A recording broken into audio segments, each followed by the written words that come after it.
Welcome to the rendering section of our 3D Studio Max training course. Okay, so the menus that we're going to look at are going to be here, rendering. Okay, first thing, render. The first function, render, is just Shift Q, which we've used a lot. When I make a teapot, now if I come back on this menu and do render, there's my render. I'll repeat, the keyboard shortcut is Shift Q and not F9. A lot of people use F9, but it's not the right shortcut. Look, I'll make my front viewport active. I'll do Shift Q and I can see the front viewport that is rendered.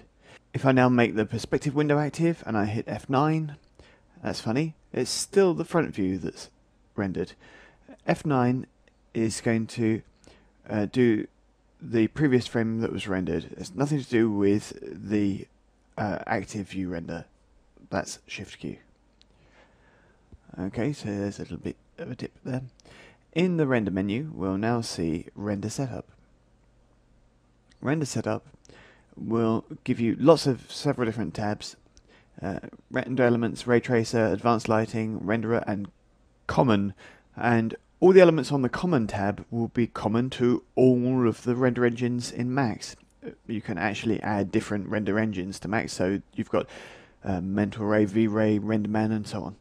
So here we can see by default as the scan line, and that's what we'll cover here. And if you want to look at Mental Ray or other render engines, go and have a look for training for them.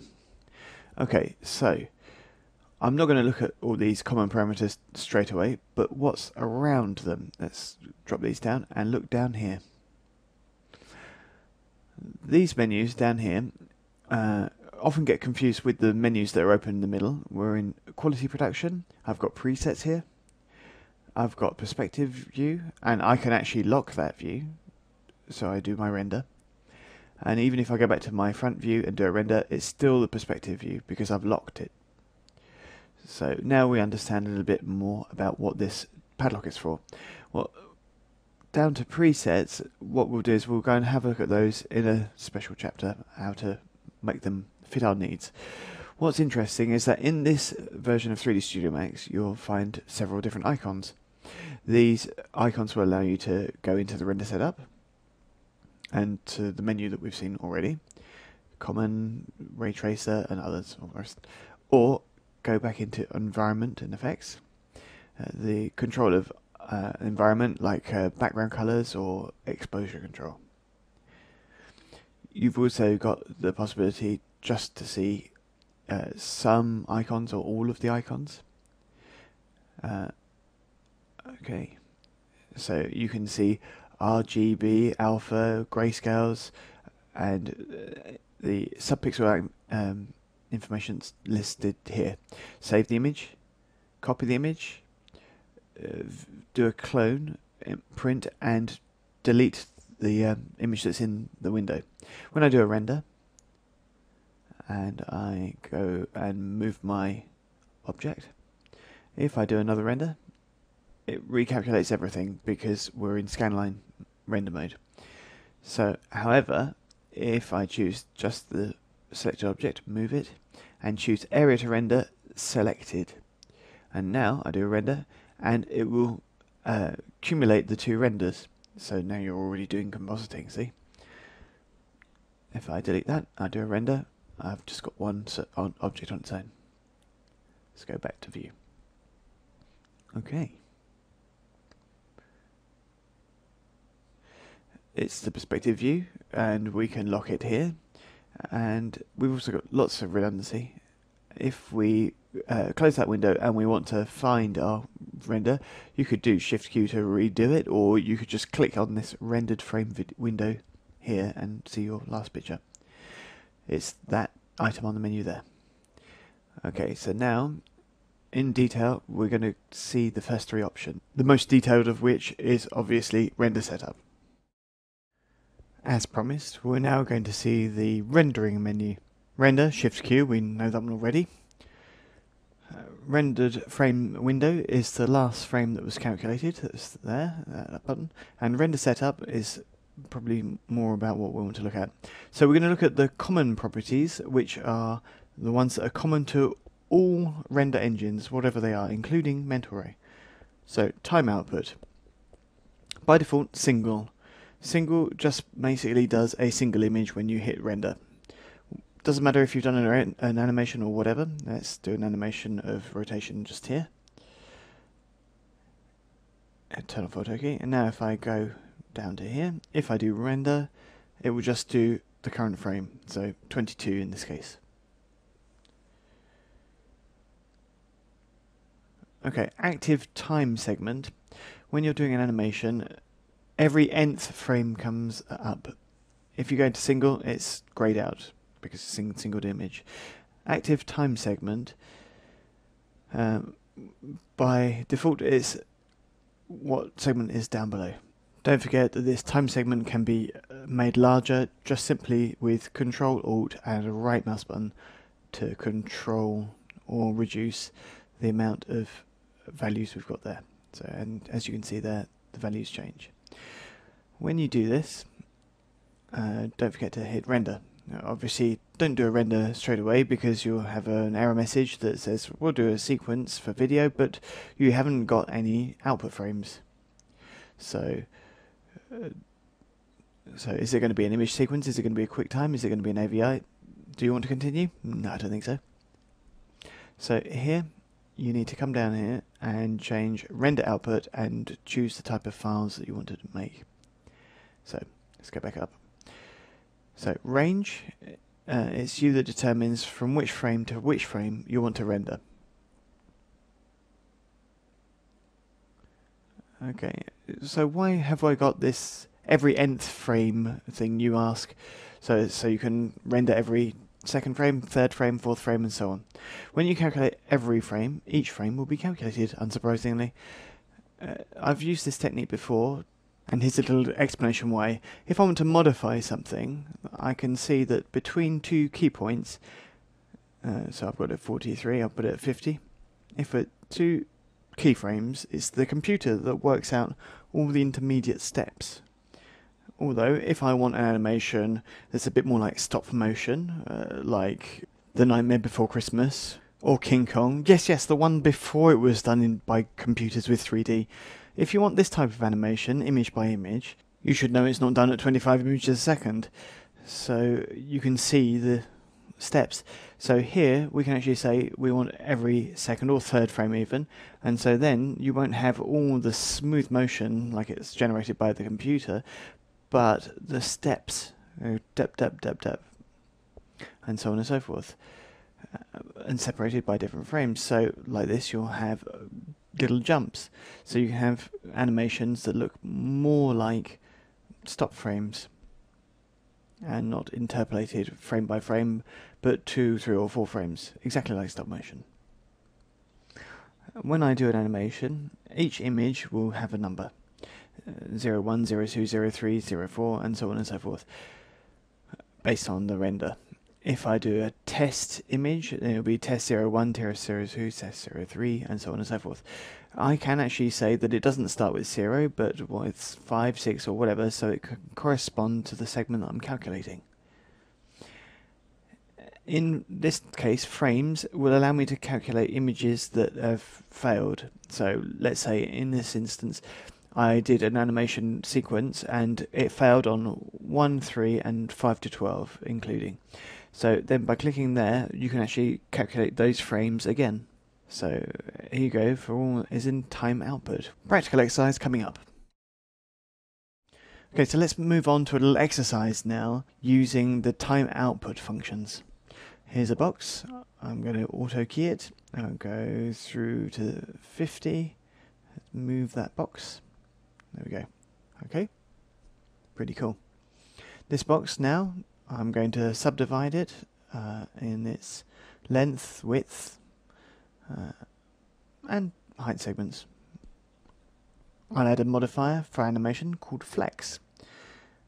Now, as it moves, then we'll see it, the box bends. Okay, so all this we saw in the animation training. So for renders now, well, I'm just going to hit render. So rendering, F10. So sickle image, don't really want that. Segment, neither. I don't want the segment because I only want to 0 to 50. Range, from 0 to 50 frames. Okay. Before hitting render, go to render output and choose files. Go back to the directory that I want. What we saw in the fundamentals of 3D Studio Max, it's going to go into your user directory. So users, JYA, that's me, documents 3S Max, render output. I don't want that one, so I'll just go into this folder, www.cgitrainer.com, which means something, I think. I've got a folder called rendering, and I'll go in here, and I'll make a series of images now. My series of images, I'm going to call it test. That's original. And I'll just do JPEGs. Save. Okay.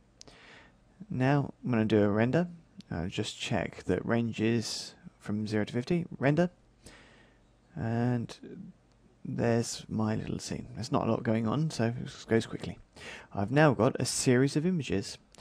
When you hit render view image, you can see there are the images. You can click on any one of them and you can see the image that's displayed. Now I'm going to change the color of the box so we can see a little better what we're going to do. And there we go, just green now. And now I will still do 0 to 50, but now my file number base is going to start at 60. Render.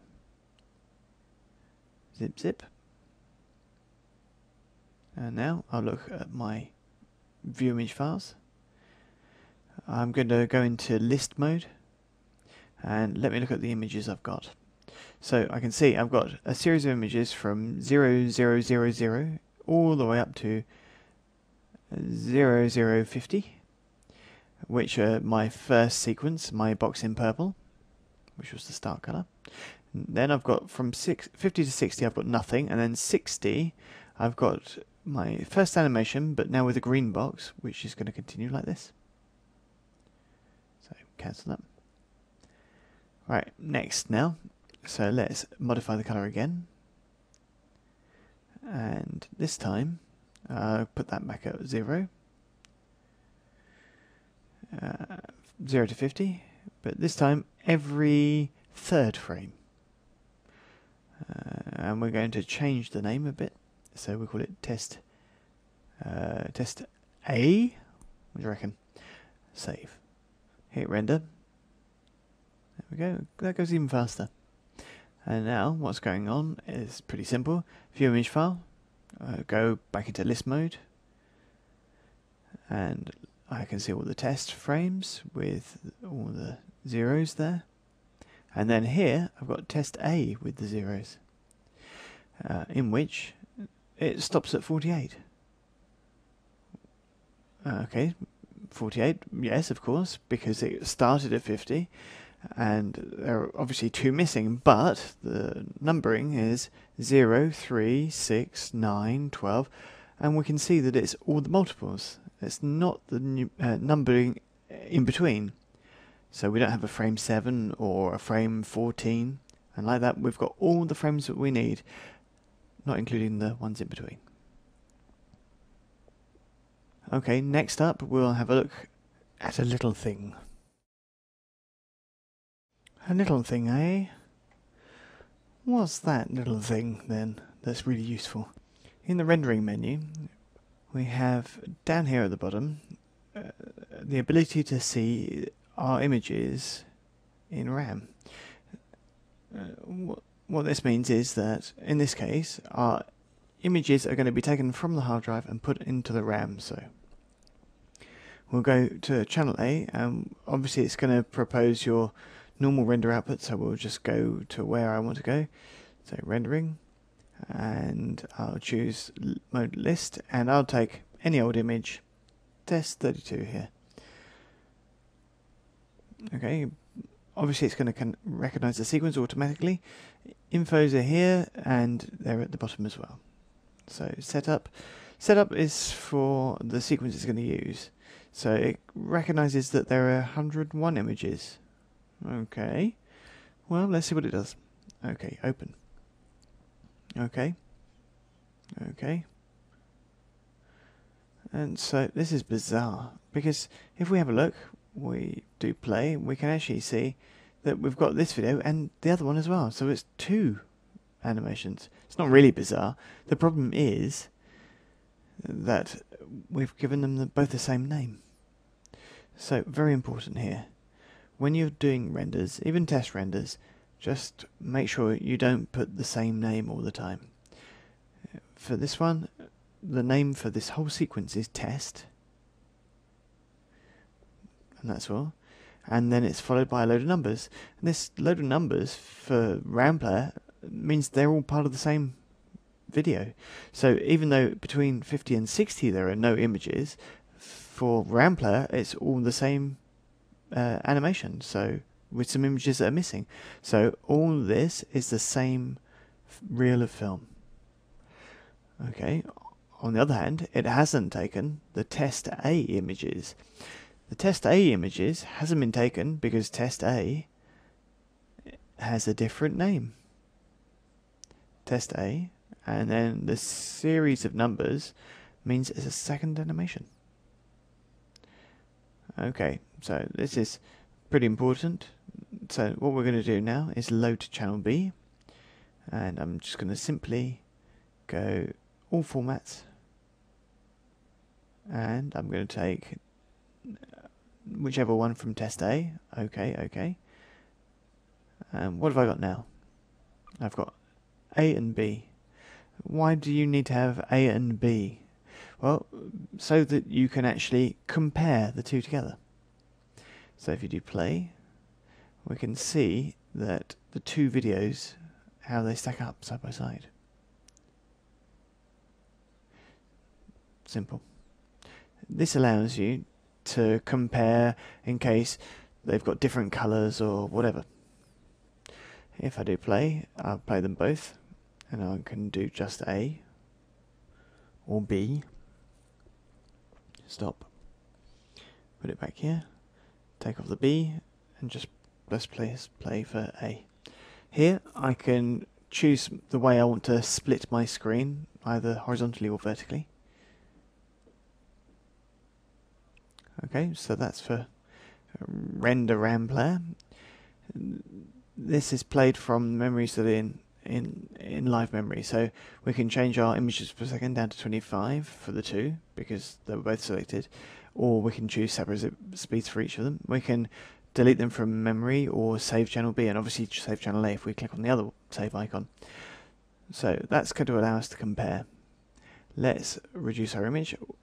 When you close your RAM player, you'll lose everything, as you can read there, and you have to start again. Okay, no problem.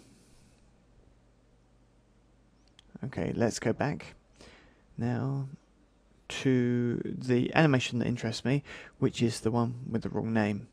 Okay, so if I go back to render setup, if I want to change my original animation with the green, I need to go and delete it.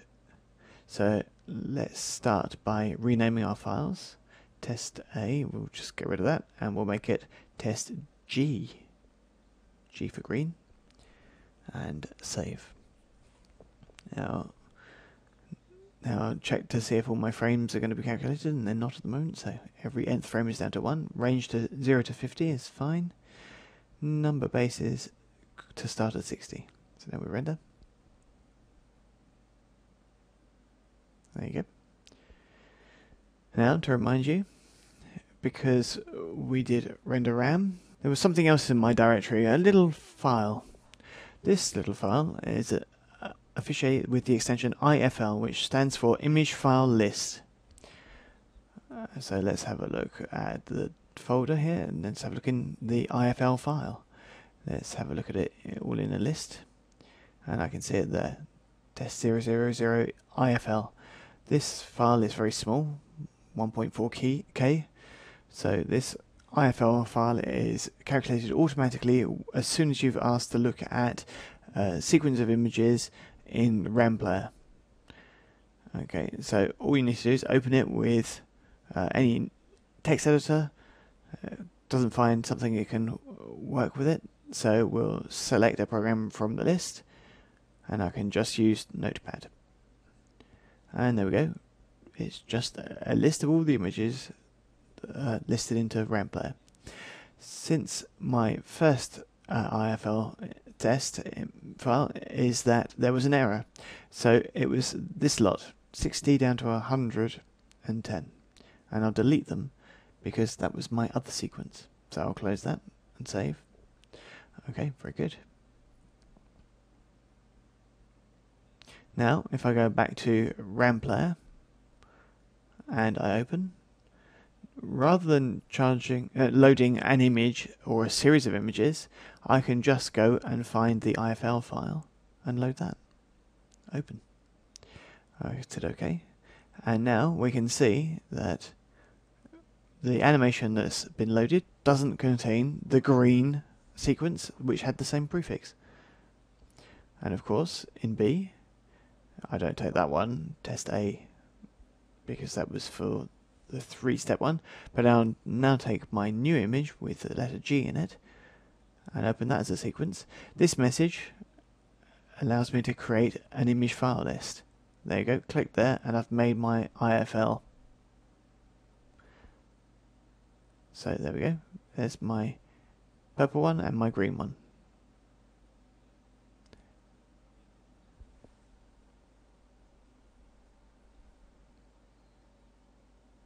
Okay, so now let's continue in render setup with area to render. Area to render. For this we go into rendering menu, render setup, area to render. By default it's the view, and so when I do a render, there you go, that's what I get. So look up here, area to render. It's exactly the same thing.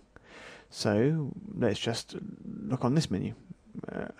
Don't forget that for all your menus to be there, you need to click on this icon. So, right, what we will do is view, that's the whole view of your scene.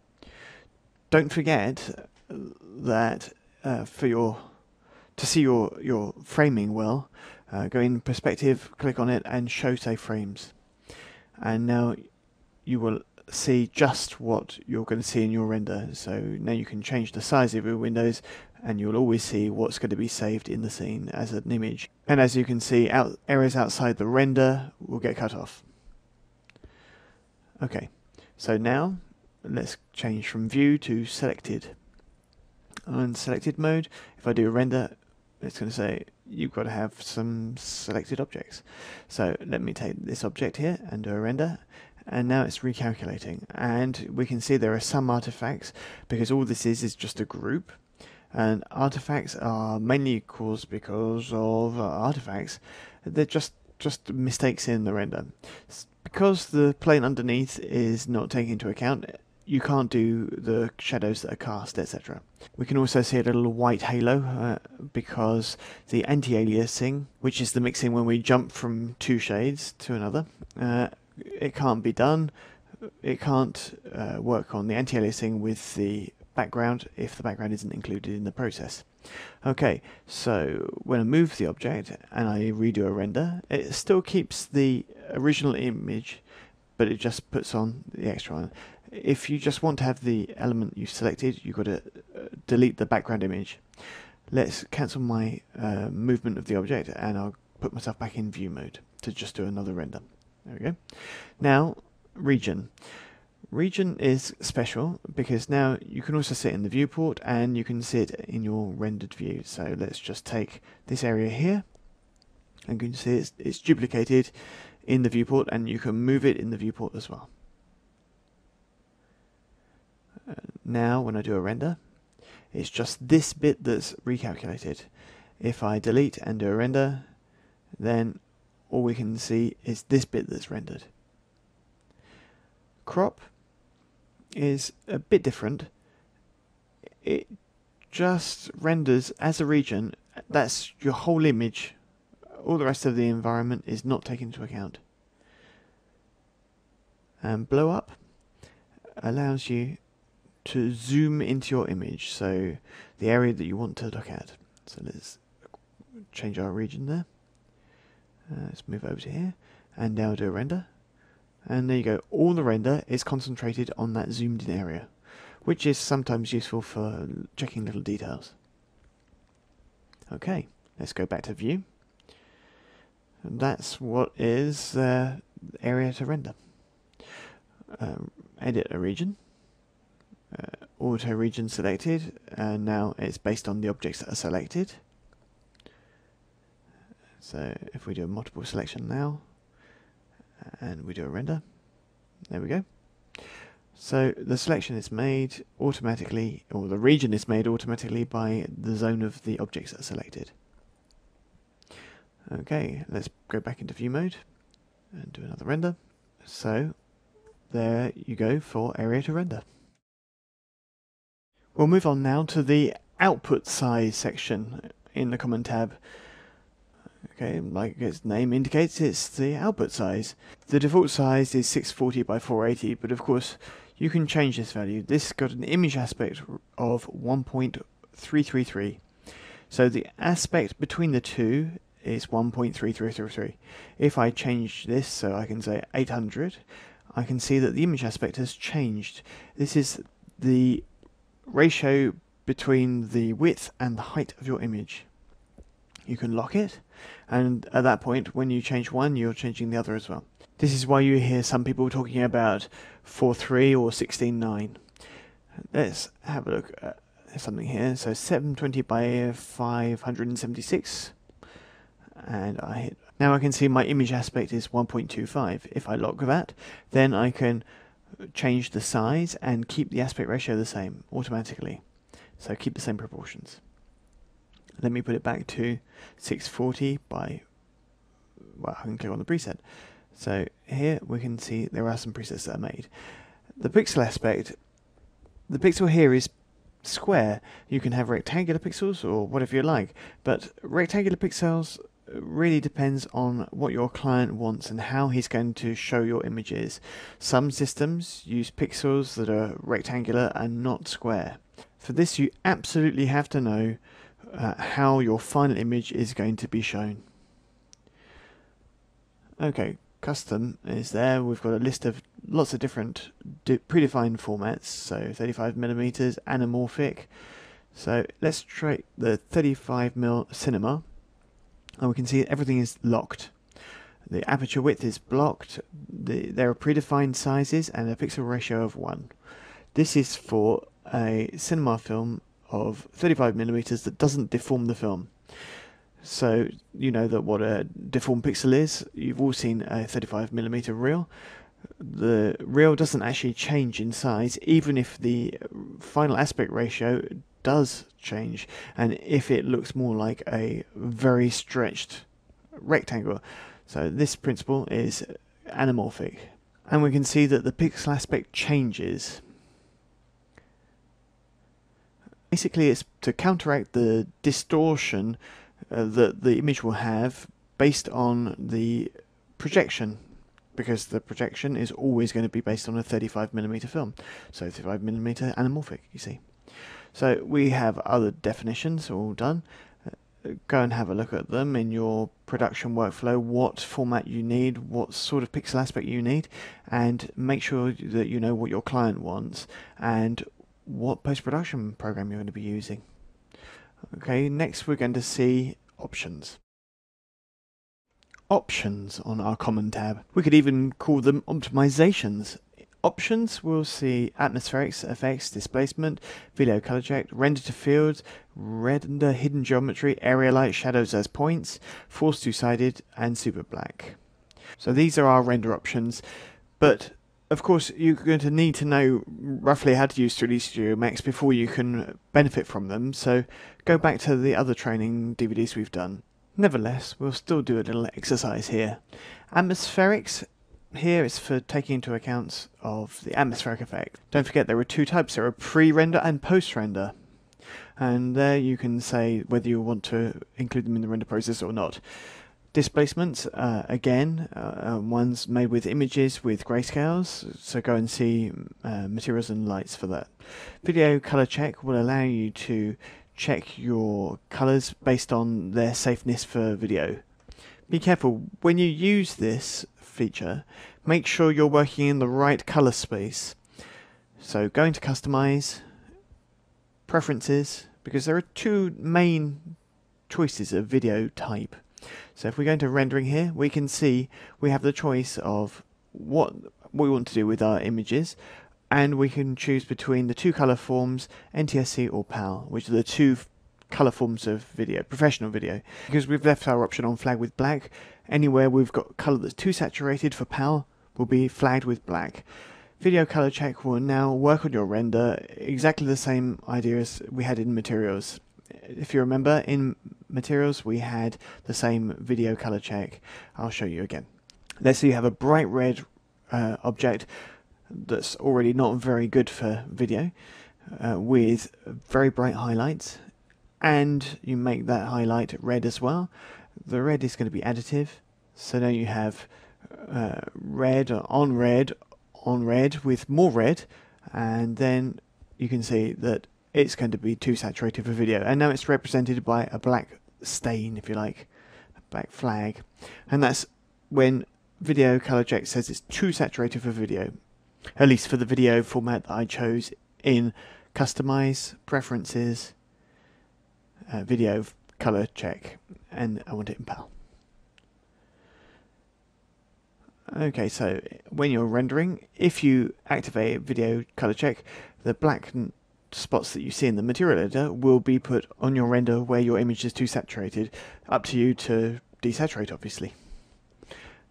Render to fields is for a render that's interlaced. And this is a render for the old style of displaying TV. And whether you need it or not depends on your final output. You need to use render to field if you want to have a render with first lines and second lines, so you've got separated passes that you need for CRT type TVs. So how do you know if you need it or not? Well, it's pretty easy these days. It's either I or P. In the new digital formats, you've got a P for progressive, and then you don't need the render to fields, and that will give you a render like this. That's all the image that's shown. Here, render to fields, you need to ask your client if he wants interlaced or progressive. I or P generally on video formats. Render hidden geometry is not complicated. Let's select this box and hide it. If I do a render now, you don't see the object in our render. If I click this option and you render, what do you think? There you go, the object is there. Let's unhide. Let's unhide all. Area light stroke shadows to points allows people who use area lights in things like mental array or that kind of renderer to actually gain a bit of time. The light is now considered as a point in the scene rather than as a zone. Okay, it's up to you. It's if you need it, and it's if you're using area lights. If you need to know more about this, go and see training based on mental array or on our lights and materials. Force two-sided means all the objects are going to be calculated on both sides. Be careful, that means the interior and the exterior of the object. It's a bit the same thing as in the material editor. We can say two-sided there. That's great when you've got objects that haven't got any thickness, but asking that for the whole scene, you're actually multiplying your render times a lot, and I'm not sure the point. Super black. Super black is to get really dark blacks in your render. When you do a render in Max with this ticked, it will allow you to have RGB information at the extremes of the RGB color space. To see your RGB values, you can hit the right mouse button in your image viewer and see your RGB information. Okay. When your image has lots of contrast with very black blacks, so let's say for here, let's say it's very dark, and here as well. What is a very dark black? Super black is nothing less than the RGB values at their simplest values, so it's 0, 0 and 0. Be careful, 0, 0, 0, that means there's no pixel information at all. If you've got no pixel information, then you might have problems, so particularly in video or in compositing. If you have super black switched on, you might have zones that are completely black without any pixel information. Yes, but if they've got no color information at all, how do you modify them? How do you change the color? You can't change the color. You can't change the brightness and contrast because it's 0. An image with RGB 000 values can never be modified in terms of contrast and brightness because there aren't any values. It's something to watch out for, and don't use it unless you really need to. Okay, now all we need to see is atmospheric effects and displacement, how I can manipulate them with 2 or 3 little simple examples. Okay, in the options now, we're just going to have a quick look at atmospheric effects. So there we can see, if we go in camera view there, and we can change to perspective view, and I'll turn on environment ranges show. And now I can see the view there, and I can see the far range.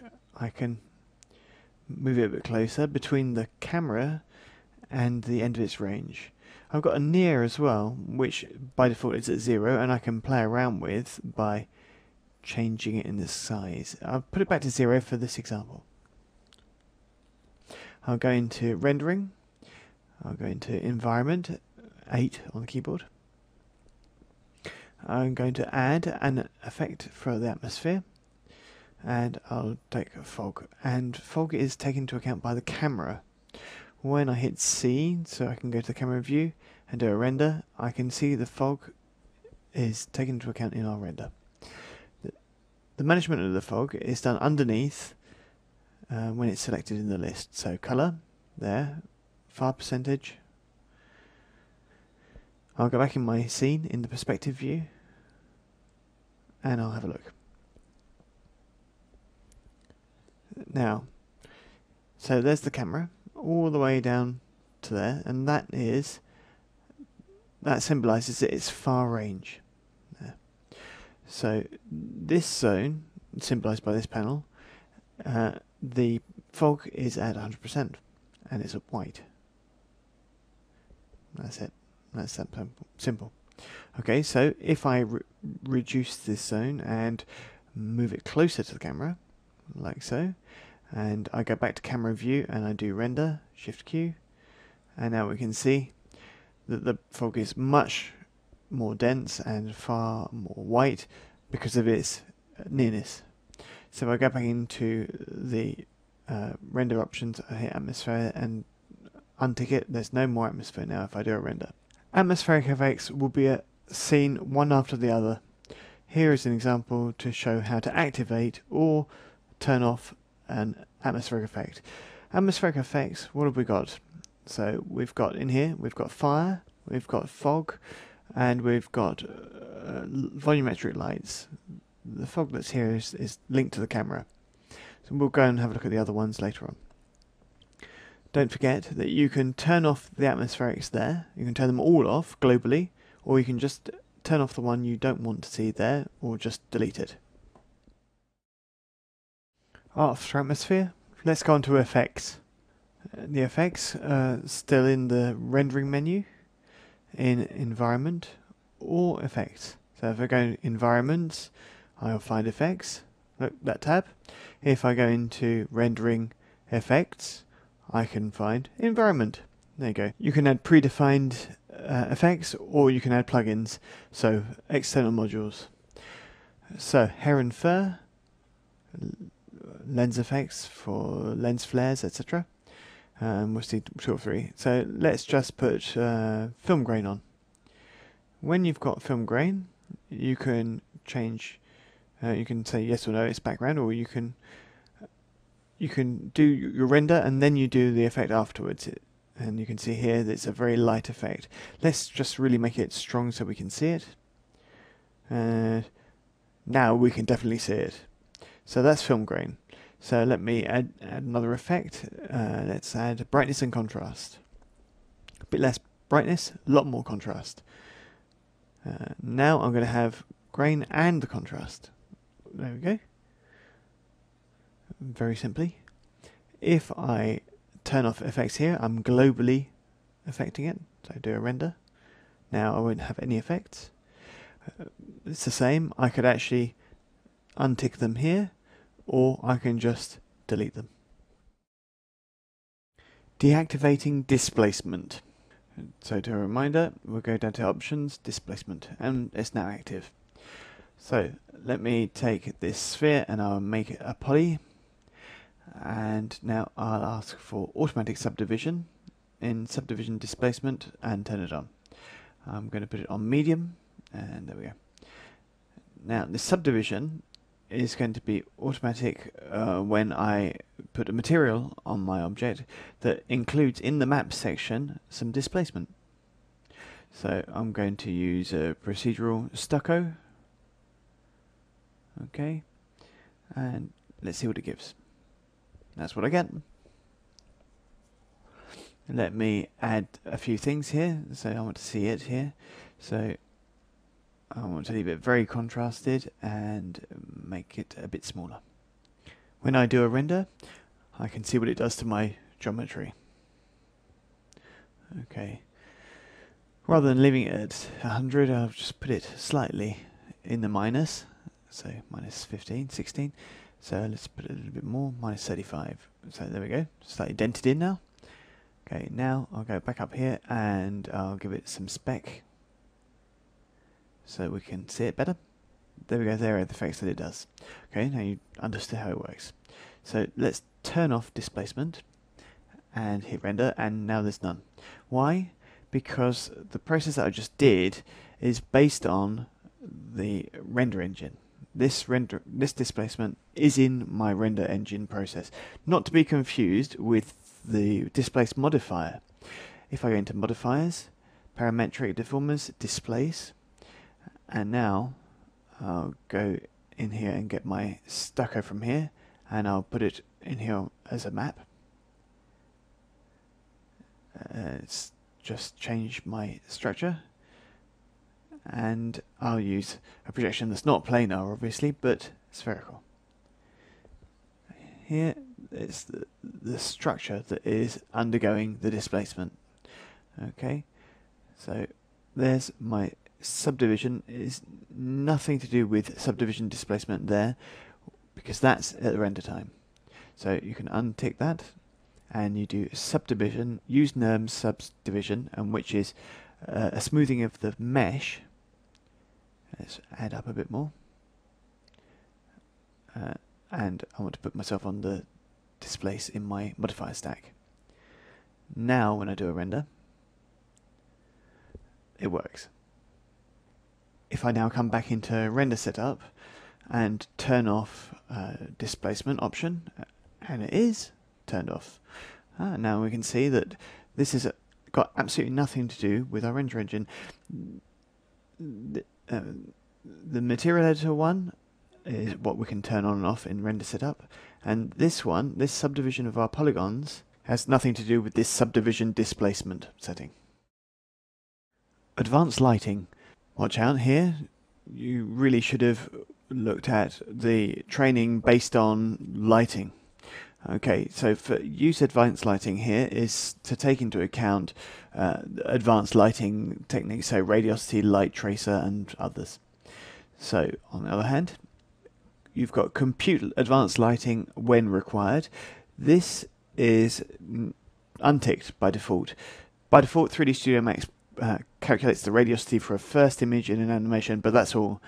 But let's imagine that in an animation you've got a door that opens and you've got light coming in through it, then you need to calculate that light. So if you need it in an animation, tick this and it will recalculate radiosity when there's a big difference in the light. So only use this if there's a large change in lighting in your animation. Proxies. Well, proxies are here, bitmap performance and memory options. Bitmap proxies. So this will allow us to optimize our render, but we need to define proxies first. Let's do a little drawing here. Let's use an image with a certain size. So here we'll say it's 512 or 500 by 500 on an object. This object is put onto a nice sphere, which will give it a lovely look. Okay, but this sphere, does it really need all this? I don't know. It depends if the sphere is close by, or far away, or you want to optimize its render times. Why not ask the computer to reduce this image directly? Why not make it smaller? So you could do it by half, so you could have now an image that's 250 by 250. And this image will still be applied on the geometry, the same sphere, and have a look to see if its look is just as good. That's going to depend on you, obviously. Because the image is halved though, the loading time and the render time are going to be optimized. How do we do this miracle then?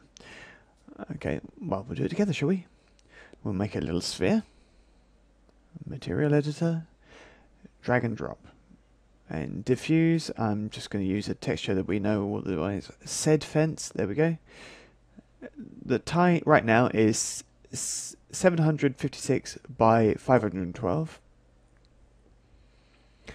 Okay, so we can see it's a rectangle, it's RGB. Okay, open. Let's see it and do Shift Q and we see a render. Now, this render, I'm just going to clone it over here so we've got a copy. So let me put that window down there, and this one I'm going to reduce. Alright, now let's go back into our render setup and let's go to bitmap performance setup, and I will use the proxy system and I'll use half, but you can see there's lots of presets here down to very small. I'll do half though. Okay, I'm going to make my proxies. Okay, where they're going to be put is here. This is your default proxies folder. So here it's users, JYA, me, documents, 3ds Max, proxies. This we've already looked at in fundamentals, all the way back on DVD 1. So generate proxies. Okay, done. Let's go and have a look and see what's happened. Rendering, view image. I won't go here now. I'll just go to the place where it was said that there were going to be proxies. So I'll go to the computer, C, users, JYA, documents, where is it? Documents, 3D Studio Max, proxies. And now in here I can see 1 divided by 2, and I can see 2 different folders. It depends on the number of times I've done it, and there's my image. And if we look at the image, we can see that the image is now half size. So there's the half of the size, so it's 378 by 256. The image is halved in size. So what goes on now when I do render? I do a render, and let me compare it with the other one. For the moment, there's very little change, if any. In effect, I didn't actually ask it to use the proxy here. So if I use the render mode here, then you can say what you want to do. By default, it's in high performance, high memory. But here, I change it to render with proxies, which is high performance and low memory. Is it okay? Now I do a render. Now it's going to use the proxy. And now I can see that the definition is a little bit lower. We've got a little bit more blur on my object. But for an object that's far away, why not? So it's a way of optimizing your renders. It's just a quick flyover what proxies are. We can also do another way. We've got when I do a render, now it's back to high definition. Generally, the one that's most utilized is high performance, low memory, or if you need to change your proxies. So here's the modes of render. This allows you to create proxies and to gain a bit of time. Let's have another look at our proxies. Okay, go in here, and we can see that we've got different ways of doing them, render modes. If I do OK, then it will make my proxies, but I don't want to use it at the moment. Proxies are great, but I don't want all my images to be proxied, so I only want ones that are bigger than 512 pixels. So the ones that are under that value won't be proxied, and all the other ones will be. So, okay, very good. But let's continue now. On here with my material editor, I'll now use a procedural texture, a cellular. Okay, here we go.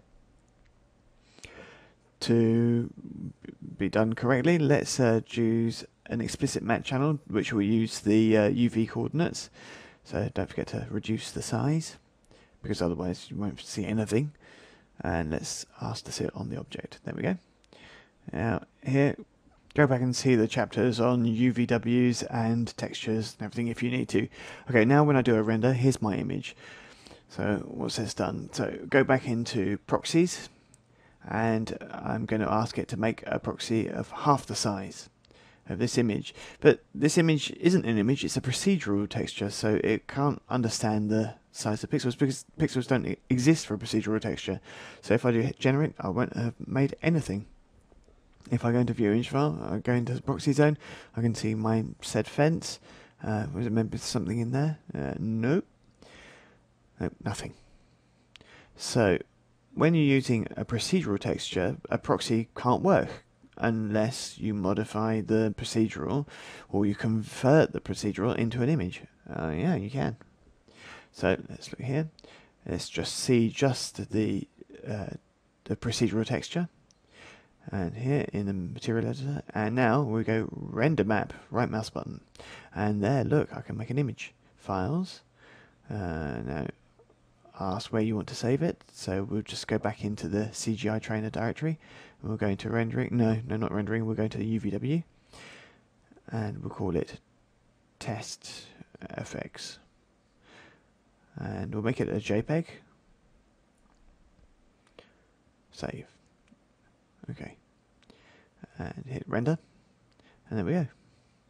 Now the image is saved.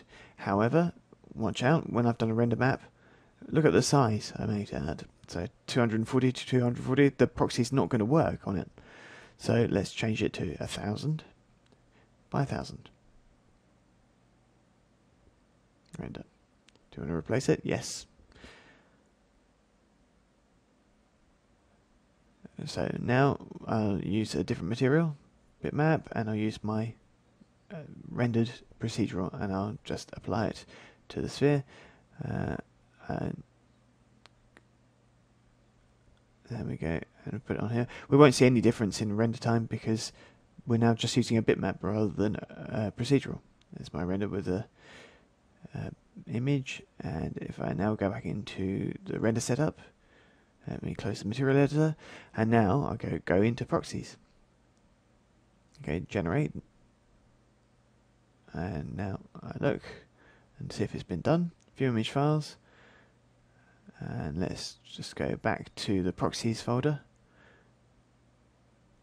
and there we go, test FX, and at 500 by 500, which is half size. Very simply. And now I can use it for the render. Just using these different options here, high performance, high memory, but use a proxy. Okay, and now if I do a render, there we go, I'm using the half size image, which for this kind of thing makes no difference at all except for my render speed. For renders, and here we're not just talking about images in terms of things, so 3ds Max will give us IMSQs and IFLs. IFLs we've already seen, they're image file list. IMSQ is, what's that there? Oh, it's just image sequence. So let's just do a little sequence here. We'll just do 050 and we'll move Arboit along, and we'll just add an animation modifier flex.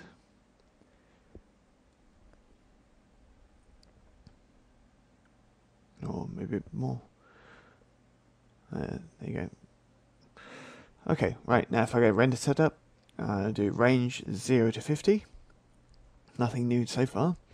But down here in options, render output, choose my normal directory, rendering.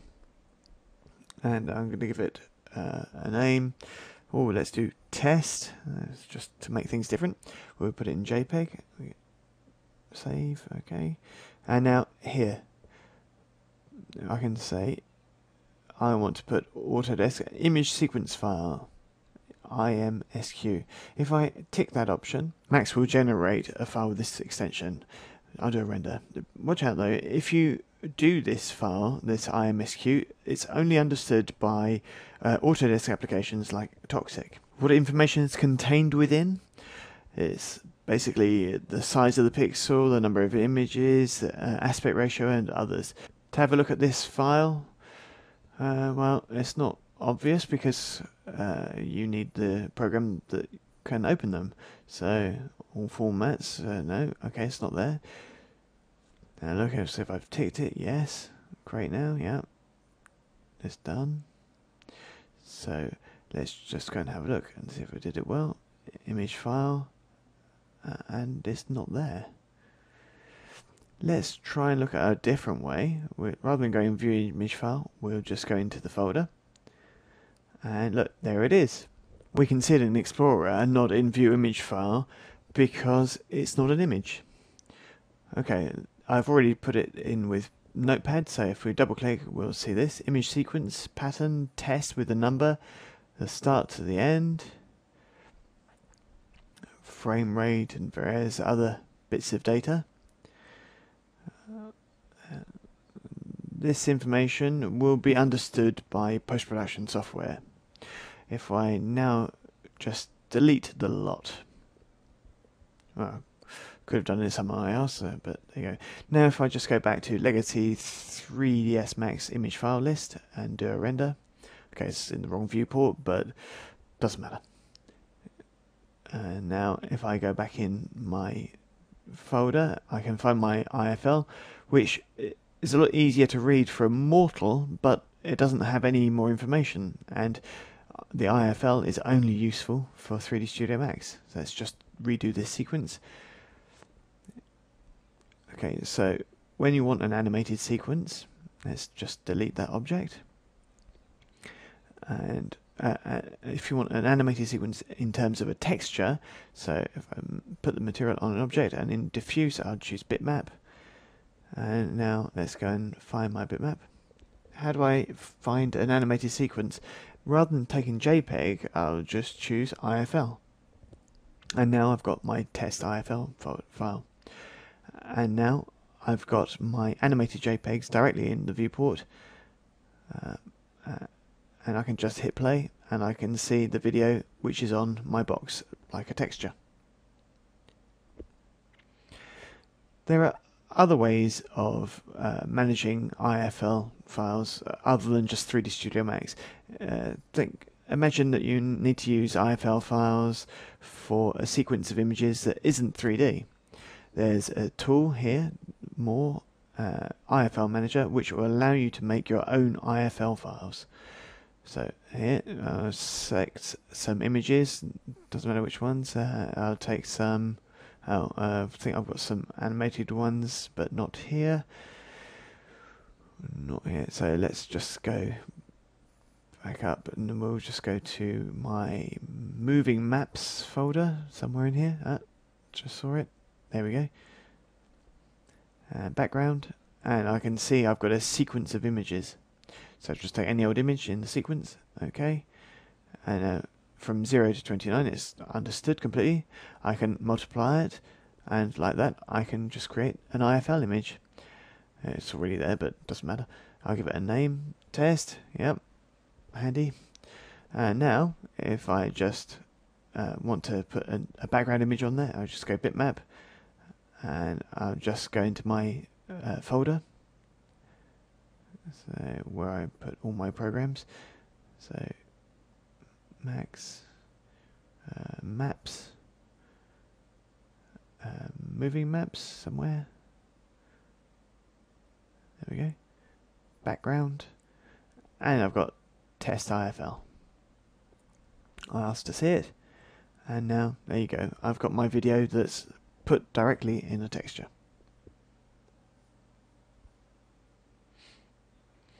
There's another technique for creating IFLs. You take here your bitmap. Ask to see everything. I'll take that image and I'll hit sequence. When I hit open, it will say, hang on a second, this is not possible. What am I doing? Well, it's automatically going to create an IFL file with the same menu, so it will see the same 30 images, and it will see I can do every nth, I can do multiplier. Hit OK, and now automatically it's done. I could drag and drop, ask to see it, and the IFL is taken into account. Here we can see that background 000.ifl, which is automatically generated. Okay, still on the Common Elements tab, and in the Render Output section, we can see Rendered Frame Window, Net Render, and Skip Existing Images. Skip Existing Images won't render and overwrite images that already exist when you do another render of a scene in the same directory. It's quite handy. Okay, next, let's imagine a very complicated scene. Look at that, so complex. And I'll do a render. It's an animation, so lots of people just launch their renders like that of animation. So we'll make an animation here. We'll do a range from 0 to 100, and we'll do a render. And now, often the animation takes all night long to render because it takes lots of time. And I'm going to bed and I turn off my screen, but this window is still always up. So that's a bit strange. You've left this render process up for a screen that's turned off. That takes some time, so we'll cancel, and it's a bit daft. So rendered frame window, if we turn that off when we're turning off our screen, or when we don't care about seeing our renders as it's going along, and now when we do a render, and now you can see that render's still being done, but it's not showing you that constantly updating frame, which goes a lot faster. Of course, it's up to you. Net render is to do a render on your network, and that's for an advanced option. We'll look at that later. Okay, so there's our first little flyover on the common parameters on the Common tab. We can see some other things that are a bit strange, so we'll look at them next. So let's have a look at email notifications. Okay, this is quite special. Okay, if you do this, then you can actually send yourself a mail to tell you, or on a server, to tell you that your render has been completed, or even attach some things. We're going to not look at this one now. Scripts. This allows us to do some pre-render scripts or post-render, but this will be for a future training course about scripting. This is not really beginner or intermediary level. Okay, let's go on to Assign Renderer, which is useful, so we'll forget about email and scripting for the moment. Here's a part of the render setup that is constructive. Assign Renderer. By default, Studio Max in production is in default scanline renderer. It's very fast. It doesn't take indirect lighting into account by standard, but there are ways by using things like using radiosity and light tracer. But for that, go back to materials and lighting for more training.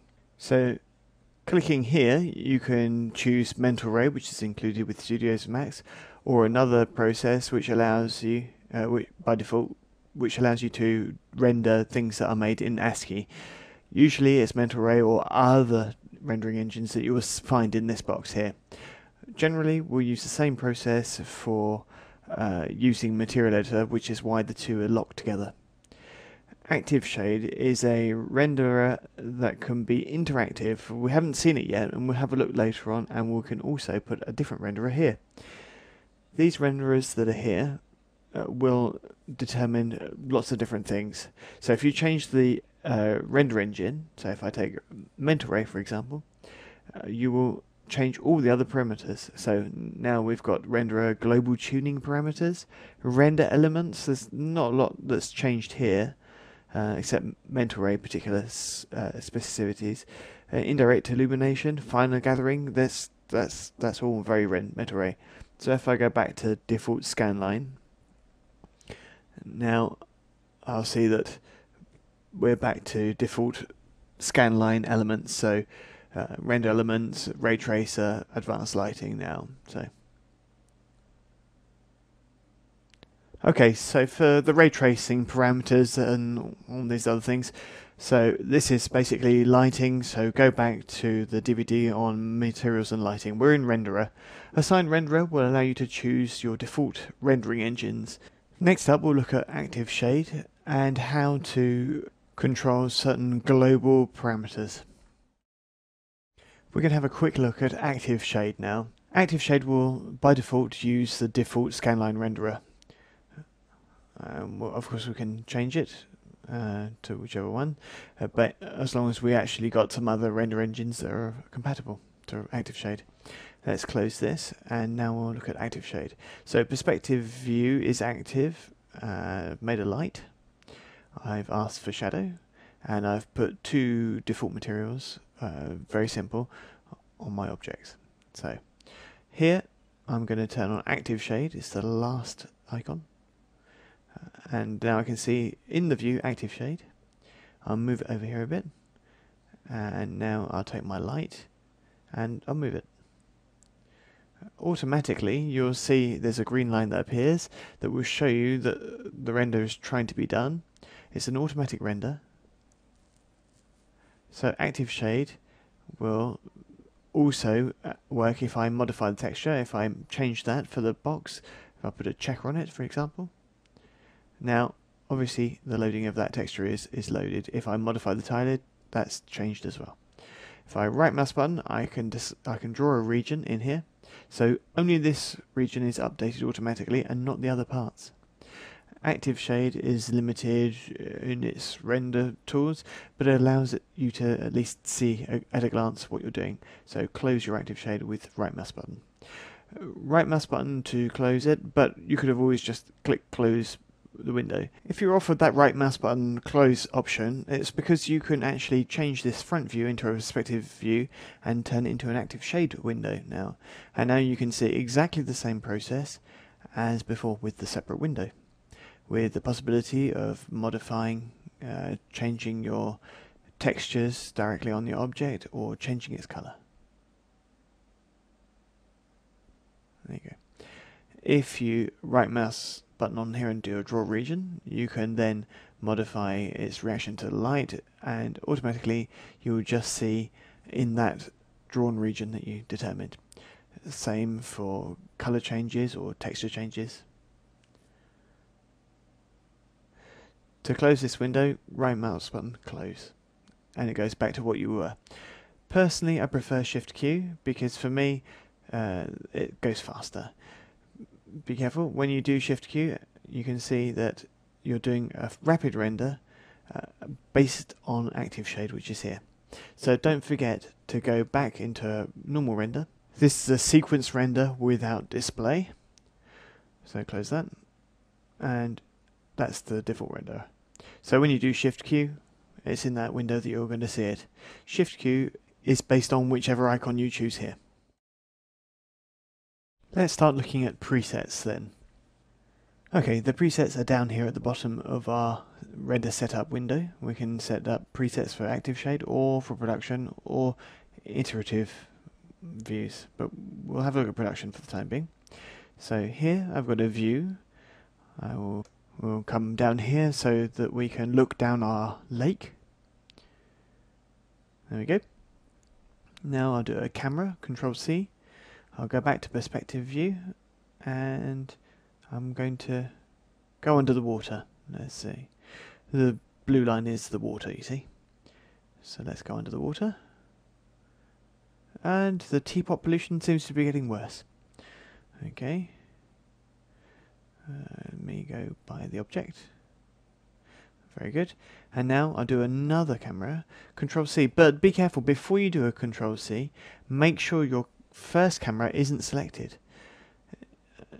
You did do camera 2, so if you had the first camera selected, then all you'd do is change the position of the first camera. So now I've got camera 2. So on this side I'll press C to see camera 2. Or camera 1 on this one. I'll do F3 so it's in smooth and highlights. Right, so now we've got our 2 cameras. Nothing extraordinary in it yet. Camera number 2 is selected. I'll modify it. And I'm using the environment range. I'm going to reduce it so that I've got it just as far as the end of the lake. There we go. That's for camera number 2, which is the one that's actually selected. What I can see up here. My parameters here. So I'm going to leave them on as by default, and I'm going to save my production preset as it is. I'm not going to save them in render presets by default, but I'm just going to put them in my standard folder here in rendering. I'll give them a name. I'll leave it as a default name. How about that? Default. Okay. Now it's going to offer you to save a bunch of things. Common, effects, environment, render elements. We haven't done that. All these things. So, okay, well that's what we want. Save. Very good. Now let me turn off atmospherics. And this preset I'm going to save again. And this time I'm going to call it No Effects. There we go. Right. Presets, oh, they've all got an extension RPS. There you go. Save. And save. Again, I'll take everything. Right, for this preset, there's no atmospherics. Okay, if I come back to the first presets, default, I'll load it, and now I can see atmospherics are back in there. And now I'm going to rendering, environment, and I'm going to add some fog. Okay. Let's come down here and we can see the fog. I'll put myself on my camera here and I'll do a render. Definitely in the fog. But because I want it under the water, let's make it a slightly blue fog. And re-render. That's better. The fog is well taken into account. However, in the other view, if I do a view, I can see this fog at the end of my lake. The fog here is on the background plane because it always goes to there. The camera for camera 1, where is it? Up here. Let's just bump up this view a little bit and reduce that one. That's a bit easier. Now, so the camera that's here hasn't got any environment range, and if I put the range in there, then obviously the fog is going to be taken into account. So if we hit there, then we've got fog there. I don't want that. I want a nice sunny day. So what's the importance here? We didn't see it at the start. However, if I move my camera, or I change my target point, and I hit H to select my camera better, just the target, there we go. If I take that target point and I move it, I have the problem that I might see the background image, and the background will be blue. Even if I reduce my plane, or I make my far range very far, because the background is always there. That colour I don't want. Okay, so it's interesting to have 2 presets for this camera, or these cameras. This time I'll have no effects. Thank you very much. And now if I render, there's no blue fog. Okay, so now we'll try and use these presets for other principles for rendering. Render presets are going to be very useful now when we use the batch renderer. Okay, batch render is pretty special because it allows you to put as many views in as you like, and you can personalize these views. So I've added 2 here. I'll select this one. I'll rename it. So I'll put cam 1. And for the next one, I'll do the same. Oh, whoops! I didn't change anything because I didn't hit enter. So hit enter now, and now I can choose a view too. But cam 2, obviously. Okay. Right. So cam 1. What shall I put in there? So camera, I'll choose camera 1. Obviously, output path, the render that I always use, so cgitrainer.com, rendering, and I'll give it a file type and a file name, so dessus, which means on top in French, and that's okay. Now presets, default, I'll have the default renderer, default presets, so I will just calculate from 0 to, well, let's say 50 for the top. The size I won't touch. Okay, camera 2, I'll do the same process. Render output, I'll choose the same folder, and this time I'll call it dessous, which is French for underwater, or underneath. On JPEG again, save, okay. Right, now camera will be camera 2 here, and preset will be, oh, this one will be default, I think, underwater. That's the one with the atmospherics, with the fog. So I'll go back to the first one, and I can see that's no effects, not default. Alright, so these processes are pretty easy. So you can see presets there. I can check all those things. If I go back to camera 2, I'm going to ask it not to render 0 to 50. Camera 1 hasn't been well determined, but camera 2, I'm going to use 50 to 100. Okay. Camera 1, I'll do 0. Let me modify again. 0 to 50. Hit enter. Remember, hit enter. That's what I keep forgetting. Okay, very good. So now I'll go back in my view here behind. Let's move that a bit here so I can get to it. And let me animate my cameras. So first camera above the water from 0 to 50. I'll do a little animation.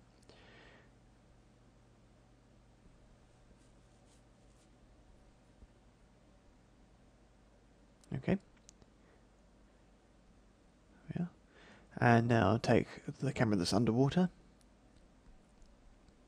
and I'll do that little animation from 50 to, let me do a key there, all the way up to 100.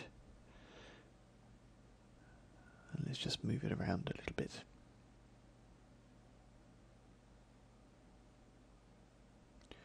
There we go. Let's just move it forward a little bit, and let's look where the target point is. There we go. And let's just move it forward a little bit more. Okay. Right, let me have a look at my animations, my two cameras. That seems fine. Let's go back into the batch render menu. Those are set up nicely, so now I hit render. Or I just check my two cameras and all the paths are correct. That's all fine. Everything's good underneath and on top of the other. So render.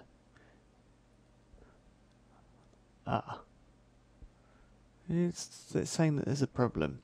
There were no presets loaded. So let's have a look in rendering, render setup, and we'll go down to presets.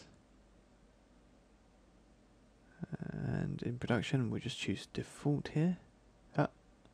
File not found. So there's obviously a problem with the path. Okay, so I don't know where I put them, or if I deleted them. So let's just start again. Atmospherics is fine. That's the defaults one. So let's just save it again. Save preset. Good folder. And we'll call it default again. Save. There we go. And now the other one, let's turn off atmospherics and save it again. and call it no effects. Save and save. And now do the render. And now it's working, there's no error message. Okay, when I clean the directory, that's what happened then. So be careful not to clean your presets. Here's the first render of the camera movements, and then the render of the movement of the camera under the water, and we can see the fog. Automatically, the two renders are being made, which allows you to have two different movements of the camera or cameras and make a render that's got different atmospheric effects. So you can obviously put more than those two things in your presets. So now let's go into our RAM player and we'll have a look at our renders, how it went. Let me have a look in channel A. So I'll look for the one above the water. Rendering. Go down there. Dessus is on top. Open. And it's going to make me an IFL. There we go. And in channel B, I'll look in all images and I'll take dessous underneath. So open, okay. And there you go, 25 images a second, play.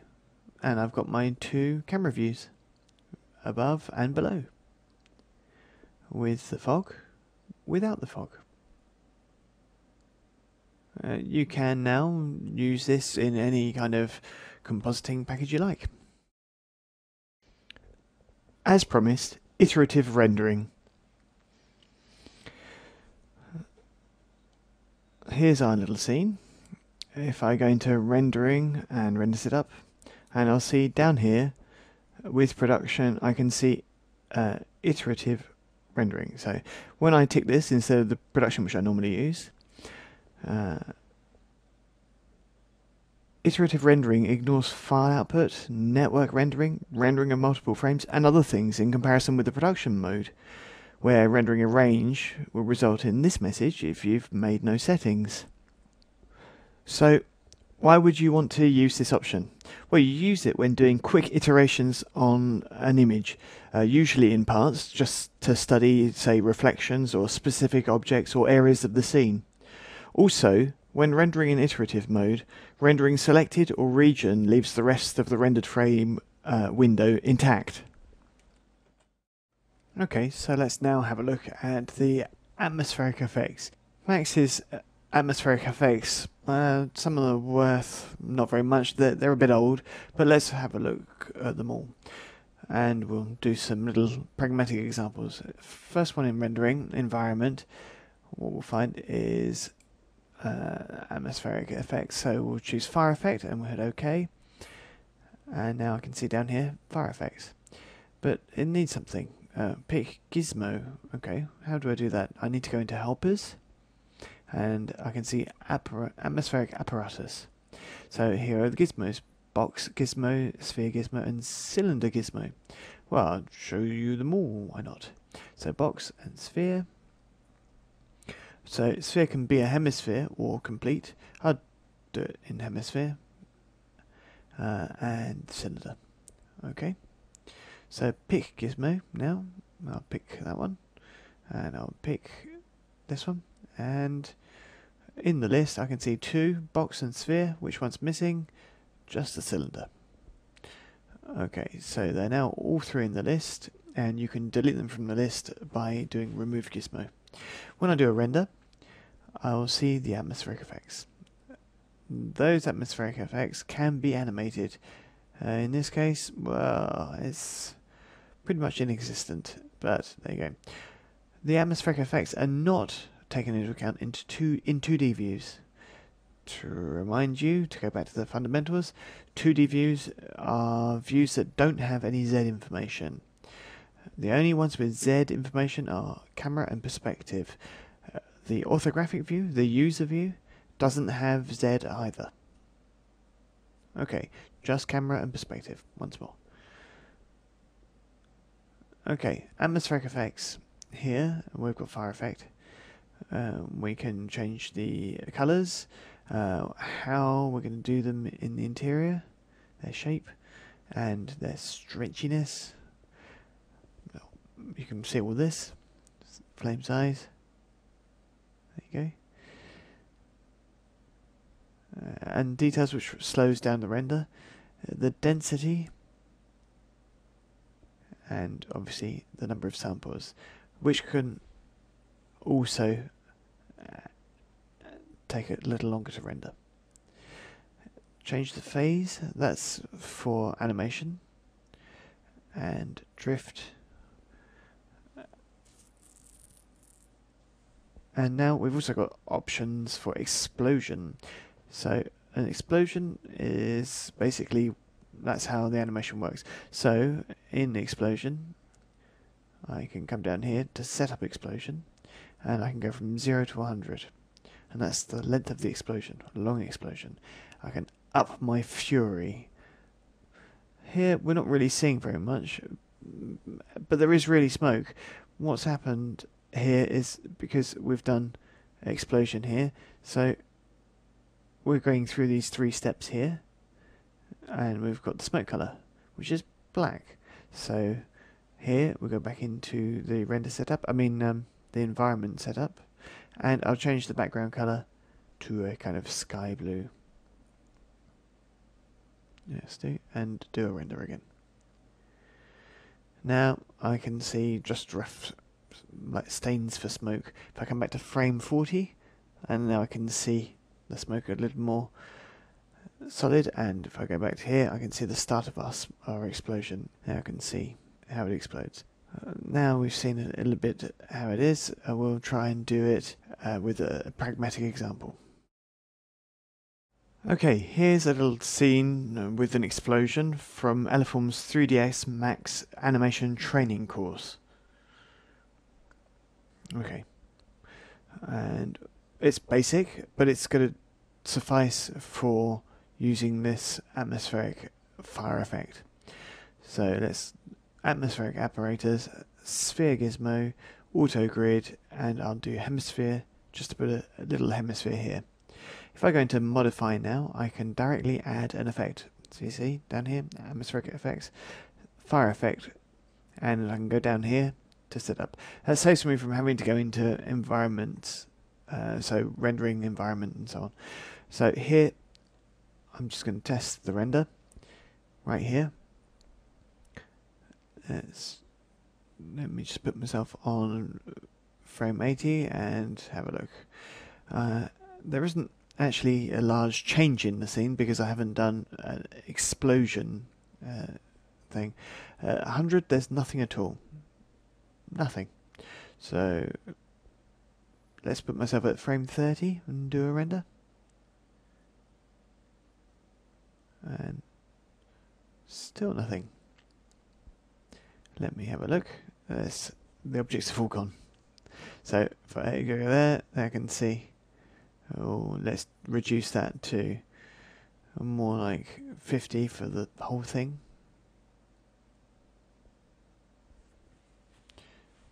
I'll come back to 30 to a render.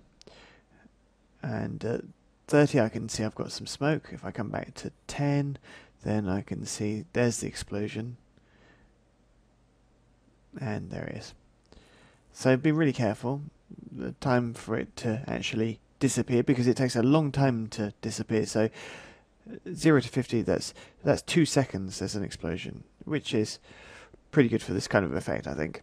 So let me put myself back on frame 10 so we can see our explosion well, and we can change the intensity here. So let's change the density up a bit, and the flame detail and their size, and now we've got something that's a bit more consistent with the explosion that we've done. I'm going to do a render from frame 0 to 50. So we'll just go back to render setup, and we'll choose the range 0 to 50, and we'll do a little video to see what it gives. Render output, and I'm going to put it in my folder, obviously. So CGI Trainer rendering, and I'll just put FX, and I'll do an AVI. Save. And I'll start the renderer.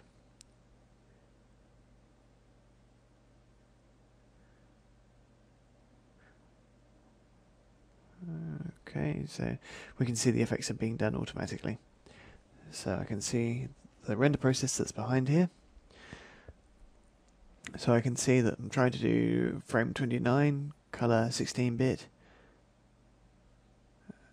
And over here I've got my rendering process, and this shows me the time taken and how long it thinks it's going to take, and several other bits of information for the image size, where it's set, and there's 679 meg in P memory, which is physical, and in virtual about the same. My render's finished now, so if I go and have a look, I'll go into my rendering folder, find my video, here it is, and let's just double click it, and it'll go into the blur.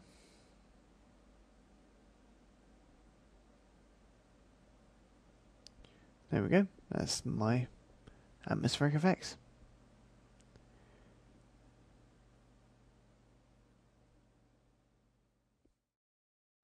Okay, here we're going to see the fire effect with the skylight. Okay, in a normal render it's not great, but could we use skylight? Does it take post-render effects into account, like the fire effect? Yes. I call this a post-render effect because it takes place after the render itself is finished. So let's add a skylight in here, nothing more. Okay, I'll go into rendering and choose a light tracer, and light tracer I'll just send 250 rays by default, but I'll just put it down to 100 for speed.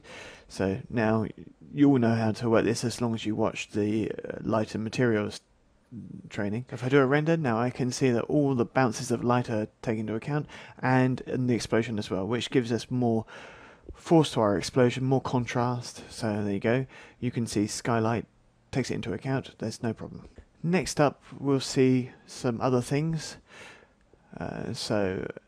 Atmospheric apparatus, there you go. So you should always use the gizmos here, because in environment, atmosphere, we will find not just the fog which we saw before, but volume fog. Now let's have a look at volume fog. Okay, volume fog, I'll click it, is that okay? And now I'm going to create atmospheric apparatus in the helpers there. I'll choose a box gizmo. Let me go in top view and just make a box. There we go. There's the box in my scene. Enlarge my perspective view so I can see it better. There we go, go back a bit. Alright, there we are. I'll select it, pick gizmo, and now the box is recognized as my volume fog. Now when I do my render, I can see that the fog is just in this box. If I change the perspective a little bit, and now I can see very well the fog in the box. Once the fog is in the box, with all the different values here, we can change. Exponential is to make the intensity vary depending on the point that's nearest and the point that's furthest away, which is a little bit more realistic. Okay, so here I've got different kinds of noise, so that we know, so we can see what we're doing when it's up the density. Really put it up, make it a bit easier. Okay, there's density now. So now it's regular. If I do fractal, then there's a lot more noise to it, if you like, and turbulence, which is a bit of a mix between the two, and it's a bit too much. Okay, so you can see that this atmosphere is making shadows, and to really understand this, go back to see the lights and materials. But here I'll just explain quickly. My light is here, modify. In shadow parameters you need to tick atmosphere shadows. If not, then you won't have any shadows cast by your fog. Okay, there's a little extra in your render section. Okay, so now we can change the values here, the uniformity, the phases for the animation, for the size, for bigger, smaller, whatever you like really. So a bigger size would probably be a better idea in this case.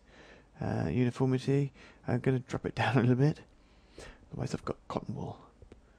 There we go, that's better.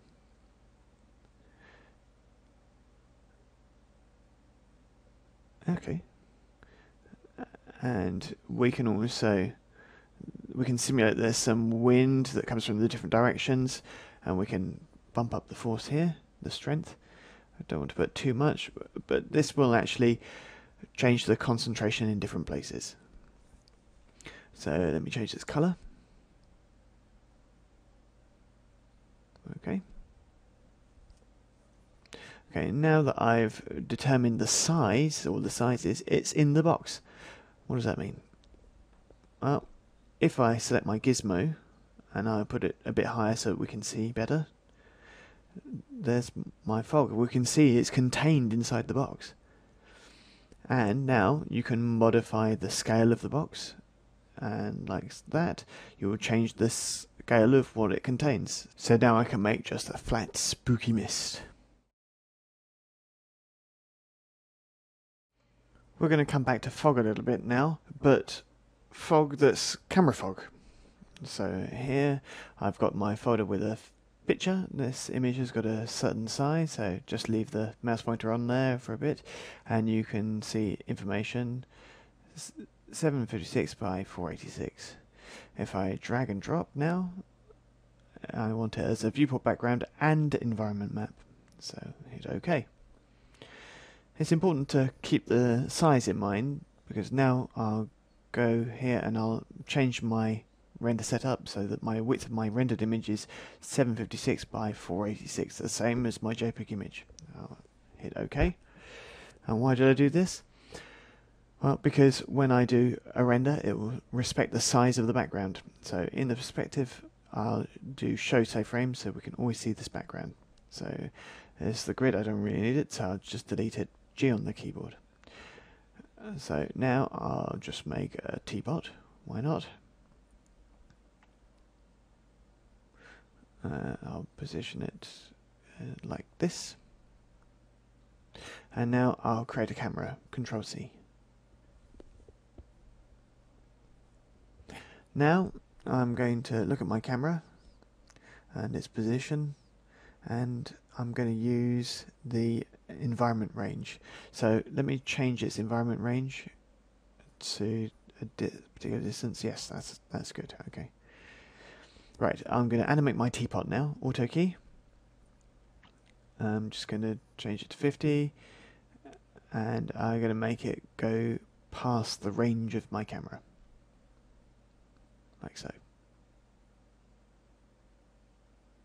And now we can see that it's obviously crossing the region. So turn off auto key and go back to camera view and Alt W to make it full screen. And this is what I get. If I now go into rendering environment and I put on atmosphere, add fog, if I do a render, this is what I get. Oh, that's not great.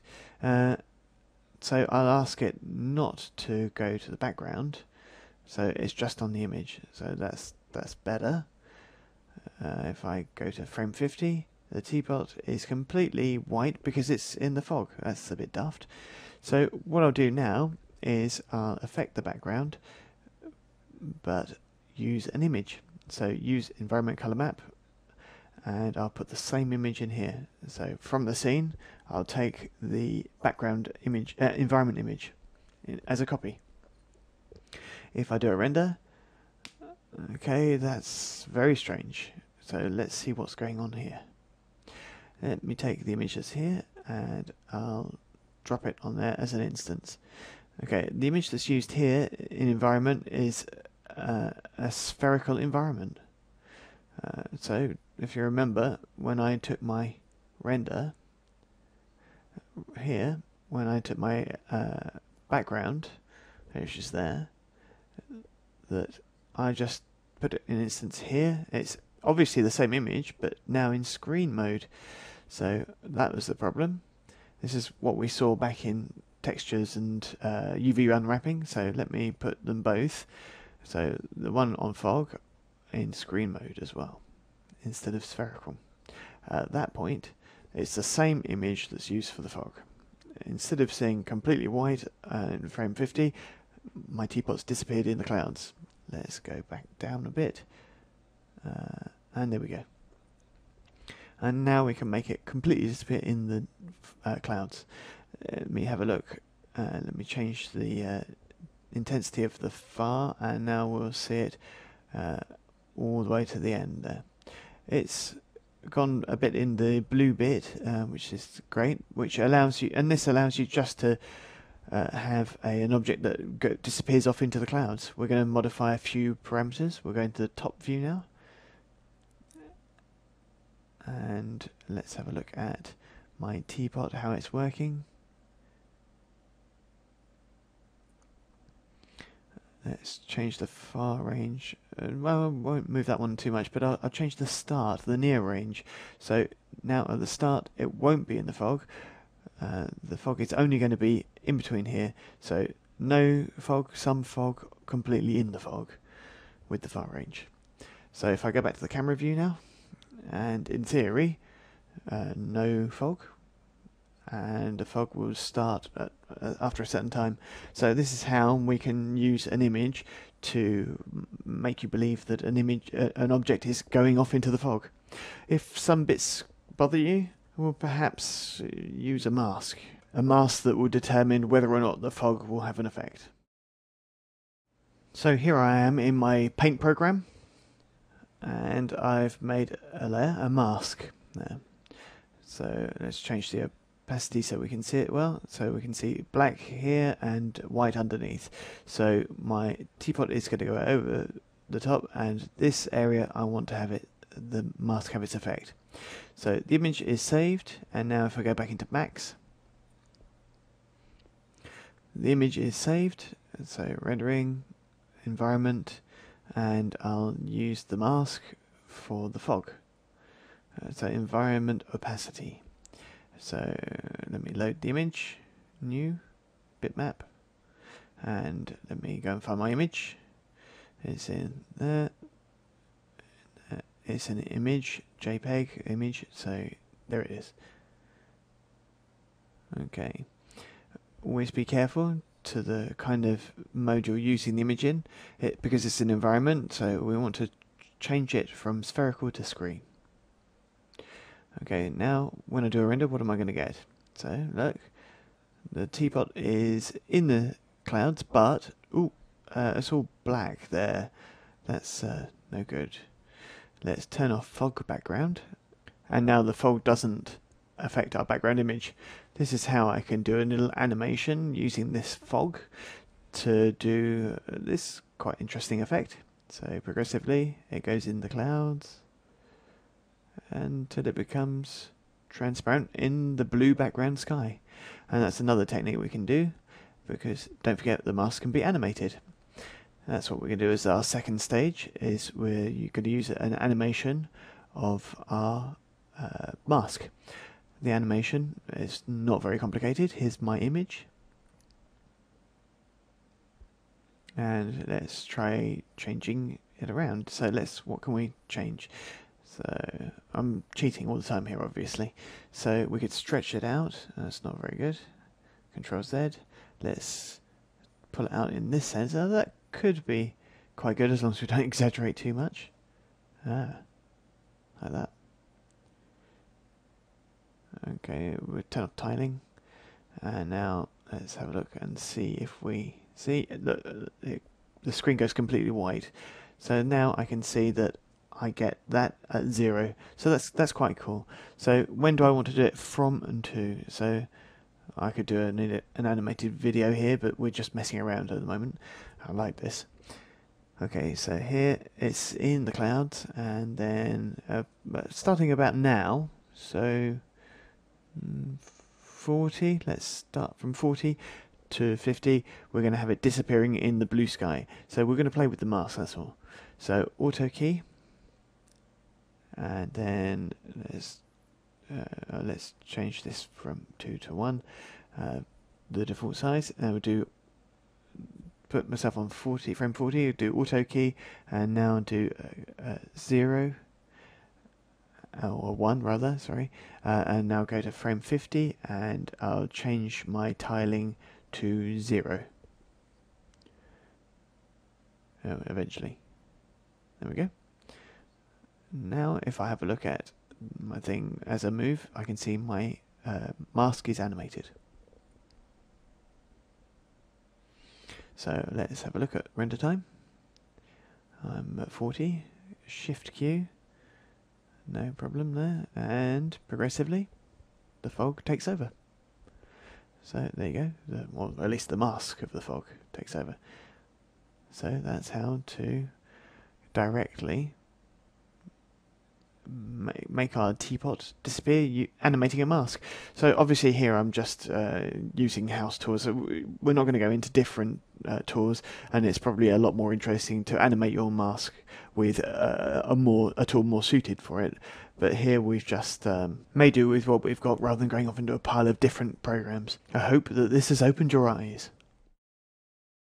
The volume light. Okay, just to do a volume light, all I'm going to do is make a light here, a spotlight. I've deformed it a little. Be careful. I've used attenuation on it. So for all these parameters, just go back to the training on the materials and lighting on the previous DVD. The shadow is also active for this light. Light is just going to make a straight line along the text, that's all. Okay, as promised, we're looking at the options in atmospheres and effects. So now add, and I've got volume light, so I'll hit OK. Volume light, I've selected it and I'll go into setup. And I'll just delete the old one and just keep this one. Okay, the spot is free spot 1 that we're using. F spot 01. Okay, here we've got different things, various settings that we've seen. We've always got the same kind of things in here. The color and range. And here obviously we can put noise, we can do fractal and turbulence, different types of noise. And all these settings, you must remember, are all covered in detail with effects like the minority report in the training relative to lighting and materials.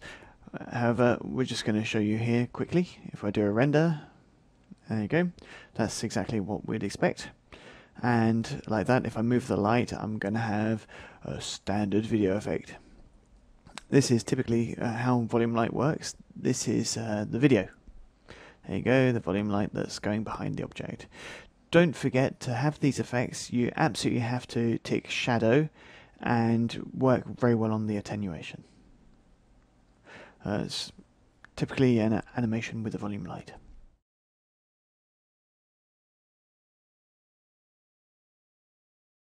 Scanline parameters. If we go into the rendering menu, render setup, or F10 on the keyboard like usual, normally we go into the common tab, but now we'll go into renderer and we can see the parameters for the default scanline renderer. If you're in a different rendering engine, then these elements will change. Renderer will show you what elements you can choose in your render engine. Here we're in our default scanline renderer. Here we go in the options here. We've got 6 here. So the first one is mapping, so you can turn on or off the mapping and the shadows, and or auto reflect refract, and all these options will allow you to accelerate your renders just for test phases. This could be interesting for compositing as well. We have a techie thing here, enable SSE. SSE stands for Streaming SIMD Extensions, and SIMD is single instruction multiple data. Not that that makes it much clearer. The upshot is that ticking this can help speed up your renders, but requires a machine built in the last 10 years or so. Not much of a constraint. This is for turning on or off mirrors and reflections and refractions, and that's for making all of your geometry into wireframes. It's the same as going into the materials, and we can go choose wires here. And if you use a material, then you go down to the parameters down here. However, on the global renderer setting, you can set your while fitness there. And it's pretty much the same thing, except with the material editors, you can do it per object. Next, we'll have a closer look at some of the things here and maybe the applications for them. Let's have a look at our renderer options in detail. Okay, so here's my scene with textures, and there's some ray trace there, and then something a bit special there. Okay, so the special process for mirroring is basically this one here. So in reflection mapping, we can see thin wall refraction. It's a special kind of material that is made for flat areas.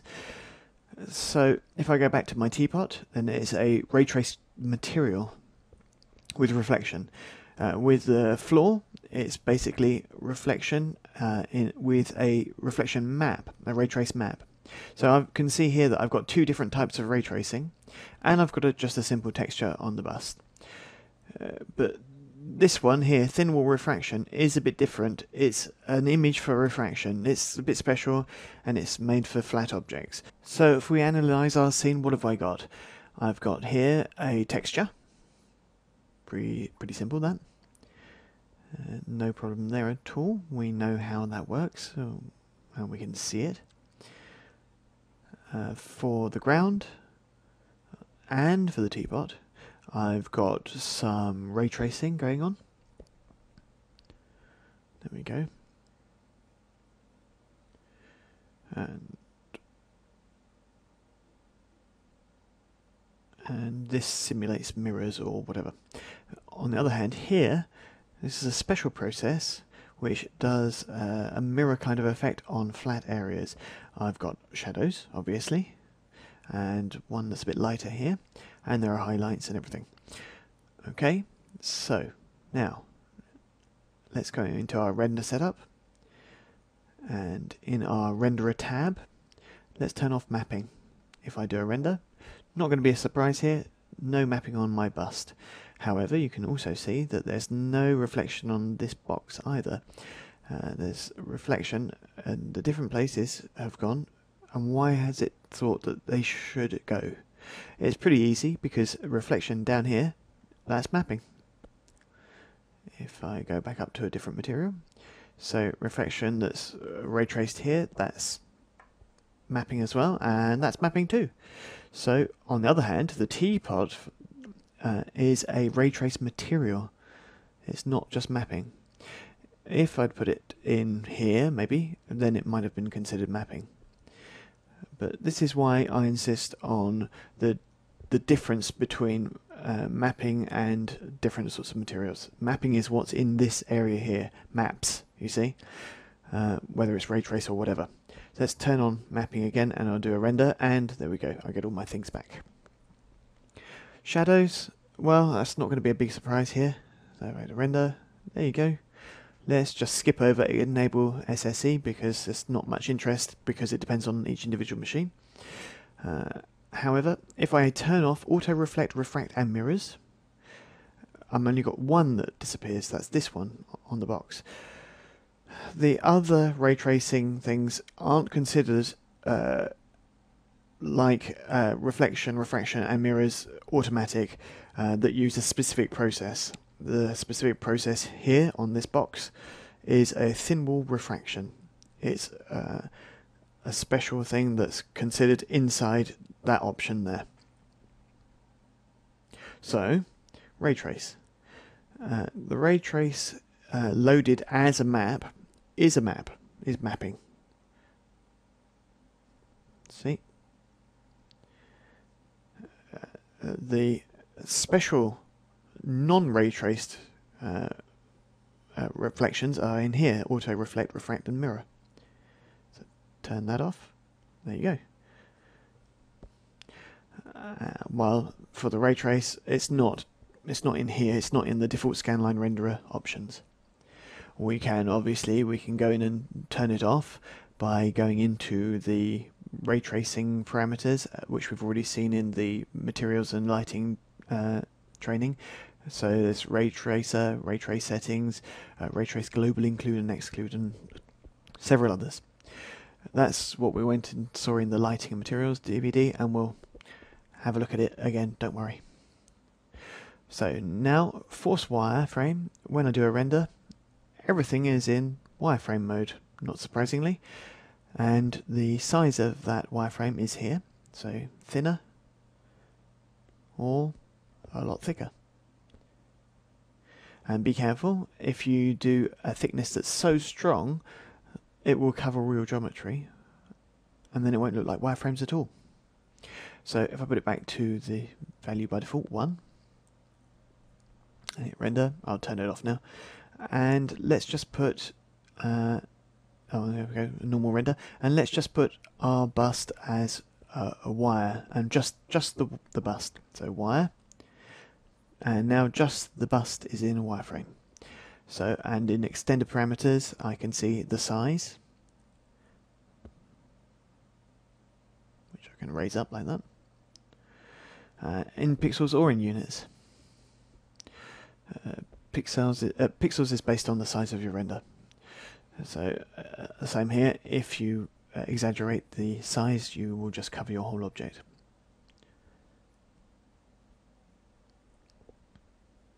So turned off, there you go, for different options in this default scanline renderer options. So now we're going to look at 3D Studio Max's anti-aliasing methods. Okay, so always in the same place, F10, render setup, renderer, anti-aliasing here. You can turn it off and it will accelerate your render times, no question. So we can see this render took 3 seconds, we can see it down here. Now I've turned off anti-aliasing. If I do another render, and I can see that this render took 1 second. However, you can see that obviously there's no anti-aliasing. Turning it off, it's not a bad idea, especially if you do a preset. It's not a problem at all because it means that it goes much faster, and to do a preview of an animation, for instance, that would do. Filter maps. Let's just do another render here, but default render. Filter maps is for anti-aliasing of the maps themselves. If you don't want any maps, some maps can be pixelized. It comes back to the same principle that we already saw in the environment and background image. On the other hand, filtering maps is different. You can see that here by default is area. You can actually choose the size, and you've got a collection of other types of anti-aliasing here, and this is all just trial and error, and it depends on exactly what you want. So here I've taken the video, for example, and this blurs out your maps really. It's not, you can't change the filter size here, and it's really made for TV.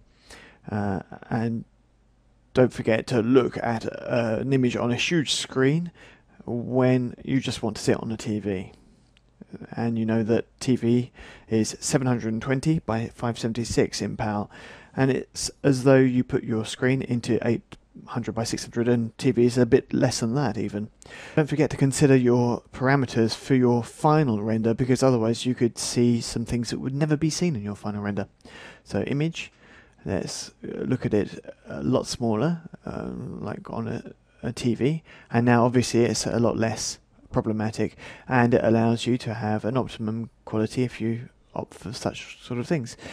Don't forget that this is made for old style TV, not HD. Okay, here we can see there are other types of filters, and they are all explained there. Some have filter sizes, others don't.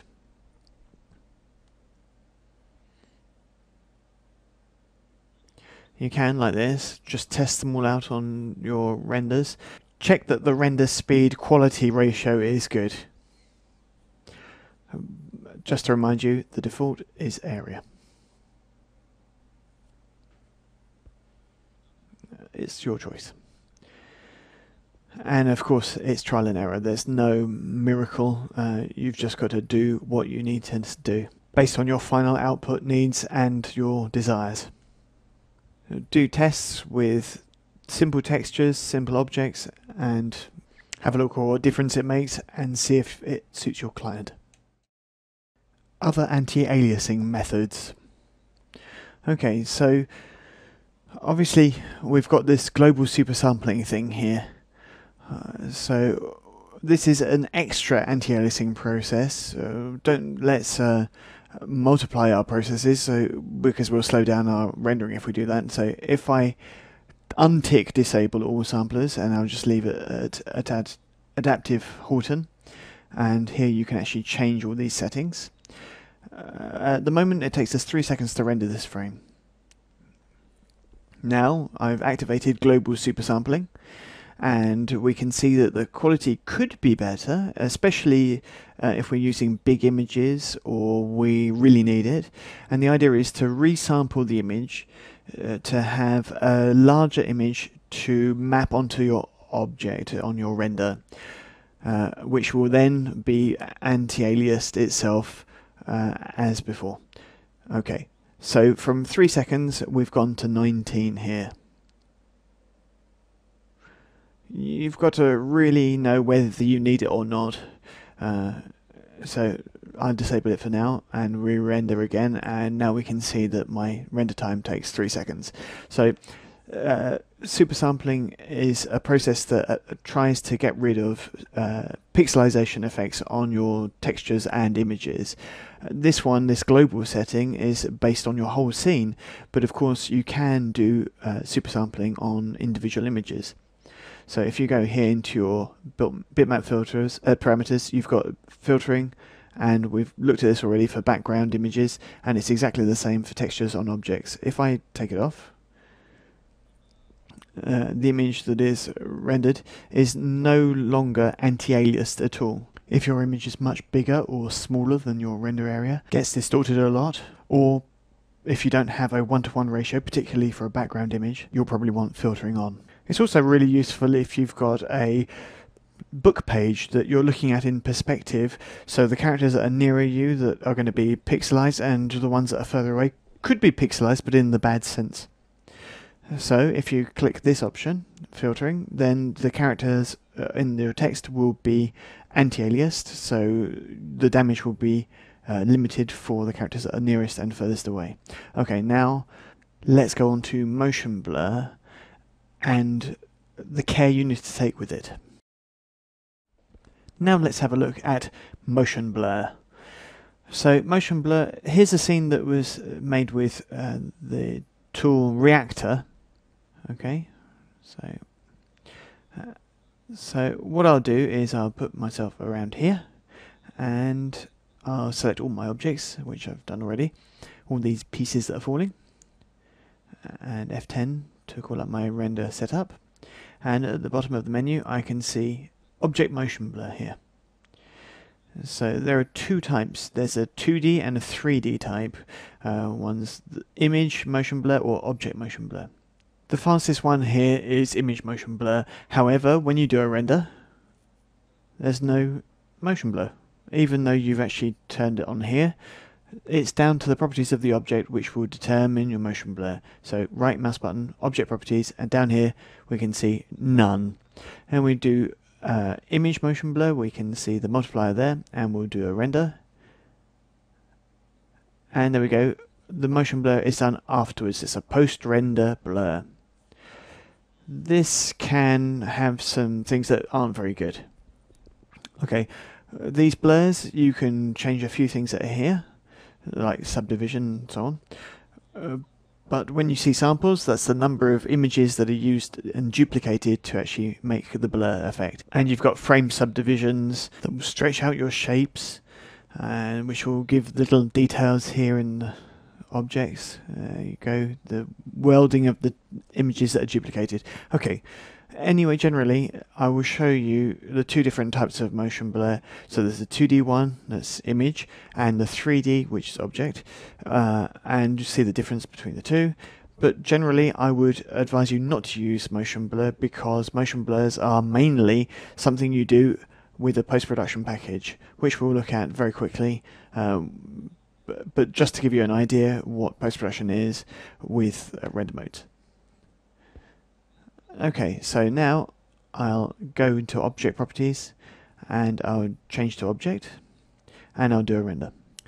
Now we can see that the blurring takes place during the render, and it's a lot cleaner, and there's an anti-aliasing that's done in respect to the background and the other objects. Another plus is that 3D motion blur takes into account transparent objects. So here I'll just make a box and I'll put it with a transparent material. There we go, there's the opacity of our object. Let's drop it down. So when I hit render now, I can see that my motion blur takes the transparent object into account, even though it takes more render time.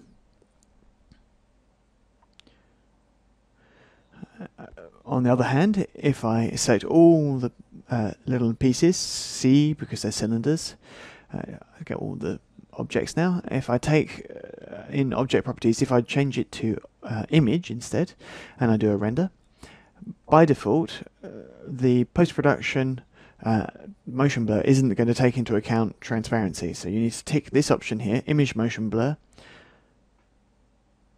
and do your render again. And there you go. It's the same if you've got an environment map.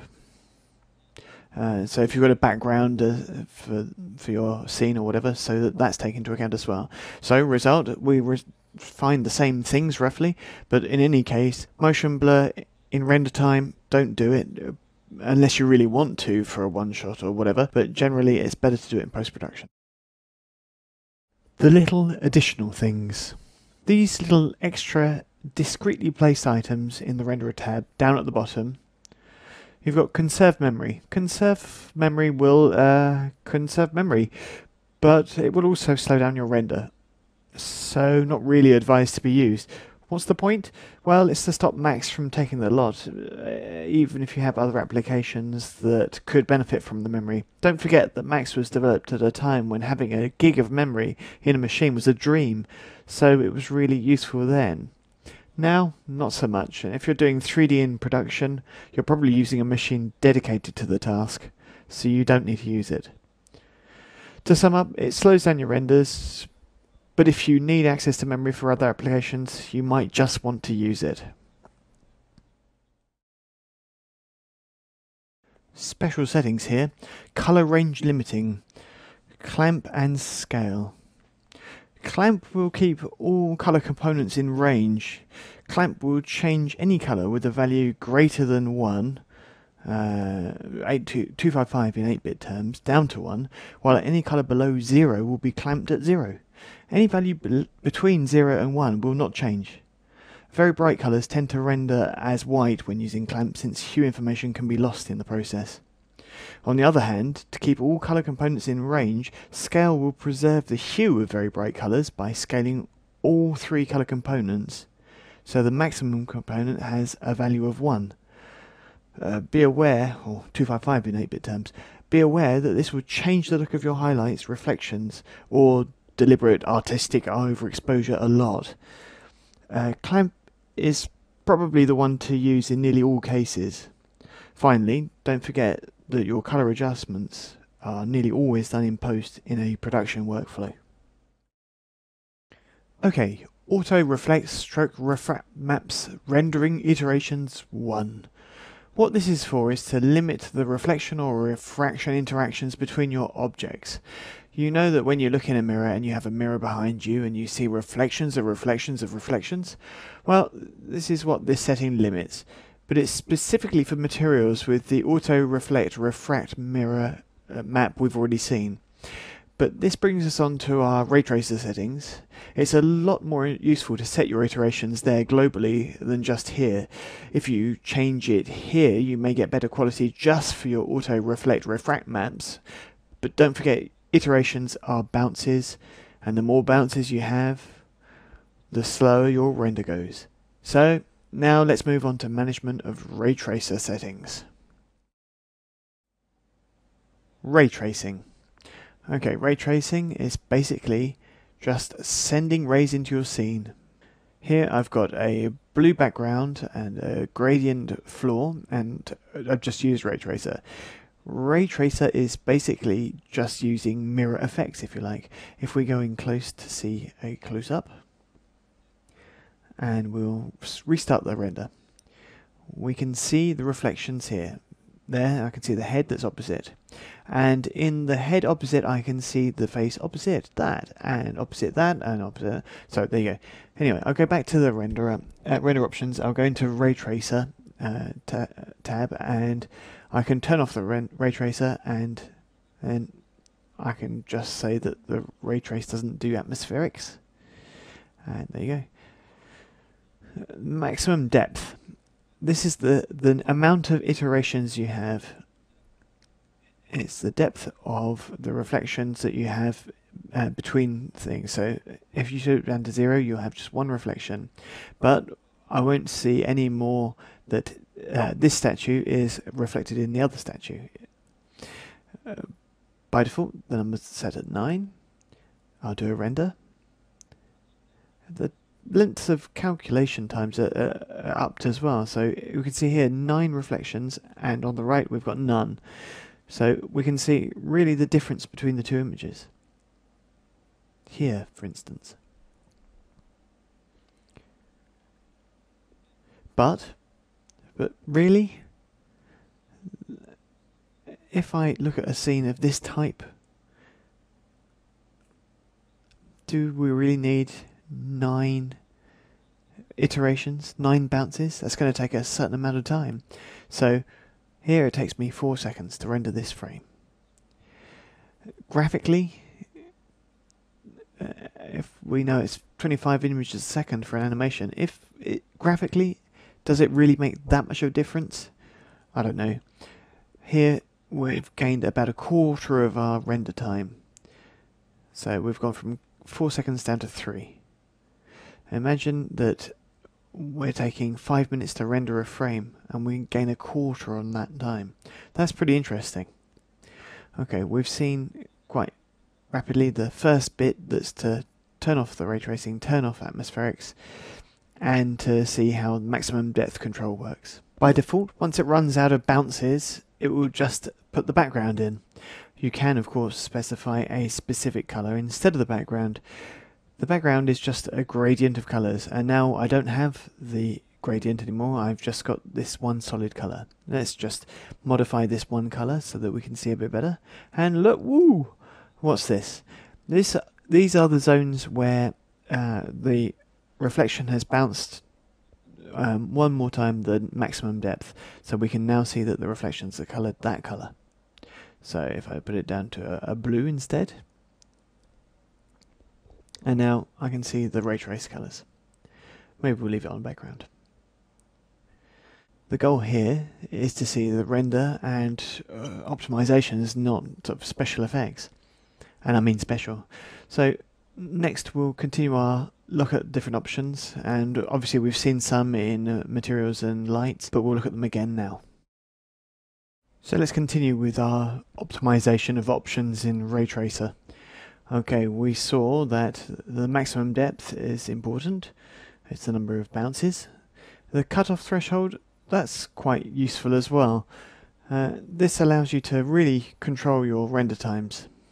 Basically, if the contribution of any ray being traced to the final pixel color drops below this cutoff threshold, if I do 1, then no more bounces will be made. The ray will be terminated. So that can help your render times.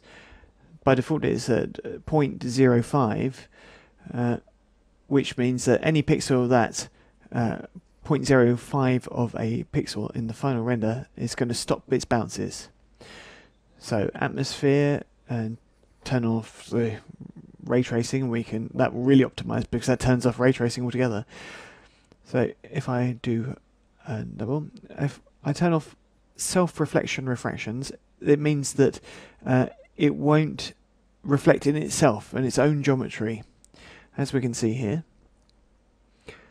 I can see that when the option is turned off, then I can see that the chin of this statue isn't actually there, even though we can still see the head opposite, and we can see here as well, which optimizes your render.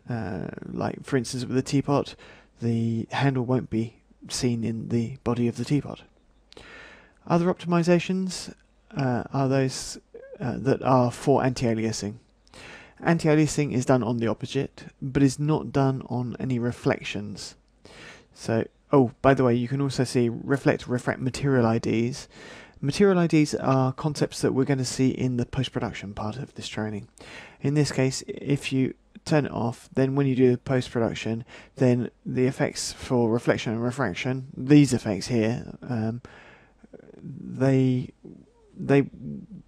won't be taken into account by the effects of post-production, but if you do that, then there'll be the material IDs, so you'll find out. I'll show you when we go into the post-production section. Okay, let's come back to anti-aliasing. If I zoom out of my scene and zoom into this one statue, so I can see better details, and do a render. Now we can see that my reflection here is pretty good, but it's not at all anti-aliased.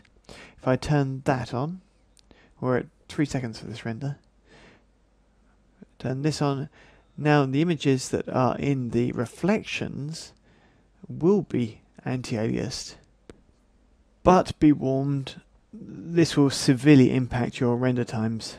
If you look there, 12 seconds. 4 times as long. I was at 3 seconds before.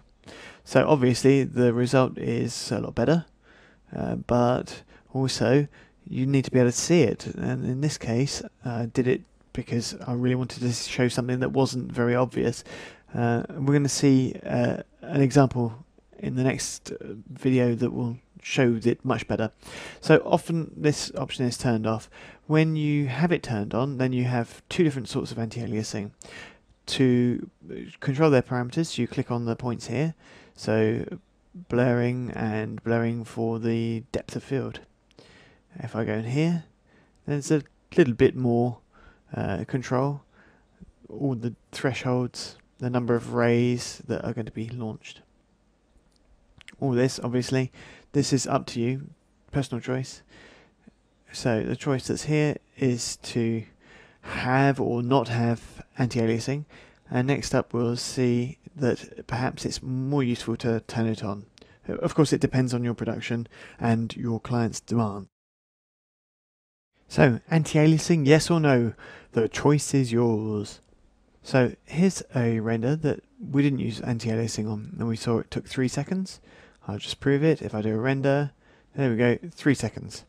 But we can see that there's a problem here. There's a problem with the lack of anti-aliasing. We can really see that between the reflection and the background, I've got an enormous contrast. At this point, it's probably a good idea to use the anti-aliasing. The problem, obviously, is the render times. If your client asks you for a black background and white reflections, you can't do anything else. There you go for anti-aliasing in reflections. At least we can say it's an easy choice. Now we're going to have a look at the little things that are here underneath. Okay, so render objects inside ray traced objects and so on. Render atmospherics inside ray traced objects. Enable color density and fog effects. This is mainly for transparent objects. If you've got no transparent object in your scene, then you could turn these off if you wanted to. If you do have transparent objects and you want to have the ray tracer bouncing around inside your objects, then you can leave them on. If you want to optimize your render scenes and imagining that some things are not going to ever be seen, you could turn them off.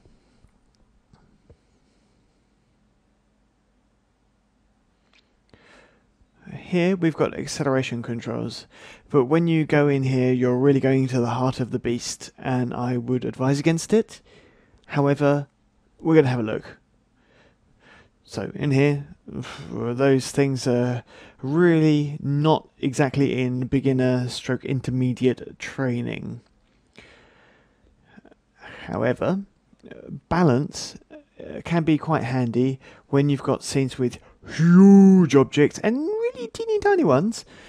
Then you could reduce the value of this to stop artifacts or just things being forgotten, in fact. Let's go on to exclusion now. Exclude. I can exclude yes or no objects from ray tracing. Well, then certain objects are not going to be taken into account by the ray tracing, and there you go, they're excluded, as you can see. This principle is quite groovy to note because generally when you do a scene, little elements that are not very interesting to the eye can often not necessarily need to be put into ray tracing. And believe me, in lots of films, there's no reflection. Even if the object is really close, it's a way of just saving some time.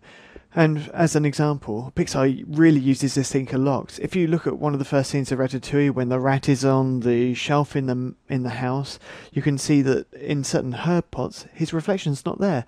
Okay, well, it's just a little example, but why not? Okay, so let's continue with our optimizations.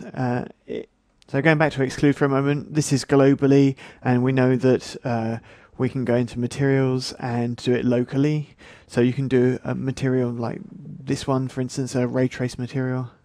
I'll make one for you. You can see in here, you can see exclusions. In the ray tracer controls, you can see local exclude, so you can exclude things just from that one material. So each time you can see local exclude, it's just locally for the material, and the one here is global, because we're in ray tracer global parameters. Let's continue. So we've got, let's just check that my exclusions, if I hadn't forgotten, I'd forgotten those, so I'd put them back. You've got down here, show progress dialog, particularly for big renders, and now you'll see this progression set up before the render starts. What's happening is the ray tracer is putting some things in memory and preparing the scene to start working on the pixels themselves in the scanline renderer. So sometimes doing that can take a long time, and so to not think that your computer's just crashed, just tick this option. If you want even more information, you can do show messages. And this is a tool that was developed by Blur Studios, a famous Californian company known for their game intros. So here we've got text that tells us about lots of different facets of our scene, so all the different information there. If I do a clear, now I can see, there you go, there's Blur Studios that made it. Okay, and if we do a reset, you'll just cancel everything and you'll just come back to the defaults. When you want to print a document, it's difficult to understand the value of a pixel in comparison with a centimeter or DPI. In fact, printers and architects, and perhaps you want to make a DVD jacket or a presentation, to print on paper, you need to talk in centimeters and DPI and in the format of the printer. So here we go to rendering, print size assistant. And now here you've got landscape and portrait, obviously. You can choose the predefined sizes, and you can choose your DPI value here. So units are in millimeters or in inches, and when you choose your image, it's going to be saved in TIFF, the traditional format for all the print workflow, including printing, design, and pre-press in general. So you can save the alpha or not. You can compress the file, and that's not going to be a destructive compression. It's outside, it's an archiving. So click on render to start the file. So you can set up different types of setup for your render if you want to. If you click on there, you'll go back to the common parameters, which will allow you to get rid of things like mapping and things like that we've already seen. So we'll come back to print size assistant, and let's choose an A4 page in landscape at 300 dpi, and file, we just Where should we put it? Let's put it in my standard folder, rendering. We'll give it a name. We'll call it imp, which is short for impression, which is French for print. And so I hit render. Obviously, the render times are a lot different from our normal video formats. The goal is exactly the same. We want a quality for print in this case. Okay, if I now go and have a look for the information about this image, view image file, and I'll go into rendering, you can see IMG there, IMP, and I can see that it's, in terms of pixels, it's 3507 by 2480 in RGB, and it weighs in at 25 meg nearly. Welcome to the world of print. Now pay attention, this bit's important. Okay, we've gone into the rendering menu, we've seen panorama, batch renderer, print size, ramp layer, and gamma LUT setup. Gamma LUT is pretty important. This allows you to have the same brightness throughout your whole production chain. Gamma was something that was invented for cameras to start off with, but it allows you to keep all your brightnesses and colors scaled. So let me turn it on. Here you've got this kind of witness thing. So the idea is that the color in the center is about the same as the one outside, so that you don't see the middle square. When I do that, let me hit OK. My screen is now calibrated, but not just my screen. Let's take the case of the material editor, and we've got colors here. Here are my colors, okay? It's often the case that when you pass an image to somebody else, you can tell them, no, I promise you it was much darker, or it was much brighter. This just means that neither screen is calibrated the same way, or even calibrated at all, and it's not at all obvious how we're going to have a complete production work chain calibrated. For this, everybody should work on the same gamma. So let's come back to our gamma. You can save your presets, or you can actually load a preset in LUT format, lookup table. That's what LUT stands for, and lets you have a file of settings which can be loaded in lots of other post-production tools, and like that, the whole length of your workflow, you've got the same kind of lighting and calibration of brightness. Let's affect color sectors, affect material editor. Let's exaggerate here. Let's completely saturate our brightness and have a look. Now, if I go OK, and now if I go into my material editor, look what I get. So we can see that my colors are just slightly saturated. Let's go back and change it. There we go. That's about right. Okay, and that also allows you to check the gammas for files coming in, or your output of your images from 3D Studio Max. This allows you to calibrate your whole environment and to be compatible in a production workflow. When you open a scene, like this one for instance, you'll have a message that comes that says, be careful, the settings aren't the same, as you can see here. So you have the choice of either keeping the system's gamma or adopting the file's gamma. So you can see the things here, and pretty much everything's the same, so we'll just hit OK. So 2.2 here for the gamma for the input and output, and we can turn up here. It's better when you're in a production to put everybody at the same level. Your file, save it, and then it can be loaded in all the other Autodesk products for post-production. Let's have a look now at the concept of render elements. It's one of the most interesting parts of rendering today. Rendering is often not done nowadays in just one single block in a single 3D application. We separate the components of the image so that we can modify them in post-production tools. 3ds Max's render elements contain things that are very useful for this process. In render setup, you'll find render elements. We can add different elements.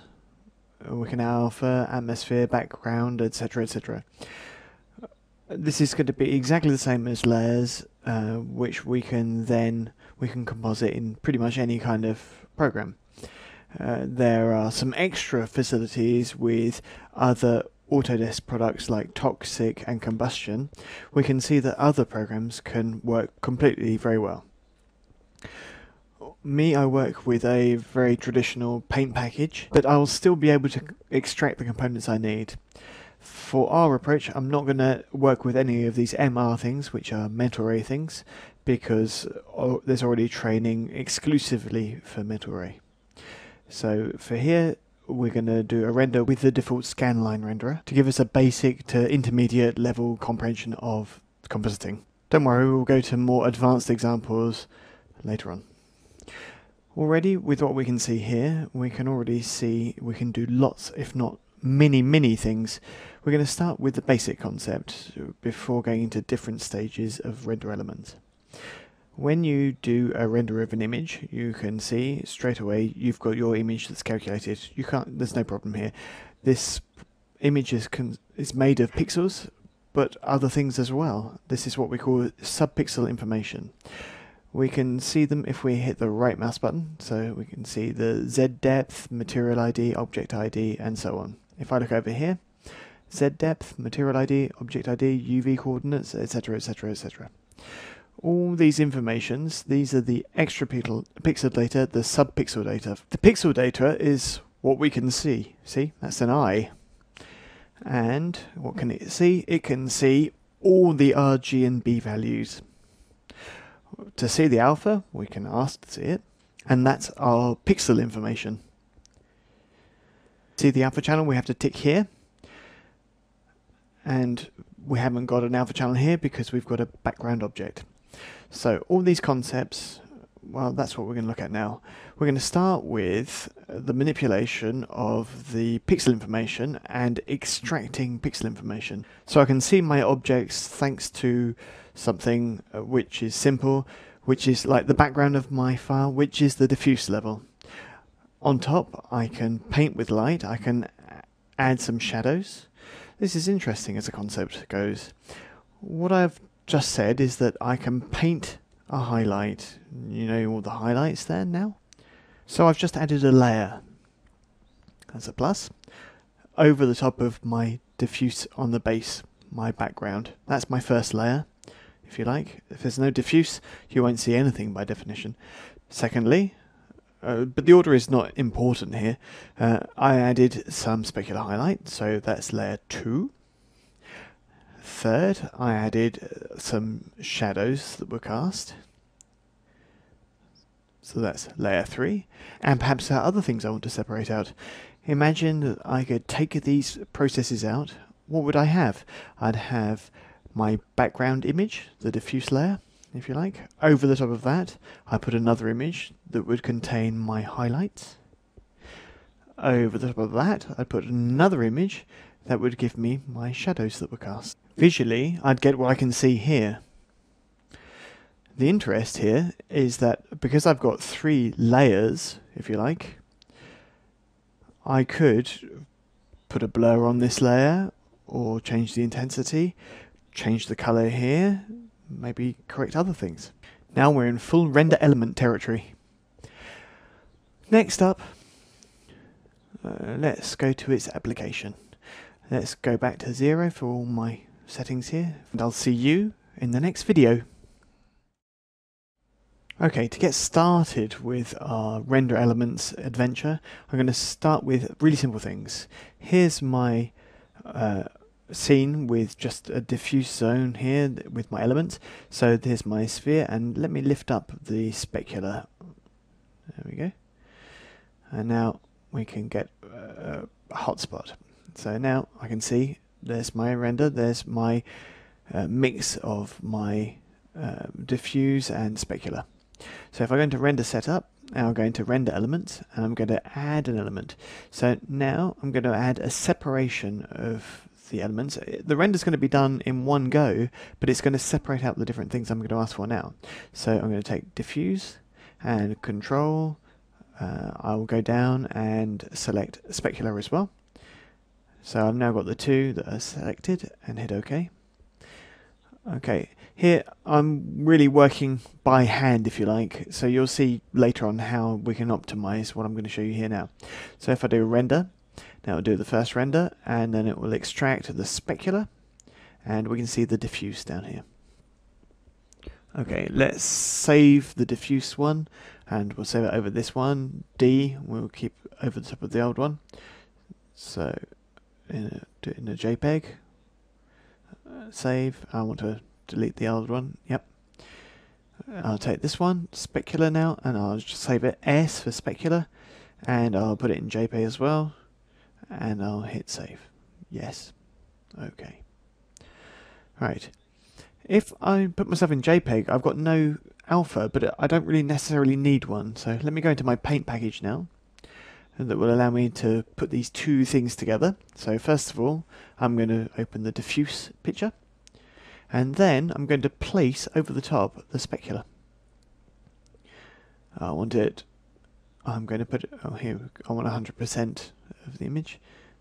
Okay. Right, so you can see it's over the top now. I can modify the blending mode in normal, default, but here we've got lots of different ways of blending, and up to you to choose the way you like best, and usually it's in additive, and it obviously will depend on each program, it will change names, but go to the one that suits you. So here we'll use screen, and I can modify my opacity of each layer, so I can change the highlight without starting the render again. If I work in a program that takes a series of images, like combustion or toxic, which are by Autodesk, that will allow me to work the same way but on an animation. This is pretty interesting because now I could add an effect, a blur for instance, just on the light, on the specular highlights. So here we go, I'm just rendering that around. So I'm just making the light a little bit more tenuous, and now I can also see that my highlights just overflow, so I've got a bit of a glow that comes out of my elements. We can also change our brightness and contrast, so if we go to tonal control, I can go here, so I can just change these. And obviously these are the same things, same tools in all the programs, so here we go. I just showed you how to change the manipulation there. With nothing but changing the specular, I've now changed the lighting completely. I can go in and modify the colours as well. So adjust colour, no, I don't like that one. Let's choose instead, where is it? Correction. Colour correction, there we go. So let's take the reds and just adjust them a little bit. And the greens, up those a bit there. And let's give it a really blue tinge. I'm going to drop them down a little bit. Okay. There, I've coloured my specular highlights, but nothing stops you from changing your diffuse level as well, my background. So let's just modify this to give a contrasting effect, and there we go. And now we can, and now if we want to change the brightness and contrast for everything, it's very simple. We just flatten the image, and obviously it has, every program has different ways of saying that, and now I can just go into brightness and contrast and I can change them again in here.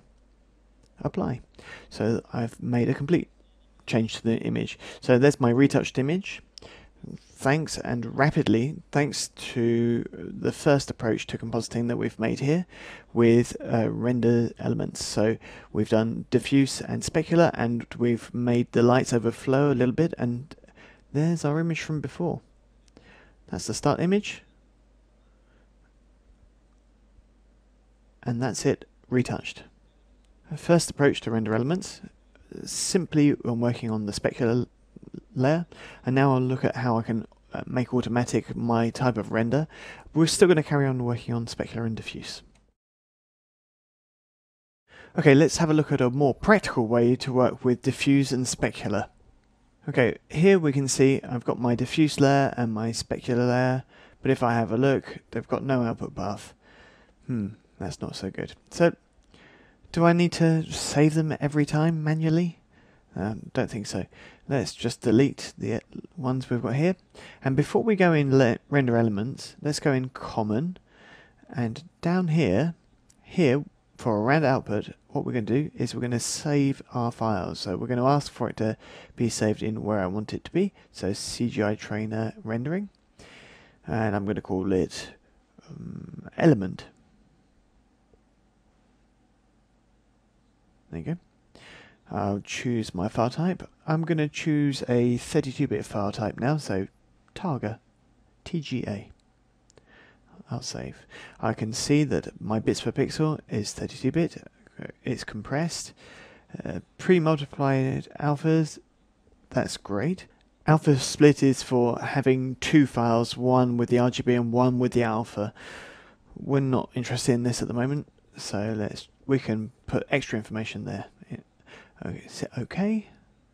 It's very important to give a name and an extension for your file before you go into render elements. So let's add this exactly the same things as before: diffuse and specular. Hold down Control, remember. Hit OK. And now I can see that my output is listed there.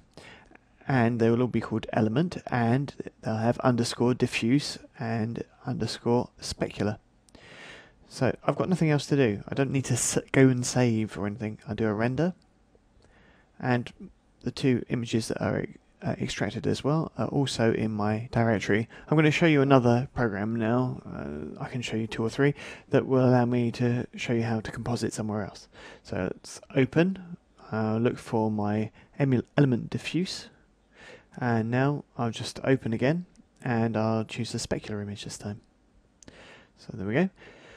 Because these are 32-bit files, they've got an alpha channel, so the alpha is automatically recognized by the program, so I'll just place it correctly for my little example, and we can see that the alpha is taken into account directly. The advantage of this kind of thing is that now I can go in to modify my blending modes, so it's always the same, so we can see them all here. I can see different effects here. Depends on which mode, fusion mode I choose, blending mode I choose. And we can see this is a much faster way of working, even in French.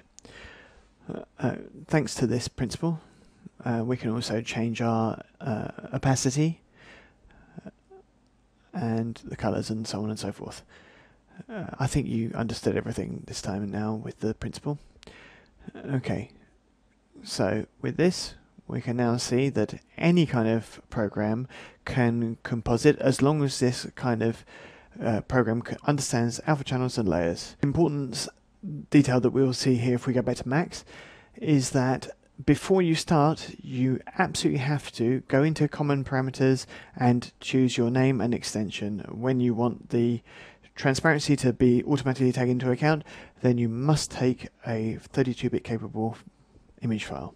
And so here we find our final composition and the two extracted layers. There's the diffuse and specular, and it will save them.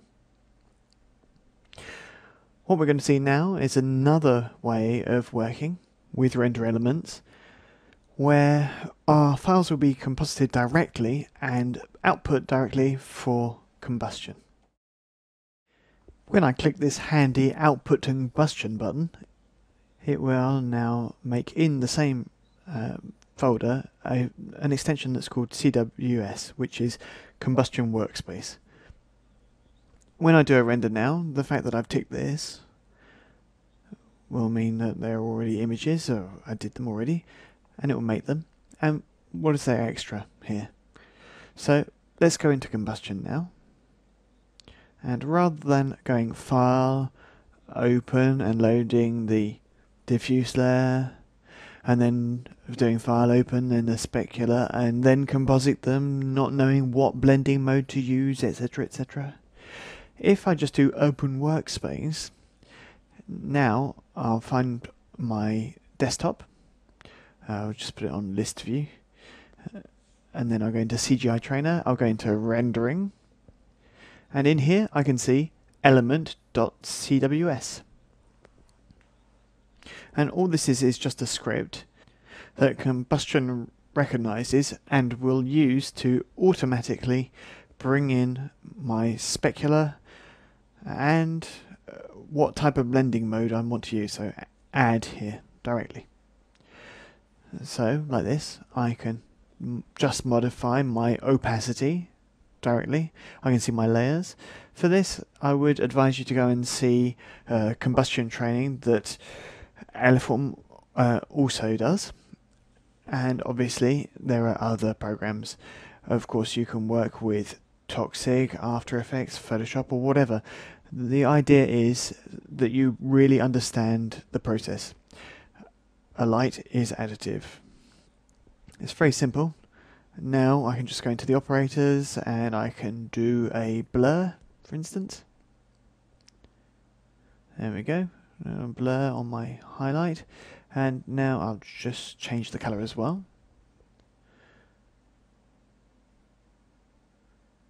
So there we go. And we've got exactly the same principles as we had in the first package, my painter package.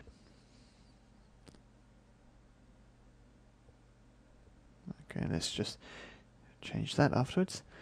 And there we go. Now let's just flatten everything and give it a little bit more contrast.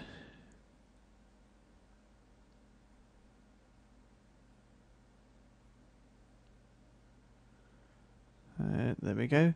It's a little bit the same principles of post-production and for render elements. What we're going to see now is the other things that could be even more useful in terms of image management. What did I mean by management? Well, the management of indirect lighting. In fact, specular counts as direct lighting, and we'll also have a look at 2 or 3 other little things to remind you of the skills you acquired by watching the Lighting Materials DVD. So I'll come back to common elements, see element TGA, no trouble there. Although perhaps I'll change its name so that we don't just keep having the same thing, element.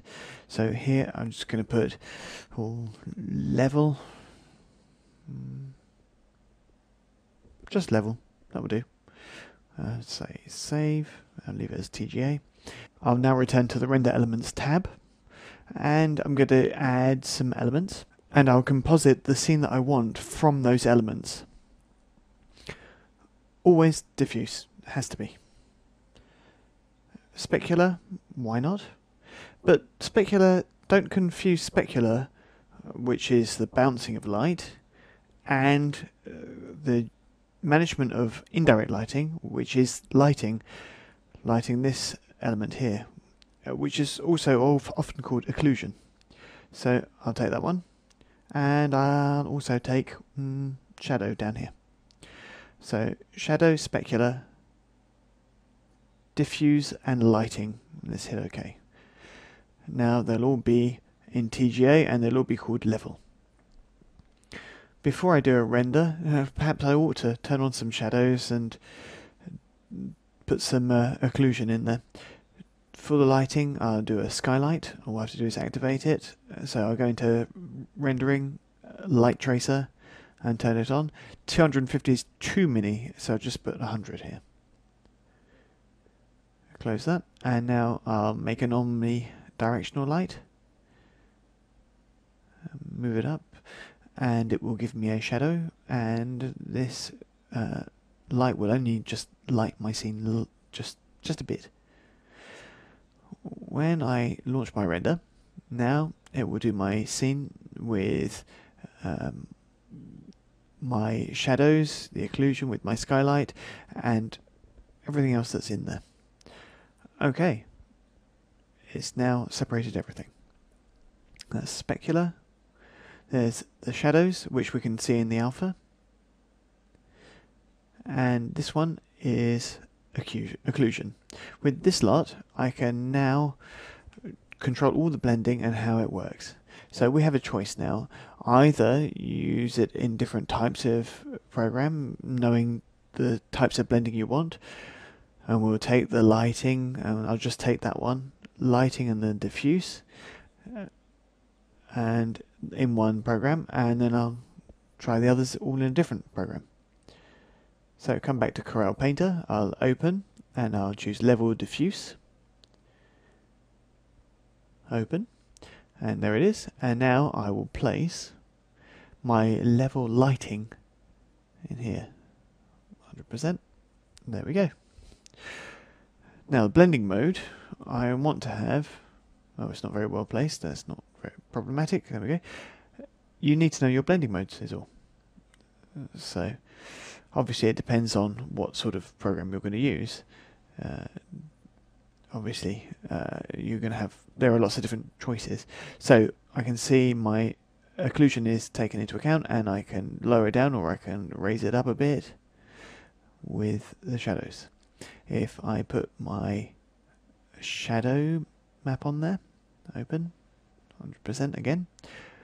Shadow is just an alpha, so here in this type of program, which doesn't understand the alpha by default, we can see that I need to do a lot of things I need to do to actually get this to work. So rather than doing this, let's just use a different program. Let's go back into combustion. I'll just delete this lot, close workspace, and I'll open another workspace. So here I can see level. Just so you know, in Studio Max, in the render process, render setup, I went into render elements and I'd left output to combustion active, enabled. So I can see in here level CWS, which is able to be loaded directly in combustion. Okay, obviously now that we see that these programs are just made for compositing. So try to find programs that are made for post-production rather than making do. Here there's my lighting level, which there's specular, there's shadow, which is separated obviously, and there's my diffuse layer. Lighting for him, it's separated, it doesn't really know what kind of blending mode to use. So here we've got different types. So usually I use multiply here.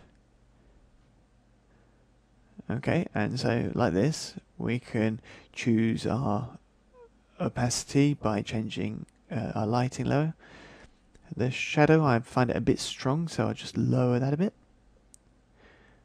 I could even blur it. Oh yes. Specular. That's it's a bit boring. So this one I'm going to let's Control C, Control V, make it a little bit stronger. And the one that's stronger, I'm going to blur it a bit. There we go, Gaussian blur. Let's bump that up. There we go, got a nice glow now. Let's drop the intensity of the other one, the first one. There you go. And now this one, I'm just going to duplicate it again. Control C, Control V. And there we go. That's good. That's quite nice. Quite happy with that. Lighting, maybe I'll change its colour. Colour correction. And so that we can just modify the indirect lighting, the occlusion, the additive effect. So now I'll just flatten it all. And now bump up the contrast a little bit.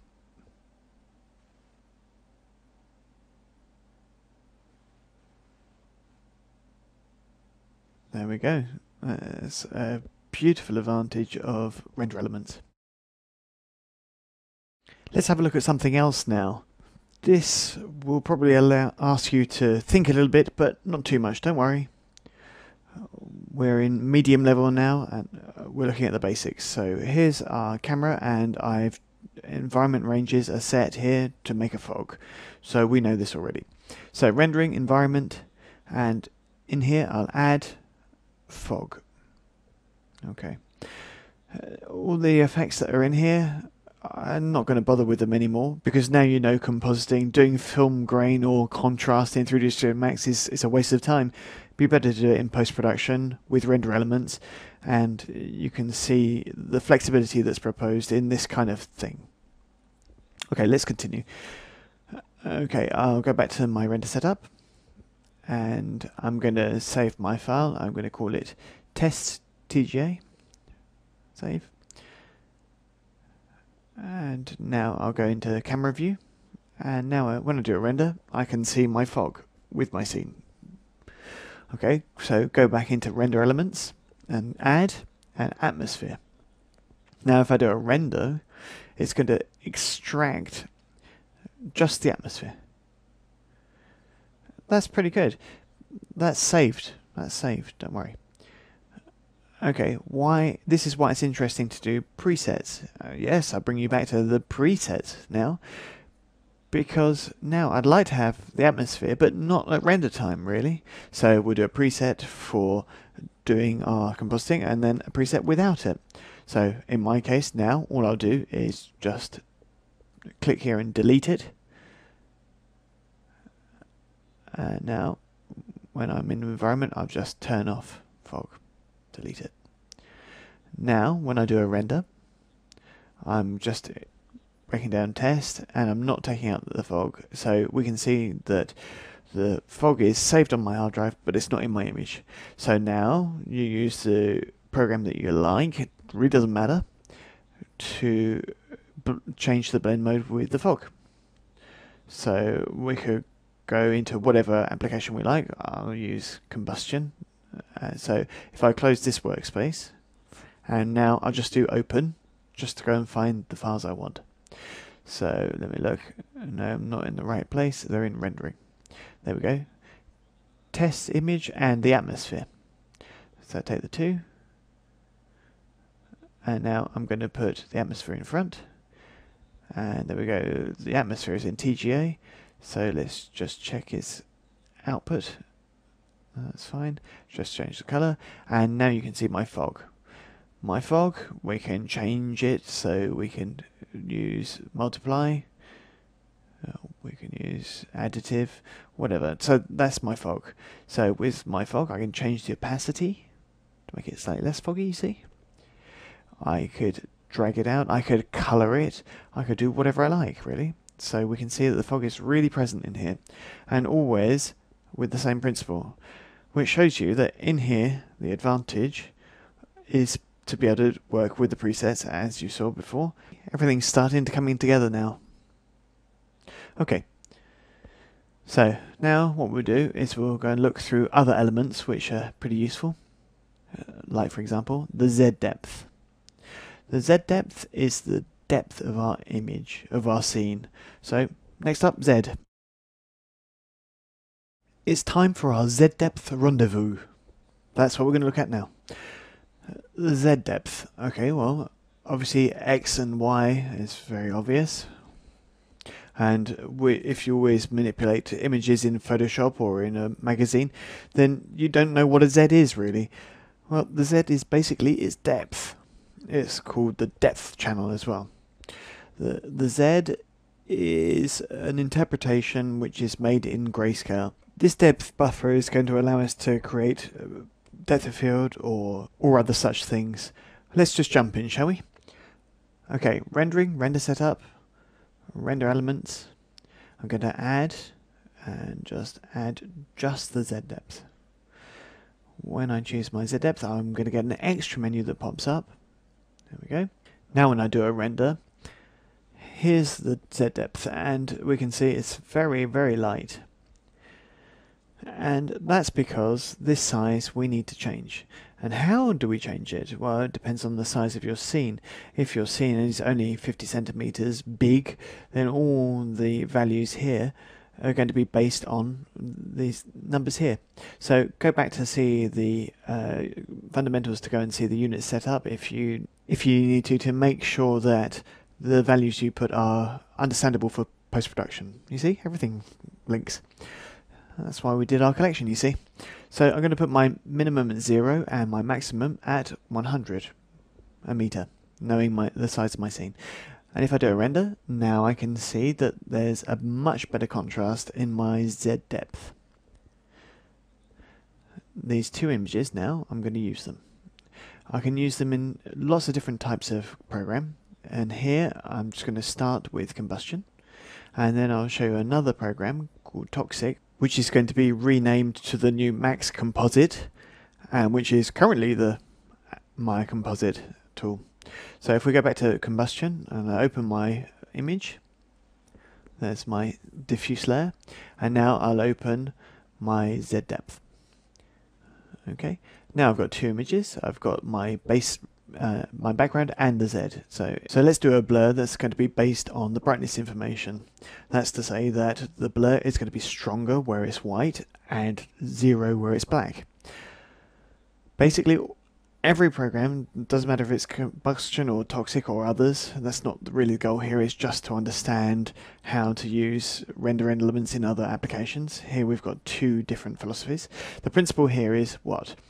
Imagine that I put a Gaussian blue, let's say a value of 5. So in the white points, it's going to be 5 is going to be equal to 5. In the black areas, the 5 is going to be equal to 0. Which means that the values in between, the value of the Gaussian blue is going to vary in between. So what's in the front here is going to be a lot blurrier, and what's in the back is going to be not blurry at all. It's that simple. That's why we use the Z depth information. Nevertheless, Z depth can be used for making a video or whatever. So let's go back to our blur. Let's go back to our main image here, and I'm going to use a special blur called compound blur, which will use grayscale information from another image. So let me bump it up, and we can see in the right there, we can actually see that the front of our image is a lot blurrier than the back. If I come back to my left-hand image and I modify, all I need to do is change the contrast. If I change the contrast that we can see here on in the real-time view, and now we can see them in this view, we can see that the blur has changed. The stronger it is at the front, the weaker it is at the back, and so we see the stronger the blur at the front and the weaker at the back. And then if you want to make the front sharp and the back blurry, all we need to do is go in here and invert, and there you go. All I'm doing is inverting my blur, and of course the contrasts will work exactly the same way so that I can have a stronger or weaker blur. So there you go, there's the use in a layered application. Now I'm going to do the same techniques in a nodal type application. Here it's not, the goal is not to show you different types of application, but just to show you how they can all work with render elements. So let's go and find my images. I think I should go back to my C, it will probably help. I'll go to users on my desktop, JYA desktop. It's always in the same folder, and I've got my two images, test and Z depth. Good, so let's just use those images to make a new composite. So I can see my image, I've got my Z depth, and I've got my result, which is there on the right. So now it's pretty much the same, so except this is a nodal application. So now I do different blends here, so I can see all the different ones here. So for example, filtering, and in there I've got blur. The blur I connect in between the two, and blurring allows me to choose modulation vectors and others. So obviously you need to know how to work with one of these. So all I'll do is I'll drag the Z depth into the blur to do a blur of my final image. So I'll look in modulation and I'll change my blur, and we can see exactly the same process. Well, not exactly the same process, but we can see exactly the same result. What's in the front is blurred and what's in the back is sharp. So always the same, no matter what kind of application you're using, whether you're using a nodal one or a layered one, all thanks to the render elements of 3D Studio Max. Is there another way to extract my Z depth information? Yes, there is. We just saw render elements, which is the best at the moment in image treatment in 3D applications. There are others, obviously. If you go into effects, you used to go into here and choose file output. I'll show you how we used to do it, and you'll understand the pain. The technique was pretty simple. we just chose to see my depth, and we could actually choose the camera, which meant you didn't have to manually set up distances or to control distances like this. When I did a render, the render was done, and immediately afterwards there was the Z depth buffer. On the other hand, since it wasn't an element render, I had to save this bit myself. Hope this was one of the ways we used to work in the old days. In the effects section here, you might find a few things that don't really need any more. They don't have any raison d'être. Why? It's a choice, obviously, but while I'm teaching you, I might as well teach you the latest techniques. So there's the explanation of the file output tool in the effects window. Okay, let's do a practical exercise. We're just going to do something simple here. Let's make a box, put a teapot on it, and materials. Nothing out of the ordinary yet. We'll just put material on a teapot, another one on the box, another one on the box. Yep, there we go. On the teapot, let's just give it a nice sharp highlight. There we go. On the box, I'm just going to go into the maps, and I'll choose for reflection. I'll just do a ray trace. There we go. Reflection, just leave it as is. Let's go to parent. There's just nothing here at all. That's all I'm getting. There's no anti-aliasing. Let's continue now. Let's put a light on here, an omni light,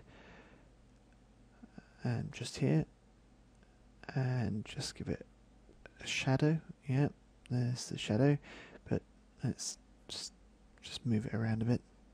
Just put it there. Now I'm going to ask for the shadow to be shadow map parameters. I want a two-sided shadow, so that I can get my teapot correctly, because it's a simple object. If I don't have that on, then I just get these holes in here.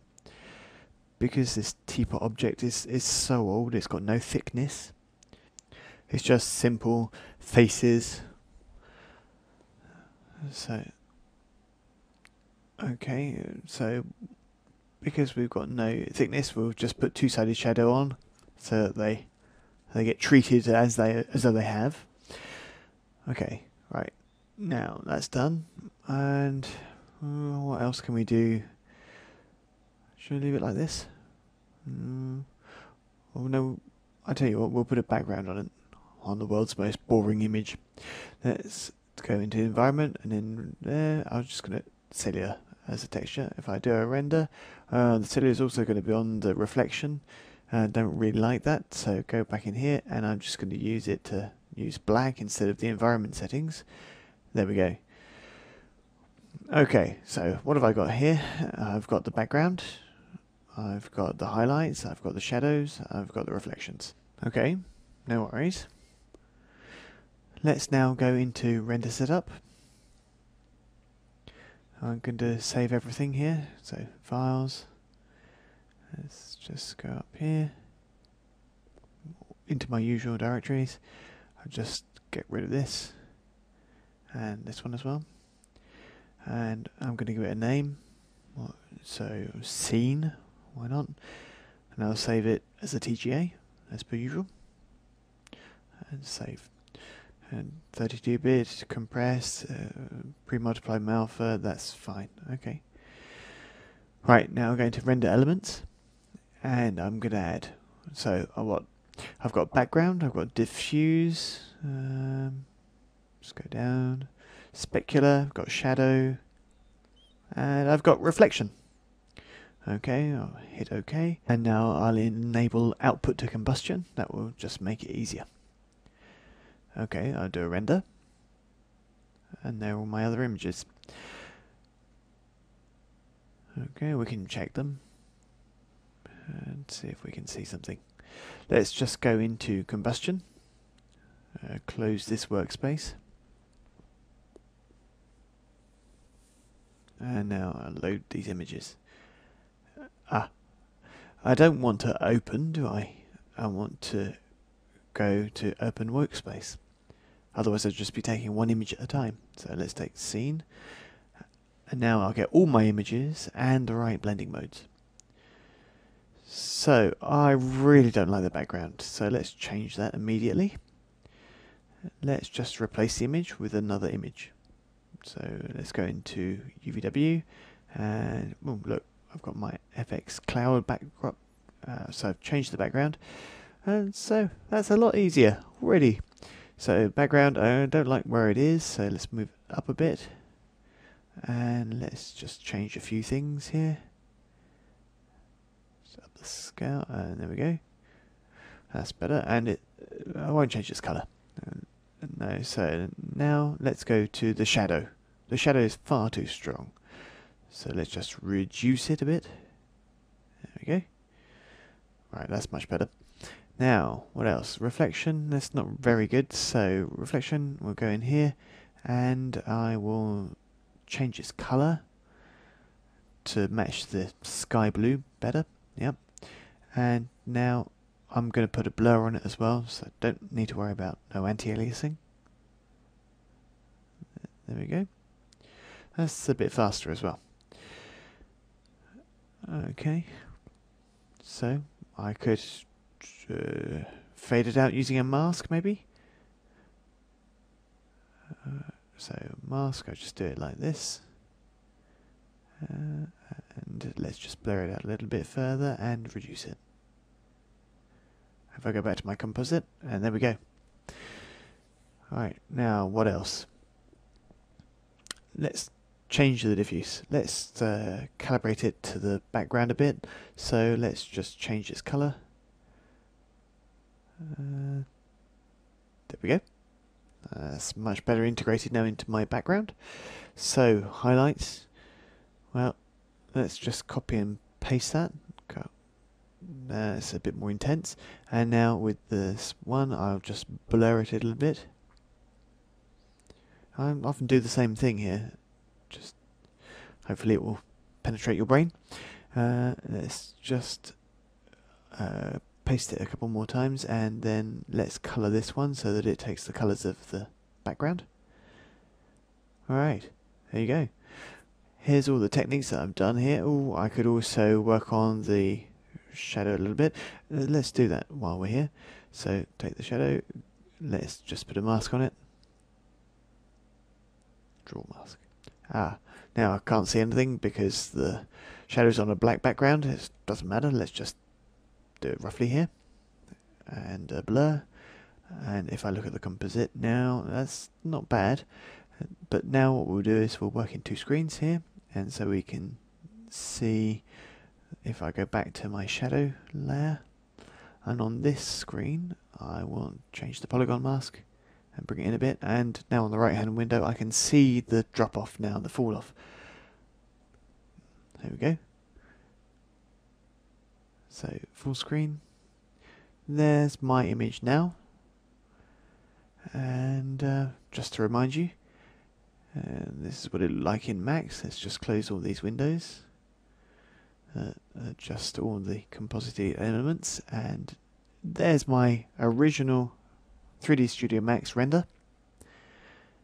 And here it is once it's been reworked a little bit in post-production.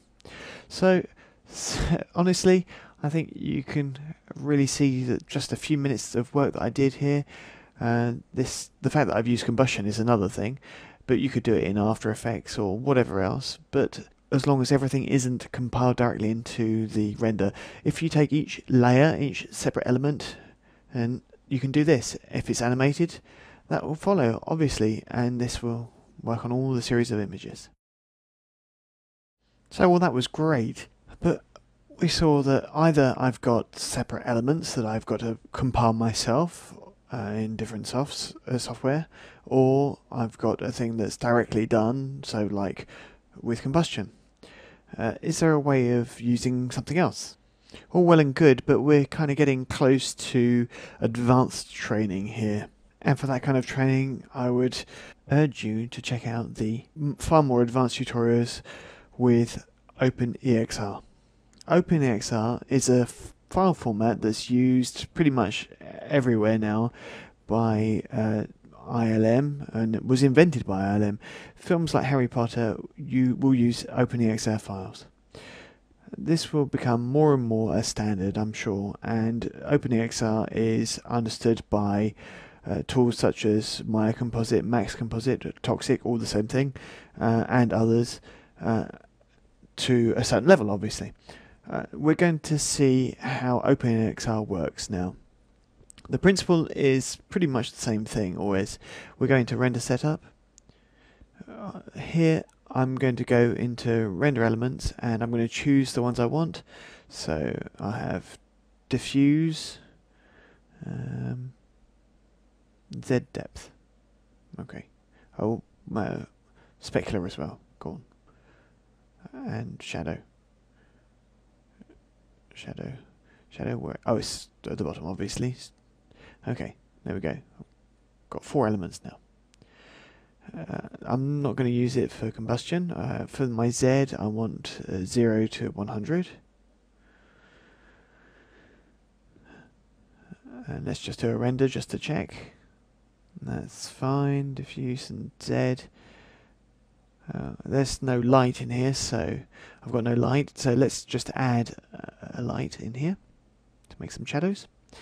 And I will turn on, for that, shadow map. There we go. Now, to do an OpenEXR file, once all that's chosen, let's go to Common tab and go down to Render Output and choose the format OpenEXR. Choose my habitual folder, go into rendering, and I'm going to call it test. Well, there's the novelty. Let me save. And now there's a setup. I can add elements to it. I can choose all these elements that I selected before. Okay. And I can see that they're going to be directly included in the OpenEXR file. And there we go. That's all there is to it. That's pretty useful. Now, obviously, whichever post-production tool I use is going to have to understand OpenEXR files. I promise you that in other advanced training we will use OpenEXR. And so there you go, we can add some G buffers and we'll look at those next. I'll hit OK. And once I've done a render now, all this information will be included in one OpenEXR file. Do render. The render's done. I can see that all these things are extracted still, but they're all going to be included in the OpenEXR file. Okay, I really didn't want to leave you without showing you how programs like Toxic use OpenEXR. So here's my OpenEXR image. We can see that it's test.exr. Control C, Control V. I'm just going to double it up so we can see the other layers. So we go to options, and in our channel views we can see all our layers. So shadow, and I see shadow in my window there. Z depth, specular, can't see very much there because it's on a white background. So let's go back to the shadow. Up to you now to composite this with the other file using different blending modes. So here's the advantage of OpenEXR. It contains everything inside one file. It's compatible to combustion. You've got everything inside. The way you open the contents of OpenEXR depends on each program. Obviously we can't look at every program, but I hope at least this introduction will interest you. And don't worry, I'm making an advanced tutorial just using OpenEXR, the file format that ILM invented and used. And we're talking about George Lucas's studio here, so if it's good enough for him, why not for you? We're entering a very important part of our training now, subpixel information. So what on earth is that? I already spoke about it a little bit, and we could say that the first subpixel information that we know is the alpha channel. When I do a render, I can see pixels and I can see the alpha channel there. there's other things. There are other things that we're going to see now. If I do the right mouse button, I can see extra pixel data on the right hand side, and I can see that I've got NA, nothing there. So there's nothing. No information at all. Here we've got the information about the image, the width and height, and what type of colours we've got, and all the rest of it. But here we've got nothing. This is what we're going to have a look at now. How to add information in here. Subpixel information. Okay, so subpixel information, the best known is object properties, is the G-buffers. G-buffers, what are they? They're simply extra ways to hold information about your geometry. Okay, right, there are several numbers here, and if we go all up to the top number, if I hold Control on there to go up faster, there we go. What did I get? I got a number 65,535. 65,535. That means I can do 65,535. What? It reminds me of a number. Once upon a time, in our previous training, we talked about pixel information for RGB. Do you remember? And I told you that we had 256 levels for 8-bit, which 8-bit is the normal format for colour for us.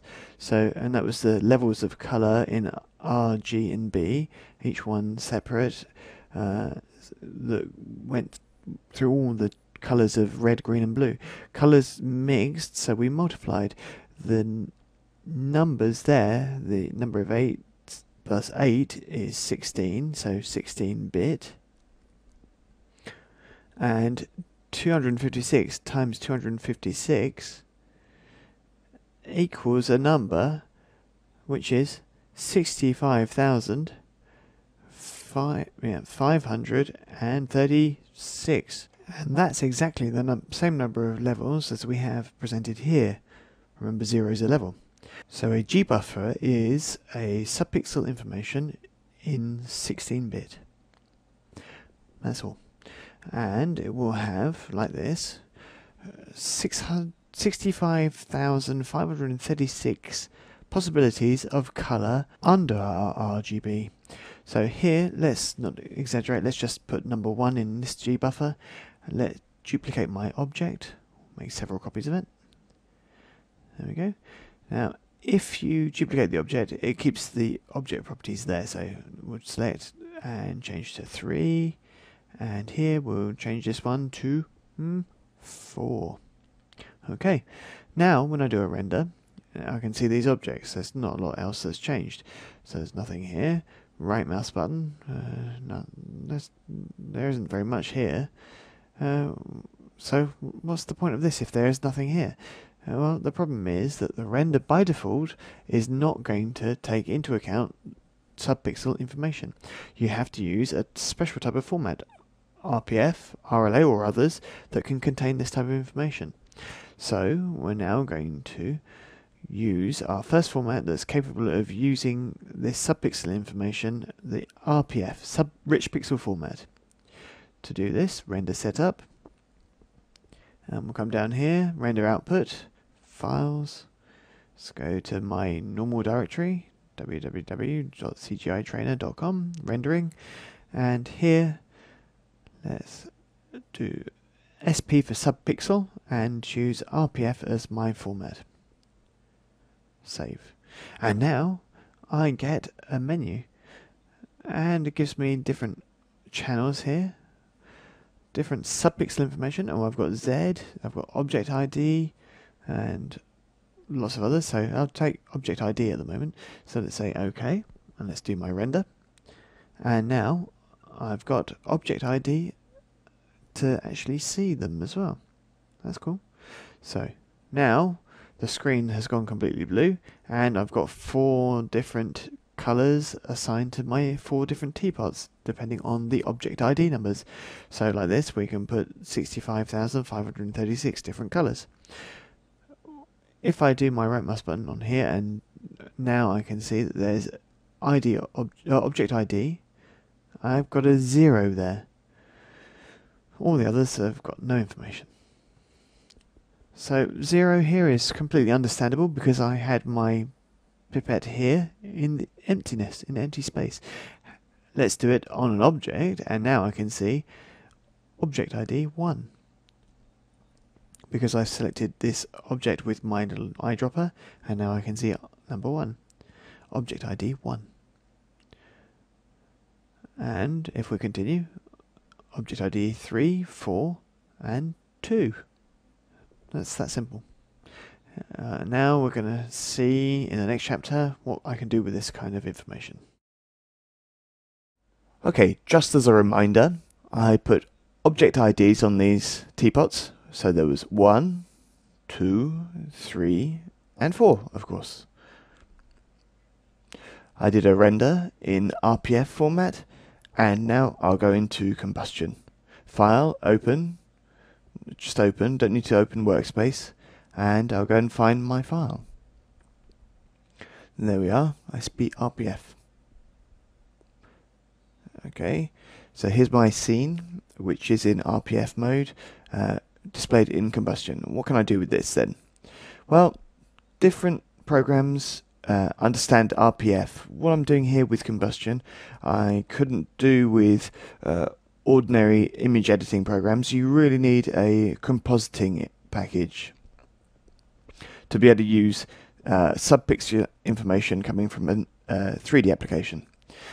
Combustion can do it, Max Composite can do it, which is just toxic by another name, and others as well, obviously. Some of them need a plugin to be able to import RPF files, but a lot of programs are compatible with this kind of format. What I'm going to show you here could also be contained inside an OpenEXR file. Of course, everything that concerns OpenEXR, I'm going to urge you to come to my advanced training with OpenEXR, where we will really work with image sources that are devoted for HDRI. But for a basic stroke medium level training, this is not bad already. So we'll go here, right mouse button, operators, and we'll go into glow, 3D glow. So now I choose my object, so I've got number 2, number 3, number 4. And so if I go just on this one object, and now I can change my glow. That allows me to do additional information directly on one object. So let's turn off the glow and do something else. So let's use a color modifier. I'm going to choose a different color so that we can say we can see it. Don't worry, I haven't got this kind of taste, I promise you. It's just to show you to be a teacher. So now I'm going to choose a selection operator, and I'll choose gbuffer object selection. Still the same idea, and here I'm going to choose the color and lift it up in the layers, and then the object ID that I selected has been changed color. Result, it's just this one object that changes color. So here's one of the applications of the gbuffer, giving a single object a single number. Next we'll see that we can do exactly the same thing, but this time with material IDs. Okay, for our example here, let's prepare for the worst. We're just not going to have good taste here. Let me make a box now, subdivide it by 3 segments. I'll convert this to poly, and now I'll go into the material editor. I'll just do it quickly here. So first I'll put on the whole box, and I'll take the 4 corners and put the second material onto the 4 corners.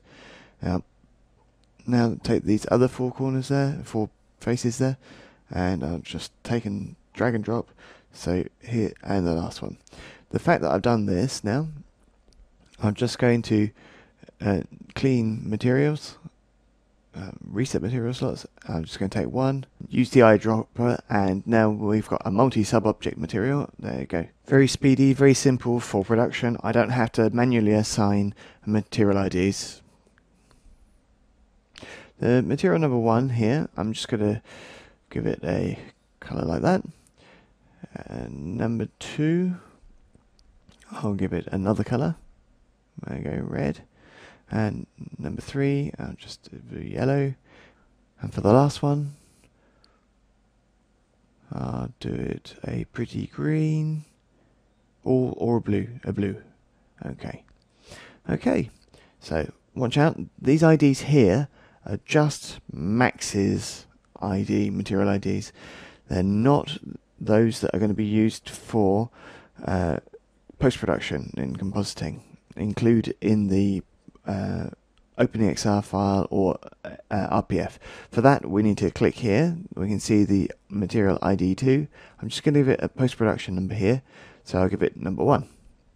So I'll go back up. I'll go to this one. And for this one, I'm going to do material ID 2. So these numbers that are up here are the post-production numbers. Okay, they're not anything to do with the Max material IDs. Okay, those are just for Max. Once you've done that, and that's it, now let's just do a quick render of the still image. Go into render setup, simple image, choose my file. So I'm going to go back to my directory. There you go, rendering. And now I'll call this one TXT for texture, and RPF. I'll save. I'll turn off object ID and I'll tick material ID. Don't confuse this with those ones, okay? Those ones are just for Max. The ones I went to were for combusting. I'll do a render. Now I'll go into combustion and I'll just open that file.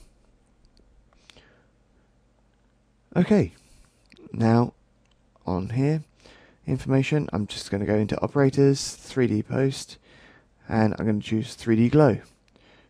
Be careful, glow source is not going to be on objects but on materials.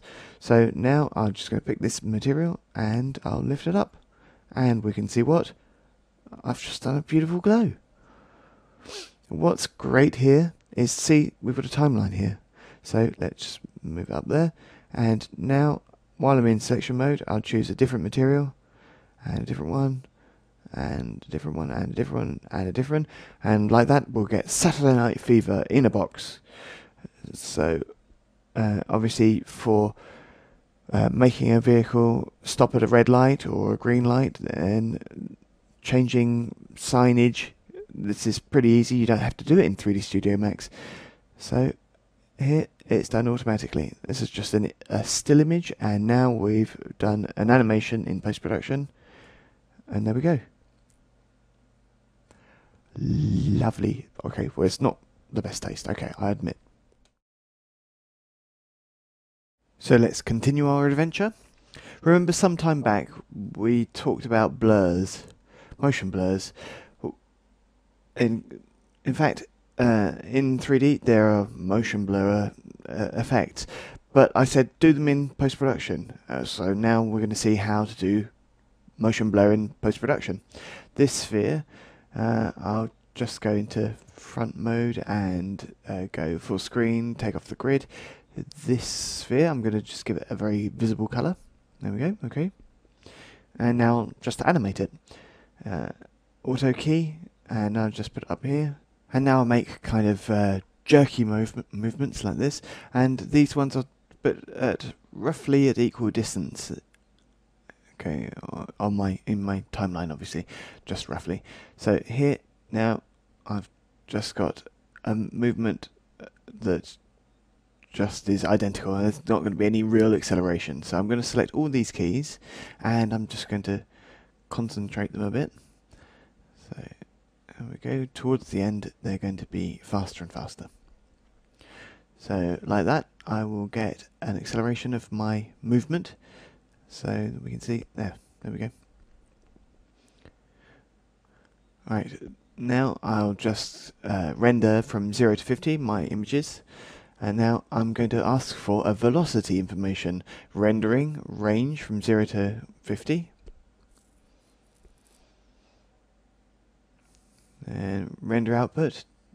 Still go into my normal folder, and in rendering, And now V for velocity, and I'll use RPF format. I'll save, and now I'll turn off material ID and just turn on velocity. I'll do a render, and I can see the renders being done, and now there's going to be variations in color in subpixel information that will change the amount of blur automatically in our compositing package. Okay, here I'm going to carry on using combustion. So file and open. There we go. And I'll do play, and there we go. There's my object that's just bouncing about. Okay, so right mouse button on the object, 3D post, and I've got the most complicated menu ever, RPF motion blur. That's it. There's one setting. So I put the blur to maximum, and now I can see automatically, based on the acceleration of my object, I've got my motion blur. There we go. And the blur is animatable, obviously, and we could even exaggerate if we wanted to. In combustion, and we can see that the value's at maximum, 100, double click, and let's put it at 500. And there we go. And this is just to show you that you're not limited. Okay, and we could make it stronger or less strong, so we could have the blur adapting to the acceleration of our object. I'll come back to 3D Studio Max, and you should know that you always have in rendering, you've got a render element to have a velocity pass for tools that don't understand RPF format, for instance. Exactly the same. Normally, the program concerned will ask you for a blur, and it will ask for a motion vector, which is what they're often called, and all the post-production accept this kind of passes for post-production treatment. So that's why I insisted to do the motion blurs in your post-production. I'm sure you remember this little scene that used motion blur. Well, so now I did a render with a velocity buffer, and if I switch to combustion now, there you go. Here's the render, and now I'm just going to add operator 3D post RPF motion blur. I'll just up this now, and let's just take this image here so you can see it better. There we go. And based on the blur desired, I can see what interests me in my motion blur. When I do a render,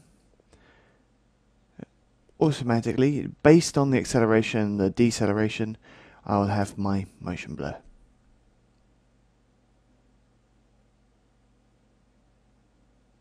Okay, this is frankly simpler. Rather than waiting for a 3D Studio Max render where we cannot change anything because our motion blur is frozen in our output pixels. Okay, we're going to do a bit of revision now with an exercise that will take into account all the things that we've looked at so far. So let's just make a cylinder, and I'll just do big screen and take off the grid, convert to poly. Select the segments, or this one, for example, loop. Control to take the faces that correspond to it, extrude, oops. So right mouse button, options, local normal. And now it'll extrude around my normal. Okay. On these faces, I'm going to give them a number. 8. Control I to invert our selection, and now I'll call that one 1. Okay, very good. Okay, let's select that face and extrude. No, I'll inset first. Okay. And now I'll extrude.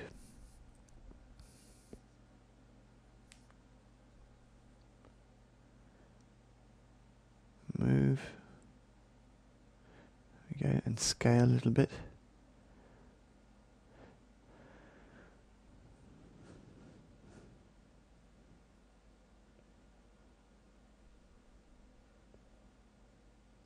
Okay, let me turn off my wires. F4. And I'll go into Material Editor. I'll drag one on there for everything. Then come down here and reselect my faces with the selection down here. So put 8 in here. Select. And I'll do another material here. And I'll select all these faces up here. Oh, best I use a crossing mode. There we go.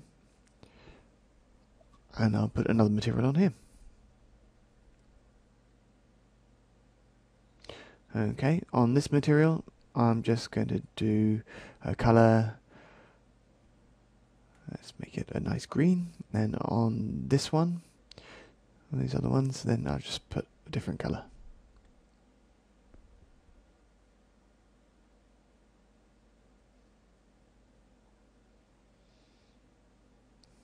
Okay. Let's do a base now. Actually, no, I won't. What I'll do is I'll do a sphere instead. So, Control Z. Let's just have an auto grid to make sure it's positioned correctly. And there we go, just move it around. Here we go, and let's give it another material. And we'll make this one blue, I think. There we go. Just basic materials here. Okay, these materials, I'm just going to give it a number. This green, and the red, I'll just give it a different number.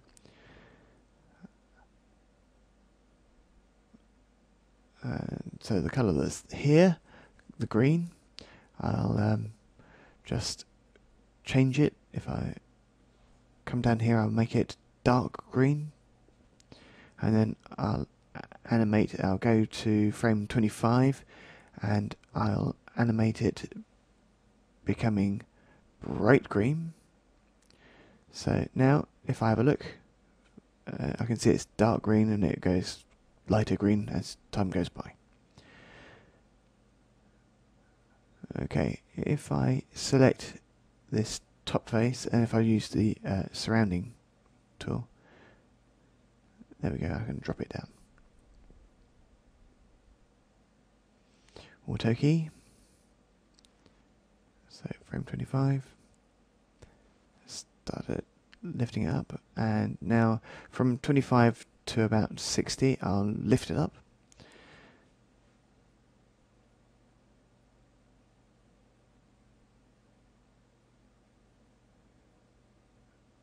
And here I'll just amuse myself by changing the lengths a little bit.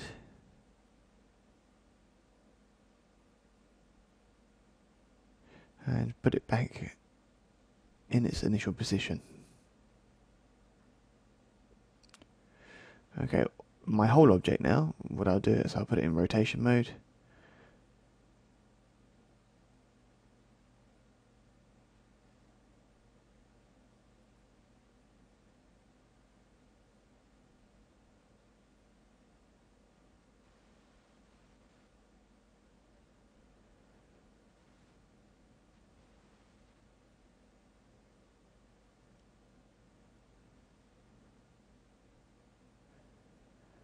Okay, and now this ball.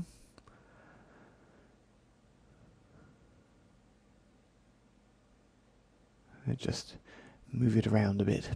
I think you can see what we're getting at here.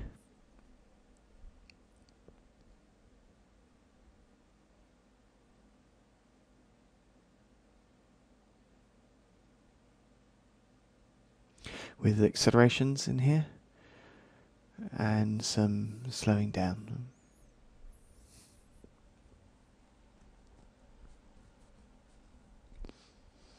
Okay, so let's see what I've got here.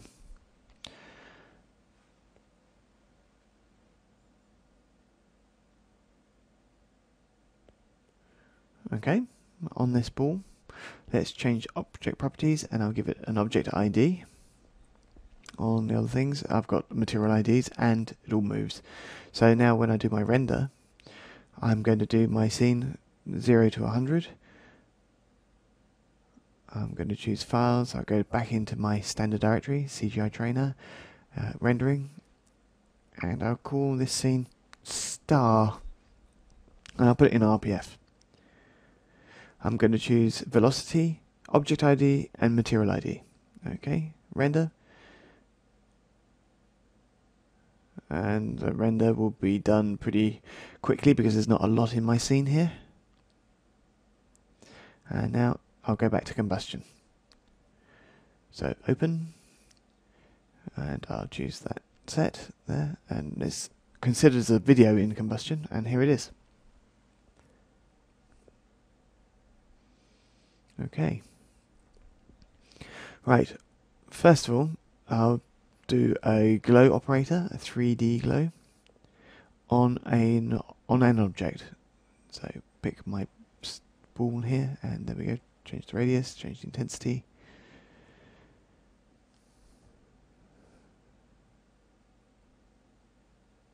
Okay, so I can do the same operator, glow, and this time not on an object but on a material ID, and I'll choose that green material. So to start off with, it was turned off, remember, and so I'll do exactly the same thing. I'll animate the strength here, turned off. I'll go to frame 25, it gets turned on, so I intensify it. The button lights up and then it can turn off again. So like that we can animate our post-production effects. So good. So let's do another one. Operator, 3D post, 3D glow. Obviously we're doing quite a lot of glow here. So glow again, and this time material ID, and I'll pick that bit. And let's up it. And this one I can just leave it on all the time while it's visible, because by definition it's always on, it's always glowing. So now on this scene, a little bit saturated, I have to admit, we're going to add in post-production velocity, RPF motion blur. Let's put it on full, why not? Now all my objects are moving around, and with their speed, we can see for the laser, we can see that they're blurred.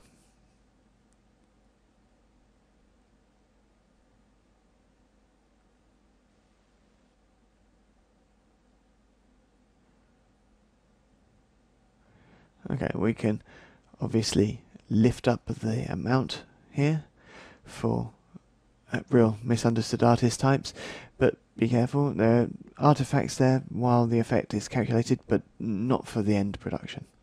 So there we go. That's how to work in post.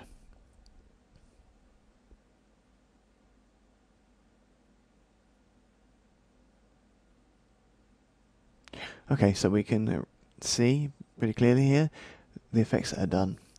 Okay, so up to you to play with things like the quality, the amounts of glow, just to make them a little bit more subtle. So here we go, and a little bit less exaggerated perhaps.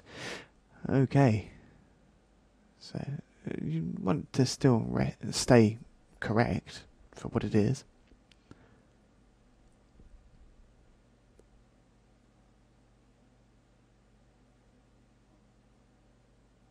So there you go, all the post-production effects. So there you go, you can see the kind of thing, basic admittedly, that you can do in just over 10 minutes in post. Okay, Z depth and RPF. Here we're going to have a look at the use of Z depth in RPF format and its advantages and perhaps its problems. Here's our scene, and I've just put it in a render with Z buffer setup, and I've just ticked Z depth. Sometimes we see Z depth buffer, sometimes we see depth buffer, sometimes Z channel. Often different programs use different terms, but it's all the same thing. That's how it goes.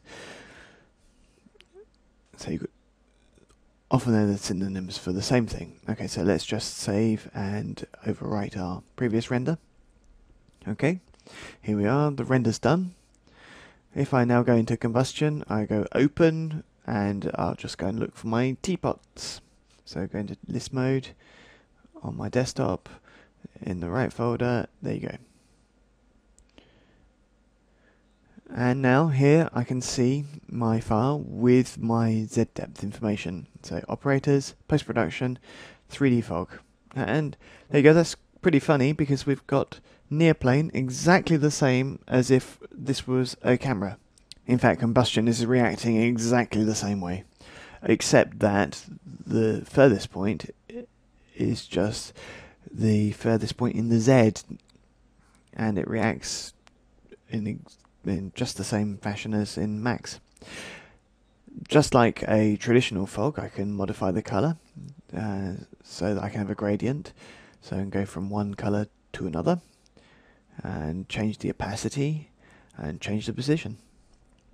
Okay, we'll leave this white to not scare people. On the other hand, which is interesting to see, the anti-aliasing on the Z buffer is not available. So that's why you've got this button here, correct edges, that allows you to have that correction in the anti-aliasing of the edges for your fog. Let's just change a couple of things. Just like in 3D Studio Max, we can put an image or a video or an image sequence compiled in an IFL. Go back to see the IFL training if you need to. So here, if we go into fog source or choose an image, I'll just choose my sky image. There is it. It's this one. Okay. Now, directly in fog, I've got my sky just like my example that I did before with the single teapot that flew off into the distance. I could put video in there in exactly the same way, and that's what I'm going to show you next. So here's a scene that contains several arches and a light and obviously a certain amount of depth. If I put myself here and I'll do a render, and let's just check one single file. The single file is still with the same options, Z depth, and I'll call it Z8 so it doesn't confuse with the previous one, and I'll do a render. There we go, the Z is in the scene, there we go, I can see it. When I do a right mouse button on here, then I can see the Z depth information there, and if I move my mouse over the black space, just where there's no object information, you can see it puts infinity. As you approach here, you'll see that this number just gets smaller. If I now go back to combustion, and I'll do an open, there we go, in rendering ZA. There we are. Okay, so the pixelization, the errors are just basically due to that I'm in lower resolution than normal and down to the encoding of the video here. So let's just put a 3D fog effect on here, but instead of just the fog, I'm just going to do a video. So I'll do open, and now I'll go and find a video on my hard drive. And there are quite a few videos on the hard drive where the program was installed, where Max was installed. So if I go in here, Autodesk 3ds Max 10, maps and moving maps is what I want. And let me see the thumbnails. And now, for example, I'll take cloud, and automatically it's the video that is put in the fog zone. I can, of course, I can move it around like I like. The fog distance is recognized with no problem with the little plus that's here. So like this, let's click on it. So like that, I can say how far I want the fog to progress. So if I want it on infinity, then it's just in the background. And if I move it forward, and it moves forward, obviously. I can amuse myself by animating this effect by dragging my cursor.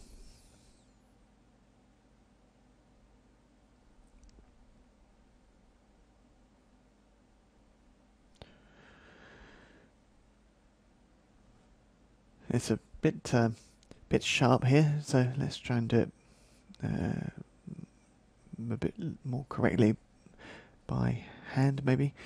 So do it here, and do animate, and just change it with the little cross. Okay. Okay, the progression is just too rapid, so I'm just going to do it by hand. It'll be a little bit easier. So animate. And there we go. Alright, well, there you go. It's just a bit of a short clip anyway. So there we go, there's no problem. There's a few errors that I can do with correct edge. So what's interesting here with the video is that we don't want to forget opacity here. So here the opacity will work with the fog perfectly. So here we can see that, let's stop the animation a bit. If I lift the opacity, if I do that, then I can actually change my fog a little bit so that I can make it a little bit like a sort of ground fog. If I change my colours here, this will also colour the fog. There you go, very simple. Now I can change the colour positions. So like that we can colorize the video that's inside our clip.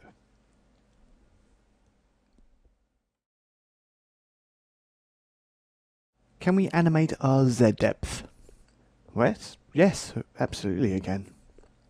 So here we've got a scene that's very simple, just a box with the teapot on it and a camera. What I'm going to do is just animate some of it, so the camera and the teapot, for instance. I'm going to go into perspective mode so I can see better, so I can move my teapot. So from 0 to 50, I'm going to just move it off over here. Okay. If I go back to camera view, see on the keyboard, now I'm going to animate the camera so that it follows the teapot. The teapot leaves off, and I'd like for the camera just to follow it. So I'll do a dip. Oh no, I'll just move the target point of my camera, and there we go. I'll take advantage of this moment to make my teapot a little bit more interesting in its movement. So I'm just going to move it around a bit as it lifts off.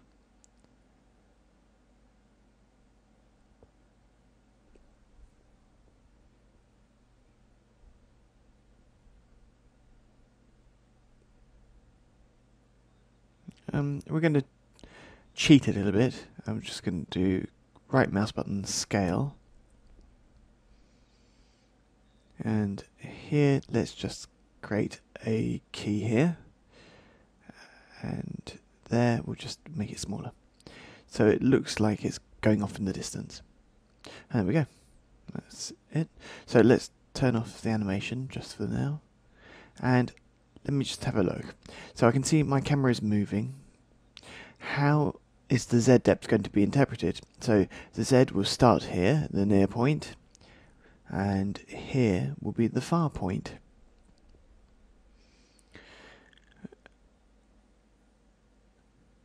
So we can see the gradient of grey will go from the near to the far between these 2 points, from white to black.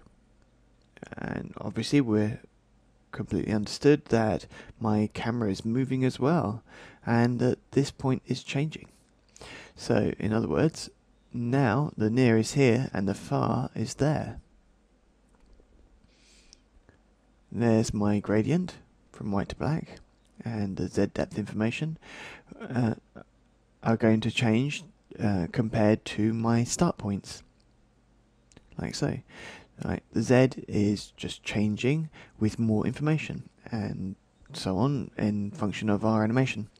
So Combustion is actually able to understand it. It's not just him, obviously, but Combustion does understand it. It's pretty much the same that for any other kind of application that can use this kind of information. I'm showing you Combustion because it's the easiest in terms of understanding. I could have taken toxic or other, but seeing the difference there, the fact that it's going to be called max composite, there we will wait a little bit more, for that's really for advanced training. So let's come back to our render. I'll do my render. I'll do from 0 to 50, and 640 is fine for size, and I'll do it in RPF. Let's go into the same folder, and here I'm going to call it Z move, and RPF, and save. Just Z depth. Hit OK, and now I do a render. Okay, now I've got my animation that's calculating at the moment, that's rendering. Now go into combustion, open, and let's go and find the file I want. So desktop, and all invoices in the same place. There we go, Z move. Okay, and now I do a render. And now we can see our composite is a 2D composite. That's to say the Z can only do 2D composition. In fact, I need something else. What would be good here would be to change the layers, like the background. Like for here, I'm just going to make a background by importing an image, and I'll just use my clouds image. There we go, FX. Okay, here it is. I'll put it behind. Oh, that's pretty interesting too. I can put it in front of or behind. All it is just standard traditional compositing. Yeah, but if I was in 3D, let's put our compositing into 3D mode.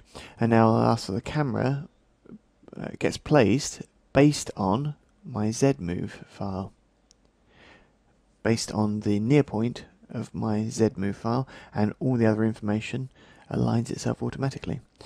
The fact that I did that, if you have a look at the image plane now, has placed itself in an interesting place. If I continue the animation, you can see that the image plane changes but stays at this this specific point. And where is this specific point? It's basically the center of the grid of 3D Studio Max. When we're in 2D, and here I'll try and draw it for you. So there's my render with my teapot, and I can either place an image behind, like this, or in front of, and cover my teapot, unless I choose a blending mode, obviously. Yeah, but in 3D compositing, how does that work? Where's the image going to be placed? In this case, it places itself in 2D based on the camera, but its position on the Z, this position, the center of the grid, that's all. The image is going to be placed here. Now, what size will it be placed at? Well, the size of the image won't change. If I do a render at 640 pixels wide, and my image is 1024, then the 1024, the excess will be placed on either side, around the whole image. So there you go. So, let's have a look at that now. If we go back to combustion. So, I've got my image here, and the image of the sky that's in front. It's not in front, but it covers the teapot. So let's move it back in the Z. And now we can see how 3D compositing works. I can put this image further back or further forward. Okay, so now I'll change its scale, and I'll have a background. I'll put it over there and turn it, because it's the sky after all,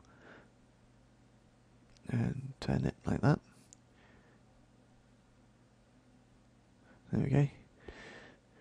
Here it's not really big enough, so let's just make it a bit bigger. And now I've got a background that's animated. If I do play, we can see how the background is following the movement of the camera, and the layers are remade in 3D. Okay, now it's much easier to take my surface layer and to get to a certain stage and change its opacity and make it disappear in the distance. So here we go. This is 3D compositing. Using the Z, now the Z allows me to position layers in an environment based on the near point of the camera or the far point of the camera. What's interesting here is that once I've composited like this, I can come in here by going onto the sky and put a blur effect on there. And on the image, I'm going to do a blur as well, but this time at 0, neutral. Okay, so now as I look in the animation, as the teapot flies away, then I want it to become slightly more blurry, and the sky becomes sharp. And like that, we can do kind of false focus pulls. We can have the images blurred based on whether they're in the foreground or the background. And that's what we're going to do now in animation.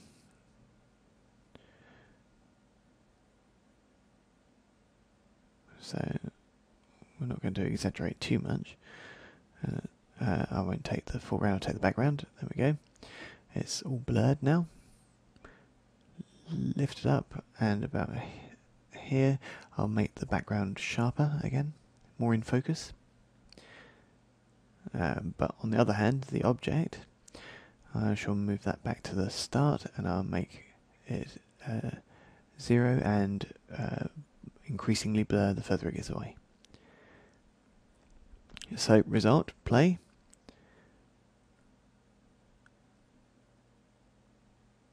And now we've got the blur of the clouds. It becomes more and more sharp, and it's things like this that allow us to really give additional reality to our animation. So here we go with Z depth that's animated. Yes, I know we're in combustion here. I made this choice just to show you, get you started, but I hope this has opened some new perspectives. Is it possible to replace or add texture in post-production? Of course. Here, my statue, I don't know if the pigeons have not liked it or something, but here's our bust.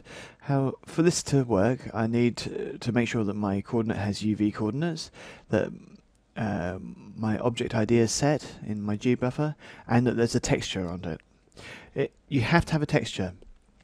The idea of adding another one or blending needs a texture that's already there. So I put a texture, I put UV coordinates, and I put an object ID. Now, pretty much all conditions are met. Now let's just test to see if it works in animation, because obviously if it doesn't work in animation, then it's not much use. Okay, so here's our little animation. Now let's just do a quick render from 0 to 50. I'll choose my file name in RPF format, obviously, and hit save. Now here I need object ID and UV coordinates. Just need those two. Just the number of the object and the understanding of UV coordinates. Okay, so I'll do my render, and my animation will render. What you need to know here is that what I'm trying to do here, and I'm maybe repeating myself, and this is the last time I promise, we could do with combustion, or we could do with other post-production tools. Just because we've seen basic initiation and open EXR, we can add further information. So this is typical not of render elements, but a render with subpixel information. So I'll go into combustion now, and I'll do open, and I'll just open this file. I'll do play now, and I can see my animation. Let's just put it in preview mode so that it just goes faster. Okay. There you go. Now it'll play in real time once it's loaded. So let's go to 3D Post and choose Texture Map. And now I need to choose my object ID, which will be tagged. So the object is going to disappear visually now because we've now got to continue our process here. So let's choose a layer which will be overlaid on my object. So I can take an image that already exists or a video. So let's go on the hard drive and go into the same directory, into my Macs. I'll go for maps, and as you know, we've got some animated maps in here. So let me just take this one. This one's good because you can see above it's black here. So now if I completely replace, the video is going to follow the shape of my statue. Here I'm not going to do replace, I'm going to do additive. What's black is transparent because we're just adding the RGB value of 0.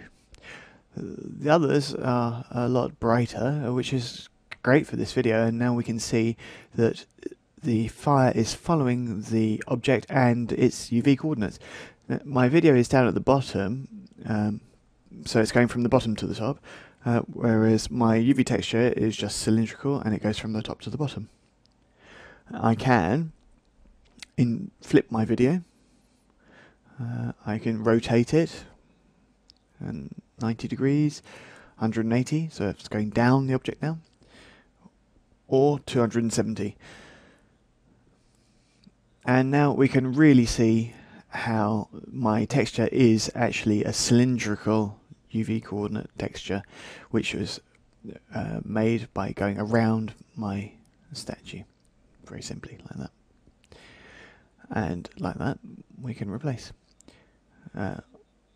That's pretty good when we want to reintegrate elements like an explosion on polarized sunglasses, or 2 or 3 little effects for putting things on characters. I've used it already for replacing logos or text in different languages.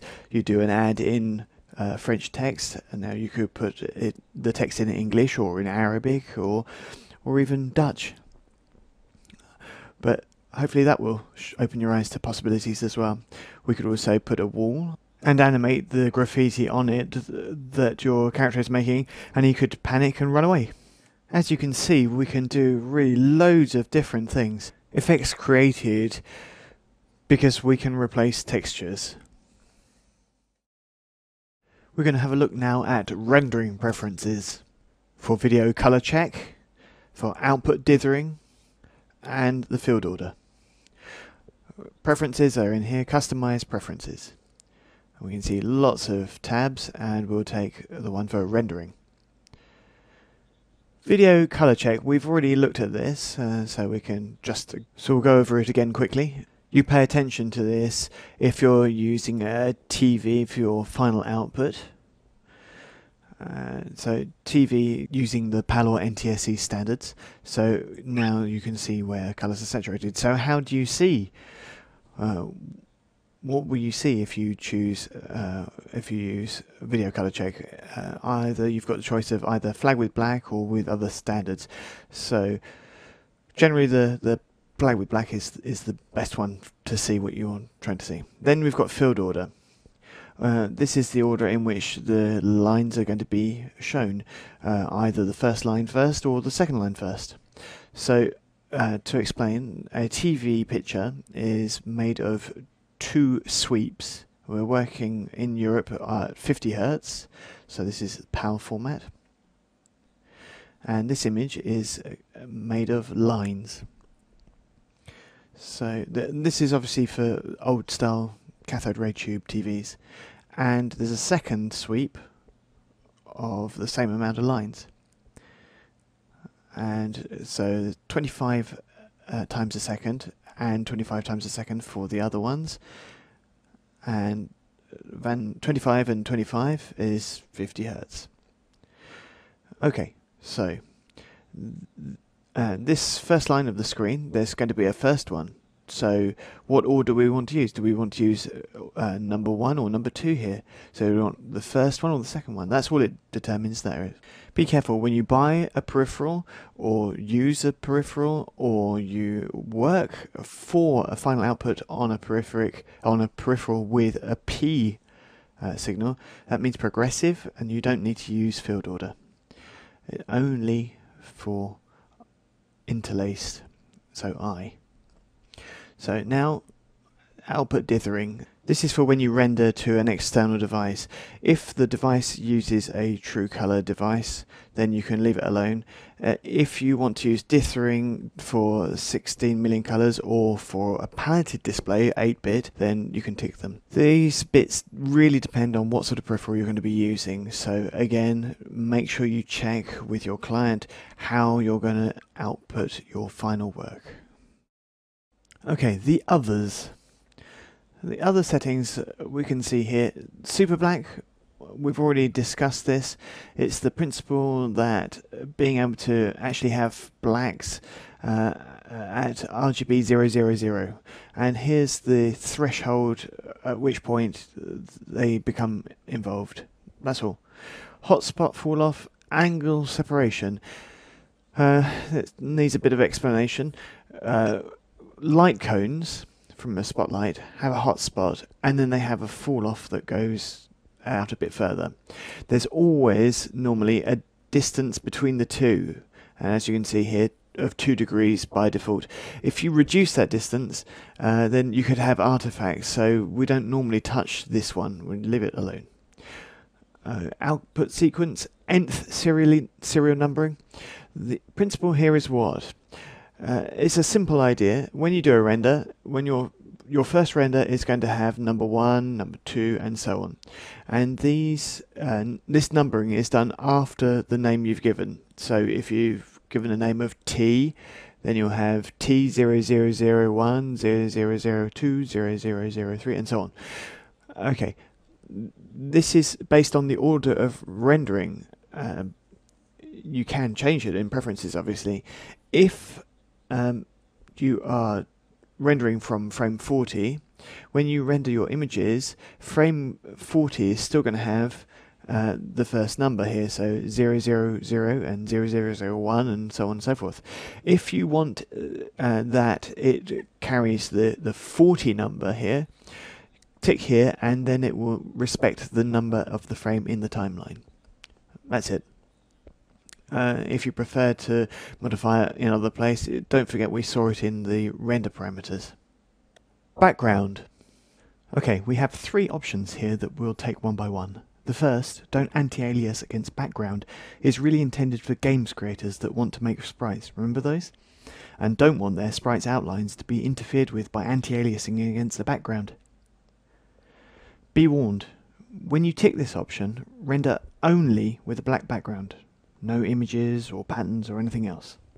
The filter background toggle here, anti-aliasing is the use and filtering is further supersampling of an image map, which is generally used for the whole render rather than just for texturing.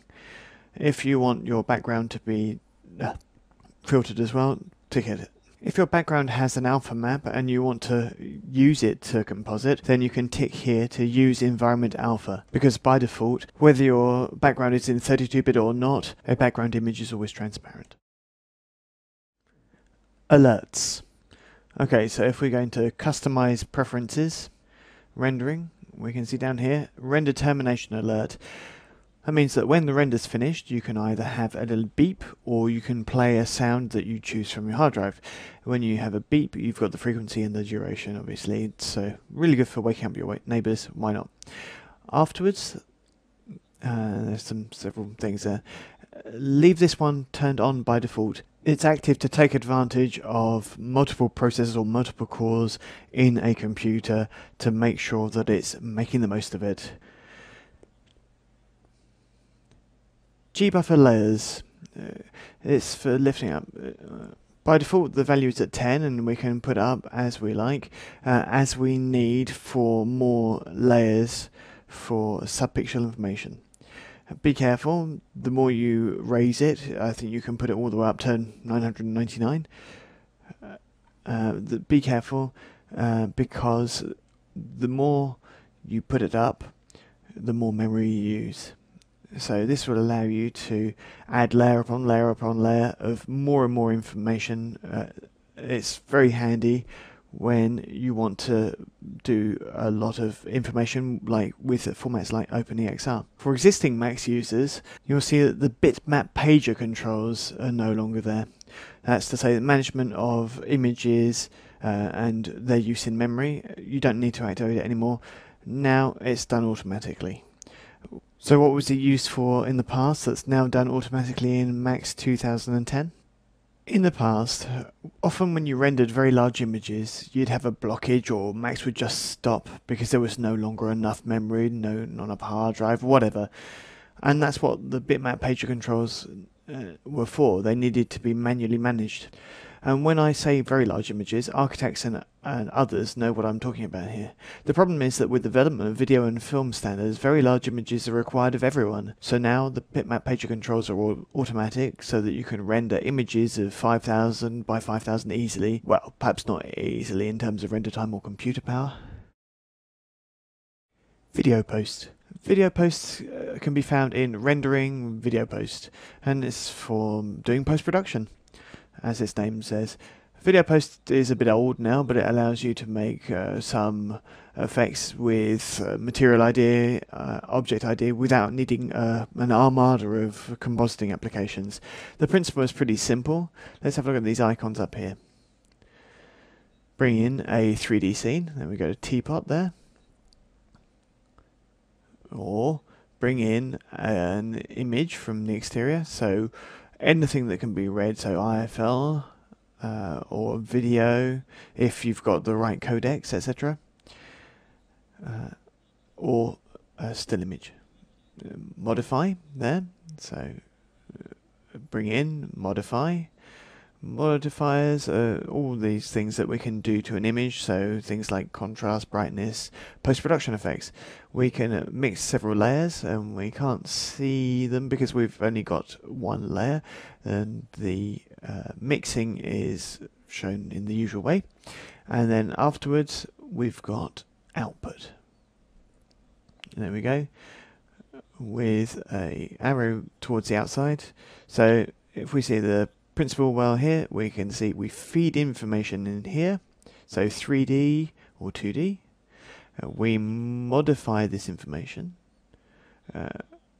We can layer it, and then at some point or other we need to send it out to the big wide world. There we go, that's my beautiful arrow. Okay, so let's go into actually doing it.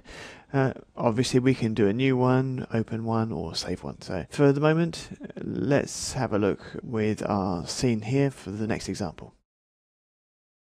So let's go to the rendering menu, and we'll choose video post, and we'll put our 3D scene in there. So here we'll choose our perspective view and what sort of render setup we want. So we've got all the different choices we've got there,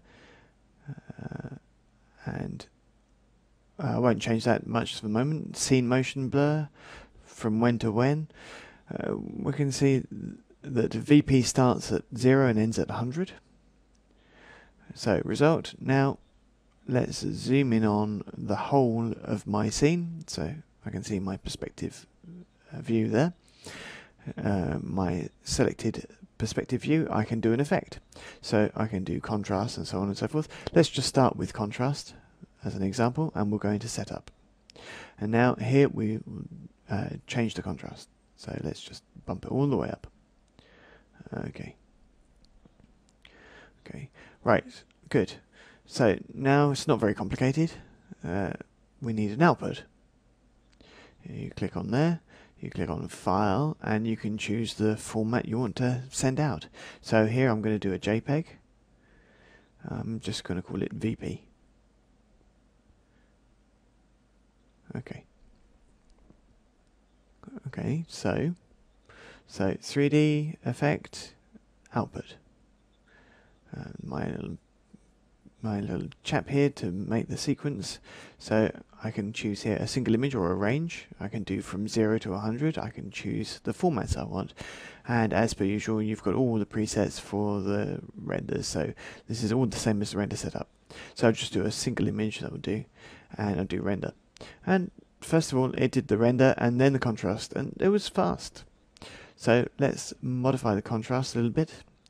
So setup, and let's drop it down a bit, huh? Okay, okay. Now, little person, hit yes. Hit render first, then the contrast. And it's always pretty much the same principle, the same idea. So to delete an event, I just hit the delete icon, I put myself on there, and I put another effect on there. And this time let's choose a glow thing. So if I go in setup, now you'll get a preview that's just a generic 3D Studio Max image. Let's close this. So first of all, you've got to load it, then take the effect. There you go. And then double click on it on setup and then preview. And once you've done that, update and video post queue, and now it will use the image you're working on.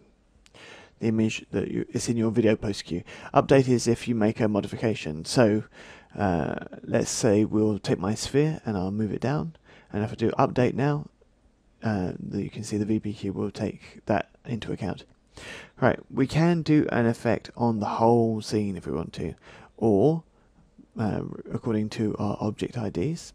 So on this object, let's just do object properties, and I'll make it object number 1. Update, and now object ID, and now it's just on the number 1 object, which has got the glow on it.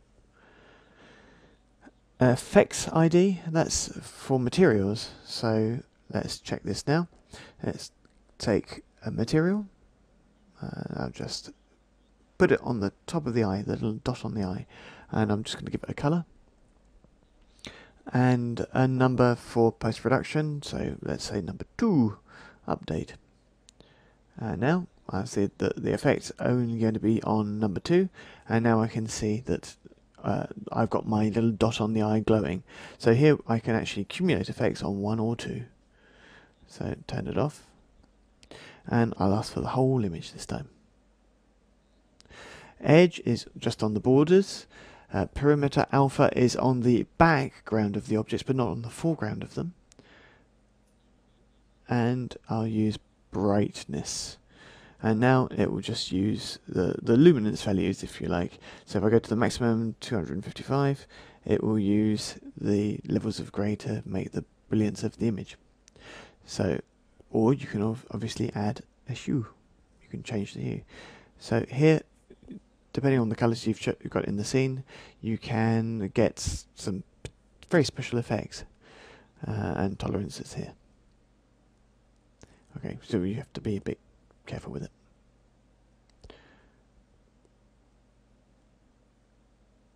Okay, it's very sensitive, but that's the principle. So why do we have these little icons here, these little triangles? Okay, so we hit OK, and we'll look at see those triangles.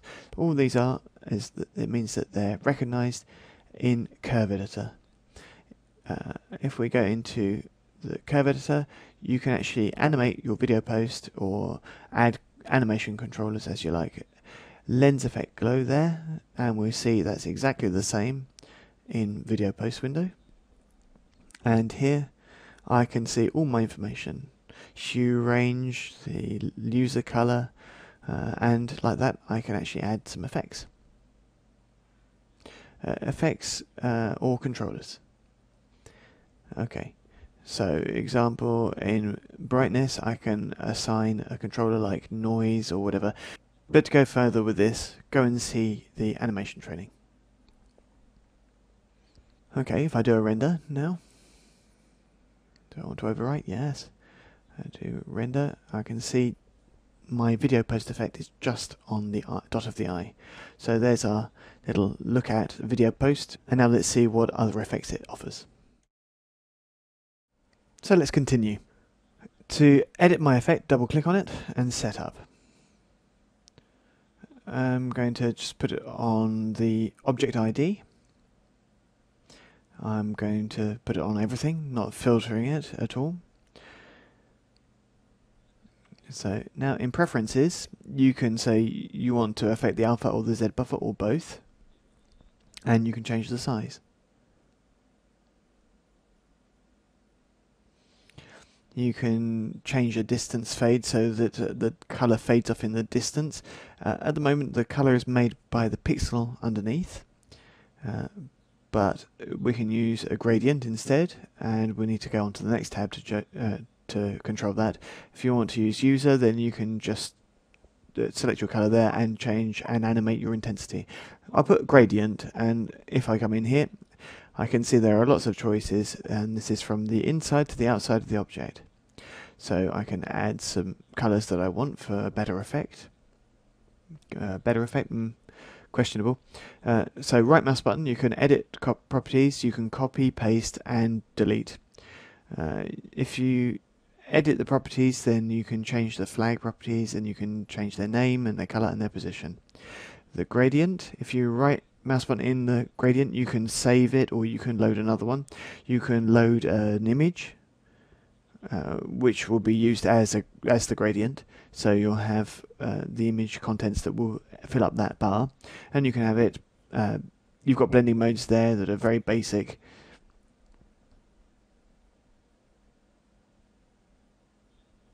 Now I've got transparency, so because as you can see the default gradient leads to transparency. If I just change it all to white, I won't have any transparency at all. So I can add in some extra blacks now, so we can see that transparency is generated by blacks and whites simply as before. Okay, like this. We've got other circular effects that go from the interior to the exterior of the object. If we click on Inferno tab, you've got various noise effects that you can choose which channels you want to use them in. And they've also got their own different parameters for size, speed and so on and so forth. And other principles. And down here you've also got a radial density that allows you to control how thick the effect is. That's the principles of the glow, if you like. Let's delete it. And now we'll use another process, another plugin here, filter effect, highlight. I'll say OK, and then I'll double click on it and go into setup, and let's have a look at the video post preview.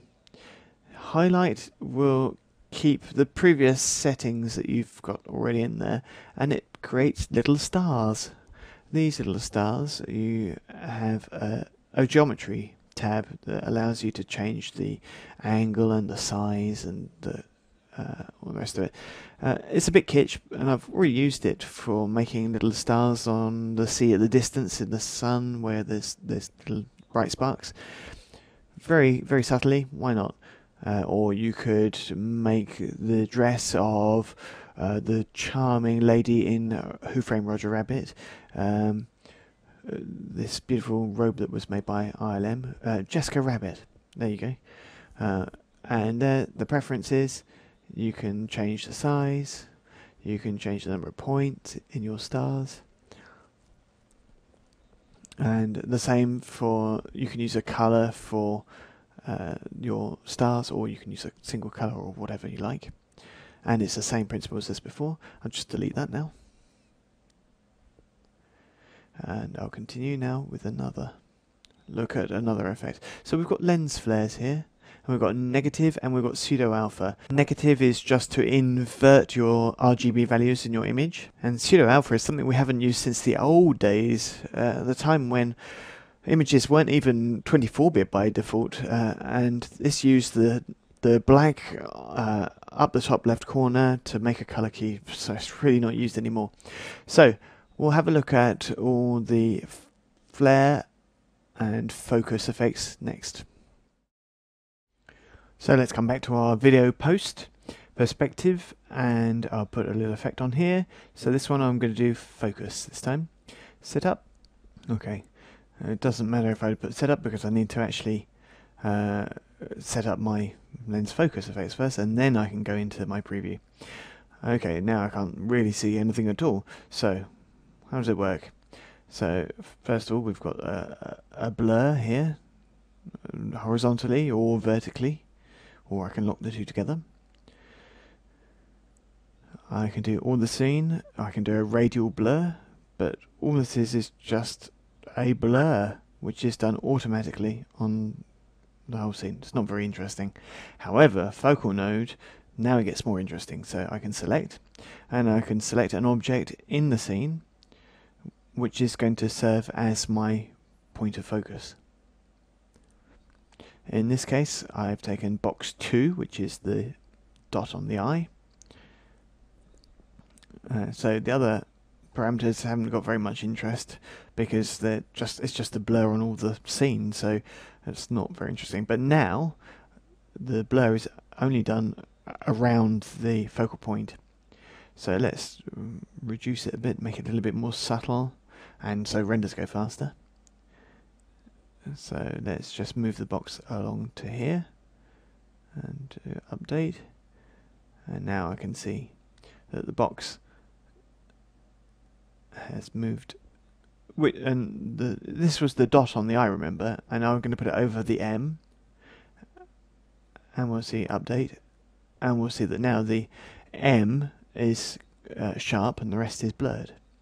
Of course, we can up the focal range to increase our area that's sharp, and reduce others. So if I put this back down to there and do update, I can see that the blur is adapted to where the box is. Obviously this is a choice. You can set your size based on the range and it's based on the focal node of this dot on the eye. So we can take an object that's already in the scene, or we can go in and make another type of object like the dummy in helpers. I'll align it automatically to this box, and I'll just choose it again, and there we go. Now it's the dummy that's going to determine where the focal is, where the focus is.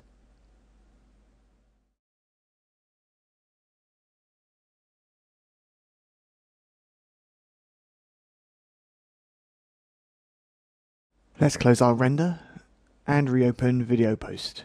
If I double click on here, I can go to the drop down menu and change which option I want to use. So I'm going to use Flare now and hit Setup, and I don't have to delete and reinsert. So I go into Video Post Preview. So the fact that the other one was already there means that I haven't got to reload my image to get the preview. So how does it work here? So here I've either got them on or off in here. So ring is active. If I untick it, it will not be active anymore. Before everything else, you need to choose your source, which is going to do the lens flare. Update. So there you go. That's it. That's my just dummy object that's going to make the lens flare. Obviously there's no problem here. If I animate my dummy object, let's auto key. Let's do this. I'm going to make it come in front of the object first, then down a bit over here, and then I shall continue my little voyage and make it go on the other side of the www.cgitrainer.com again. I can see my animation now. There you go. Just as a reminder, it goes behind the text on about frame 60. So if I have a look at my image here, I'll take off auto key and now go back in to Video Post. Update. If I now go on the timeline and go to frame 36, update, there you go, it's following now. So if I'm doing a render, my animation is automatically going to be done with the lens flare. So if I go between 50 and 60, I can see that it's taking the geometry into account and it's just definitely going behind it.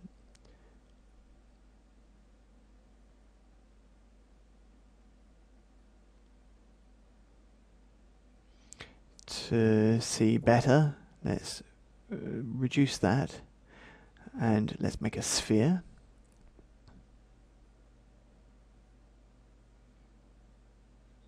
And just see where the dummy is in relation with the sphere. So the lens flare is based on the pivot point of the dummy, and it's just about visible now. So if I go back into video post and update, then I can see that it's just about visible over the top of my sphere.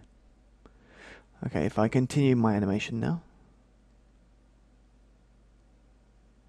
and let's hide the lens flare altogether, update, and it's completely invisible now. I take my sphere now and just lower it a little bit, and there we can see just the edge of the lens flare, and it really takes the geometry in the scene into account and the effects that we can have in terms of brightness. So let's go back in front and update, and I'll hide it completely and no lens flare, and just open up a little bit, and then we can go and we can see it's stronger and stronger the more it's revealed.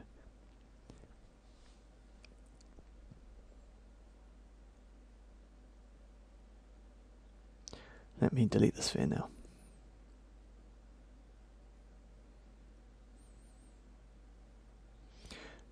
Let me put the point of the eye back on the eye better. Update. Right, now I'm going to concentrate more on these options that we see here. So we see glow, no glow, get rid of the ring, get rid of the second rays, the main rays, all the other effects. So there you go, we've got them all here. So if I turn them all on, I can see directly in real time the effects that I've got. You can of course change other things, which, like the size, which may have a huge amount of influence, the intensity. At this point, all you need to do is read the options. Now you've got the management of each thing. So here, if we go into ring, to understand, let's turn everything off except for the ring. And I'll just go back into ring. So I've got the color, and I've got the transparency. But it's all the time, it's exactly the same thing. If I double click, I put white here, there we go, we can see it now. So it's exactly the same as it always has been with gradients. So let's turn on the glow.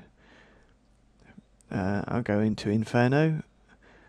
So go back into preferences and Inferno. And now I can amuse myself by changing the effects I want to use to give me something that looks very strange. And that allows you to have lots of different things in your scene. So there you go, there's a little bit of information there. So you also can manage occlusions, so how it will work when it goes behind another piece of geometry, let's say.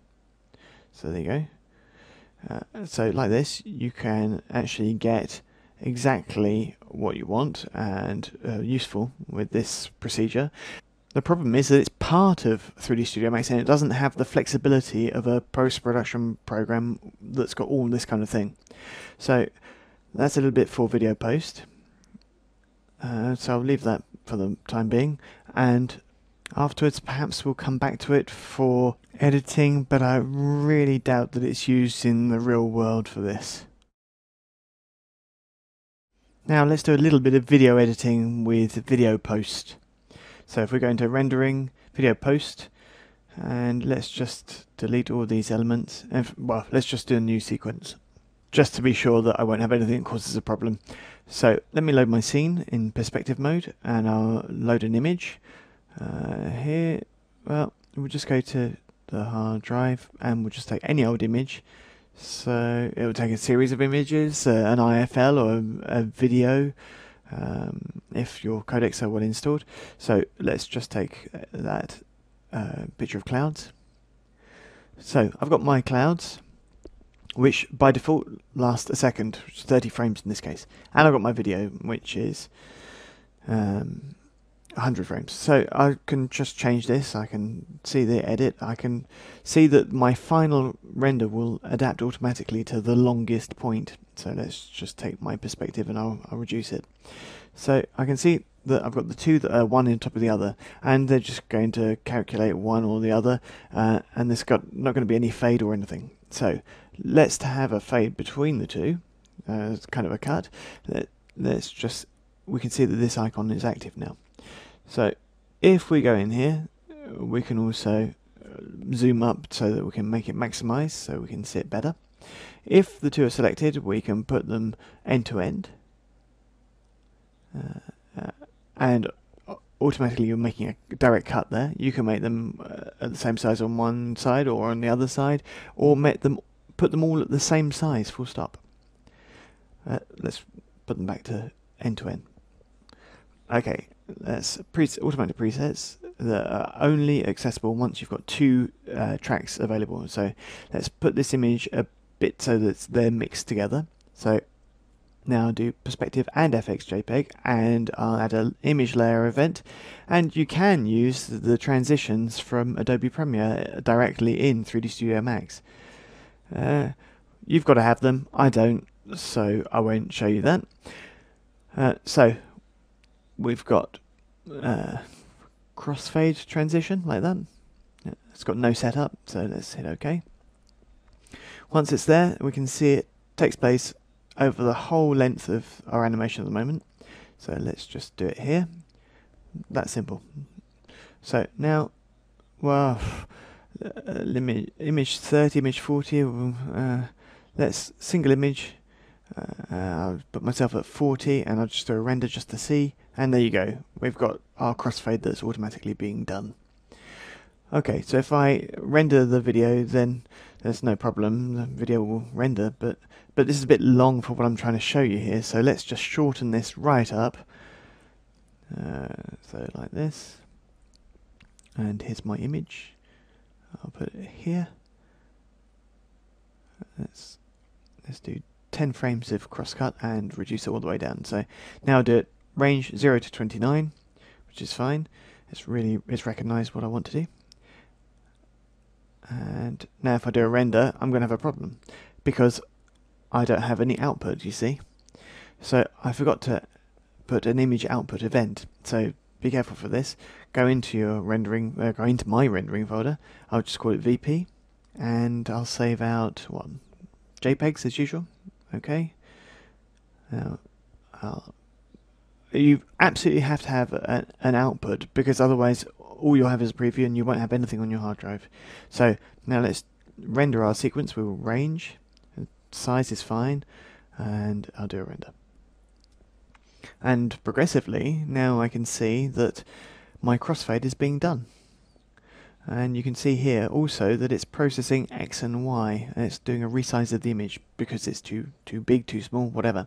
So let me reduce my video post and go into rendering RAM player, so that I can see the video I just made. Let me just go into my normal rendering folder, pick that. I can see it's taken a 30 image sequence, and now there you go, it's made an IFL, and now I can just play and it does it automatically.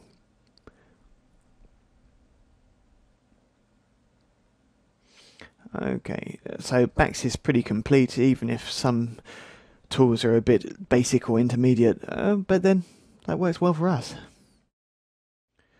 Let's have a look at little effects now to finish up with. Okay, when I say little effects, it's just that, I mean, if I make a light, an omni, and this omni, I'm just going to put it over the top of the eye. There you go. And now I'll go into modifiers. And now in here I can see in all my rollouts I've got atmospheres and effects. We've seen this before. We saw it with volumetric lights, and now I've also got lens effects in here. So if I say OK, and now set up, and now I find myself in environment effects, lens effects. It's exactly the same as if you'd gone into the rendering menu, gone down to effects. There you go. So here it's going to be assigned directly to the light since it came from the light, and you can choose the various elements you want. So glow, ring and ray, I've got them here, and they're now active, and that's exactly the same as in video post, but now you're working directly with the light.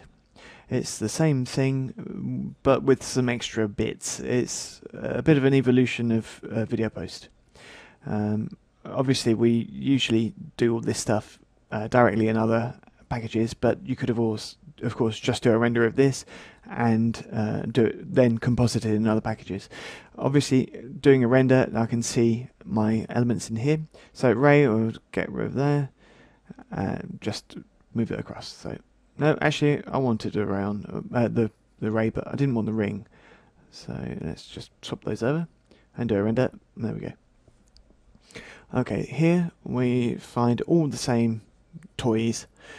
Be careful, if I choose the ray or the glow, then I'll see what will be down here at the bottom of the list, and I can choose any material I like.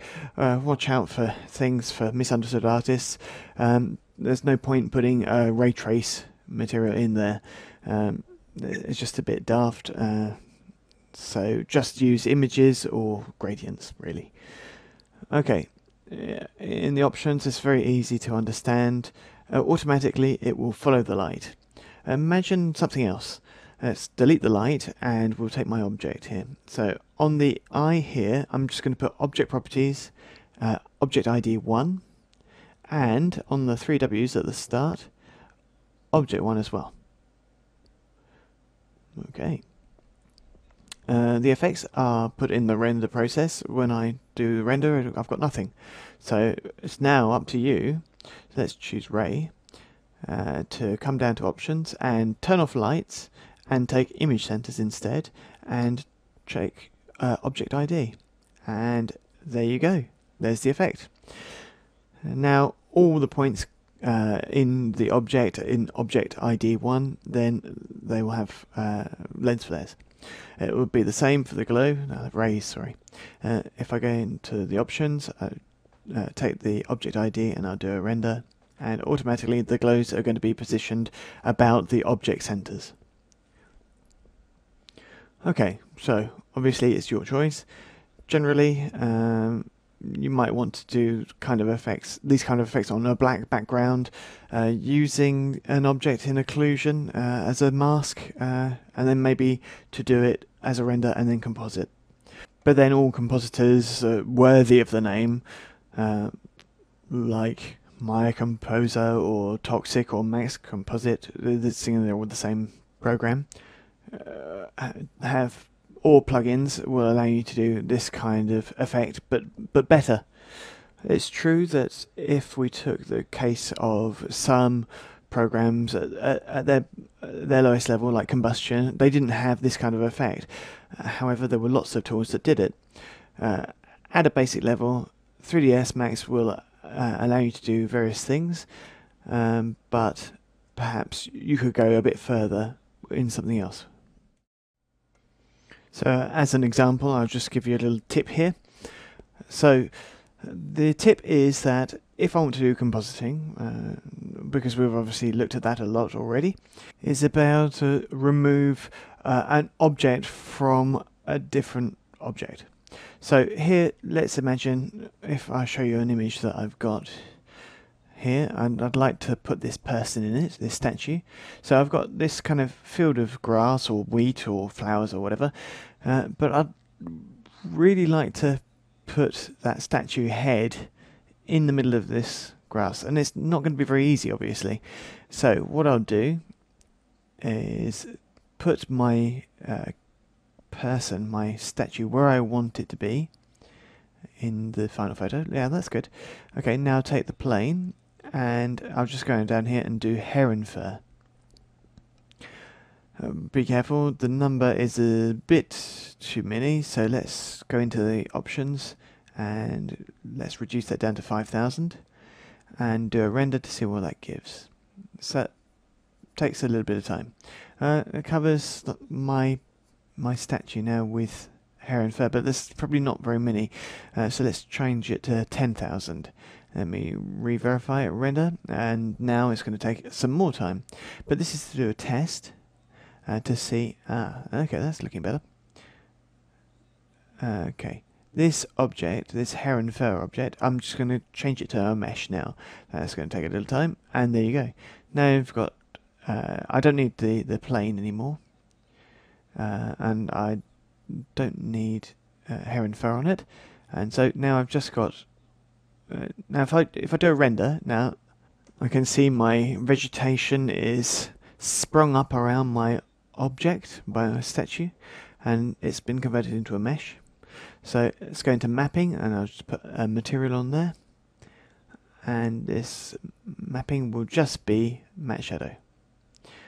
If I do matte shadow, now that object, the hair and fur that I've got, is transparent, so that I can see my statue in there, and if I look at the alpha now, I can see the alpha directly in my viewport there. It would be better if I'd actually deleted the plane underneath, so let's just delete that. Select it here and just hit delete on the keyboard, and now render again. And here we go.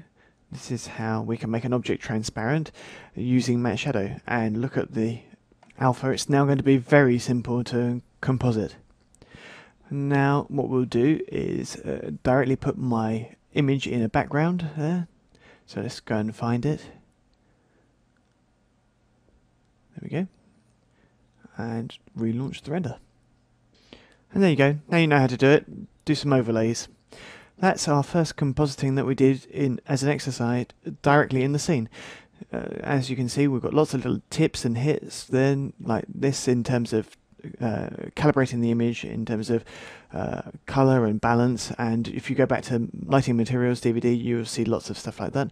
And there you go, one of the techniques for hiding objects. Now we're going to see another technique that will allow you to optimize your production, I hope anyway, and this technique is one that is used at the very big studios like Pixar and others. To finish up, let's try and do a complete scene. So here's a little animation. It's just a ball that bounces off, and there's a background as well. That's all. And I'll turn off the wireframes, and I'll stop the animation. And let's start my render passes. First things, I'm going to take occlusion. So I made a skylight there. Rendering. I want to go to light tracer. And in here, I'm just going to change the raise per sample down to 100. That will do for now. And I'll hit OK, and then close that. And then edit hold to just do a temporary safeguard. And when I do a render, that's what I get. So I've got my occlusion pass of my background. The occlusion pass of the background is important, especially when the ball arrives here. And then I'll do a render.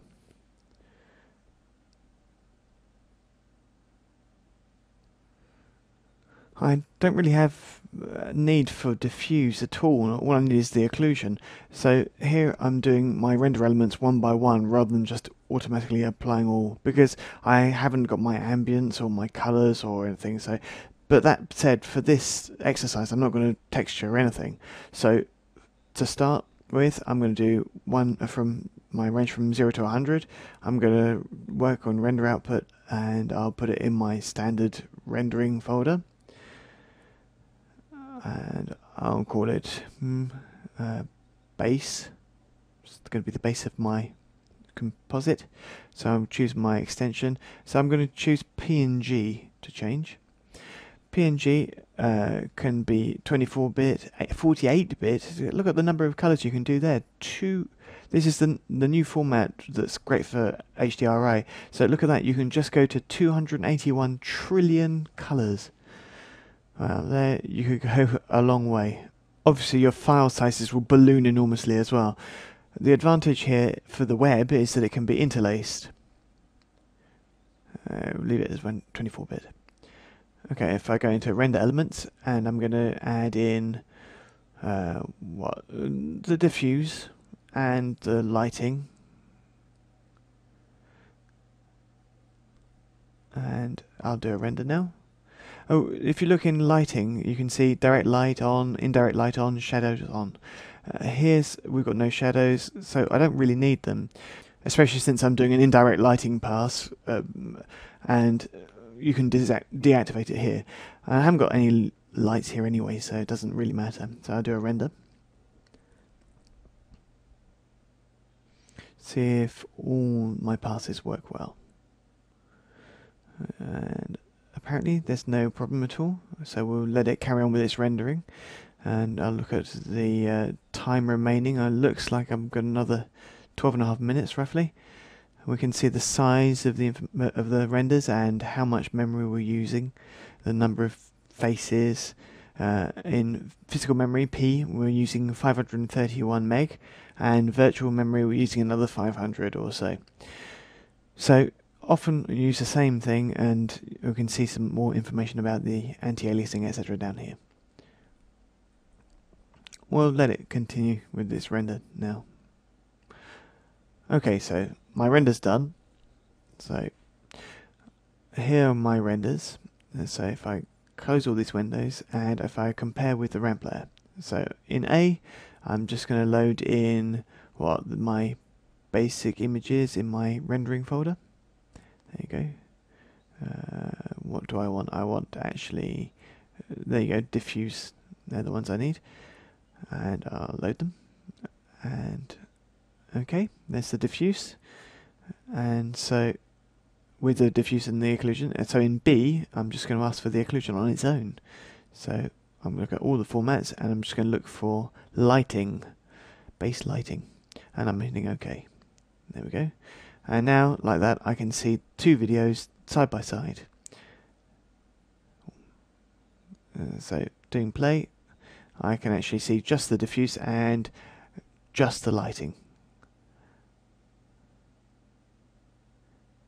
Okay, so now I'm going to take away the lighting and just have cast shadows and render the shadows. So that makes me ask myself, where are these shadows going to be? If the shadows is just going to be on the floor, then I could just render the floor, but not here. I'll just render just the shadows on their own. So let's close that. I can get rid of this skylight now, because we don't need it. And don't forget that when you do that, go into Light Tracer and turn off Light Tracer there. And do no plugin, because it's an external engine. And now we'll just make an Omni, just to keep it simple.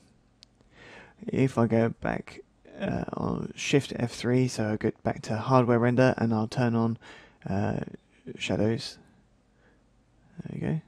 Like that, I can see a little bit better where my shadows are, depending on where my light is.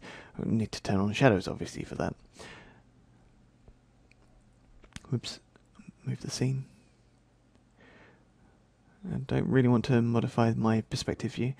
Let's do Control-C to go back to camera. So here, I've converted into a camera, and I'll have a look at the lighting a bit. Okay, so lighting, I've also got options in here if I go into configure, and I'll turn on soft shadows.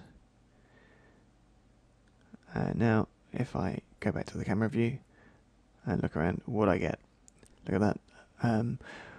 This light, if I just want the light on the background, that's a choice. So the lights on the background are not going to move. So since the lights on a shadow aren't going to move, what is the benefit of actually calculating them each time I do a render frame for the background? So what I'll do is just a fixed render of the shadows just right now without the ball in there.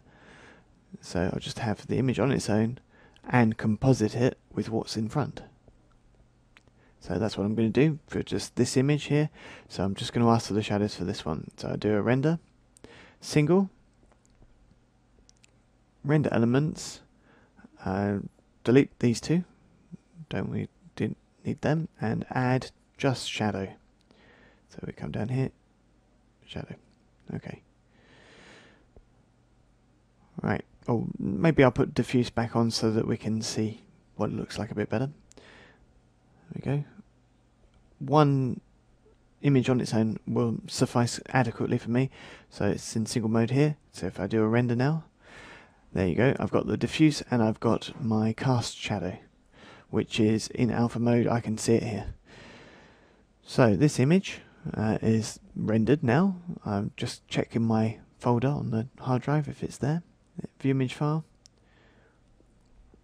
Let me look in list mode and scroll down here, and I should have base shadow. Yes, I do. There you go.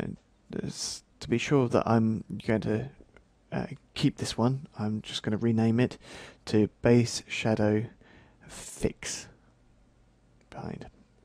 Okay. Right, now I can calculate the shadows, just the ones cast by that light, for the ball, the ones on the floor. To do this, even if the object is receiving shadows from the background, which isn't the case here, it's only the ground, all I'll do is exclude from the render. I shall just hide by selection. I can just delete the wall now from my render. I'll go into the material editor, and here I'm just going to put a particular material on the ground here, which is just basically matte shadow.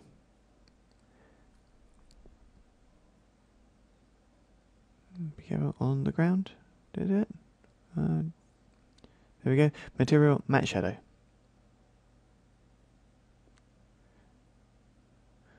Let's do a test for rendering just to see if it's worked. So I'll turn off saving file and I'll do a render. And if I look now, and I've got my ball. Let's close all this. But I've turned all the render elements on. I don't really need them, so just turn them off. Okay, and if I look at the scene now where there is a cast shadow, I can see, so like this, so just because of the shadow renders. So I'll do my render now, and I look in the alpha, and I've got the shadow in the alpha. Now that's really useful because that allows me to composite just the shadow just on the background with this ball. So now I just do a normal render of this scene in whatever mode I want. Range from 0 to 100. Change the name. I'll call it Perso. And the most important thing, because it's the person principal in the scene. So I do my render.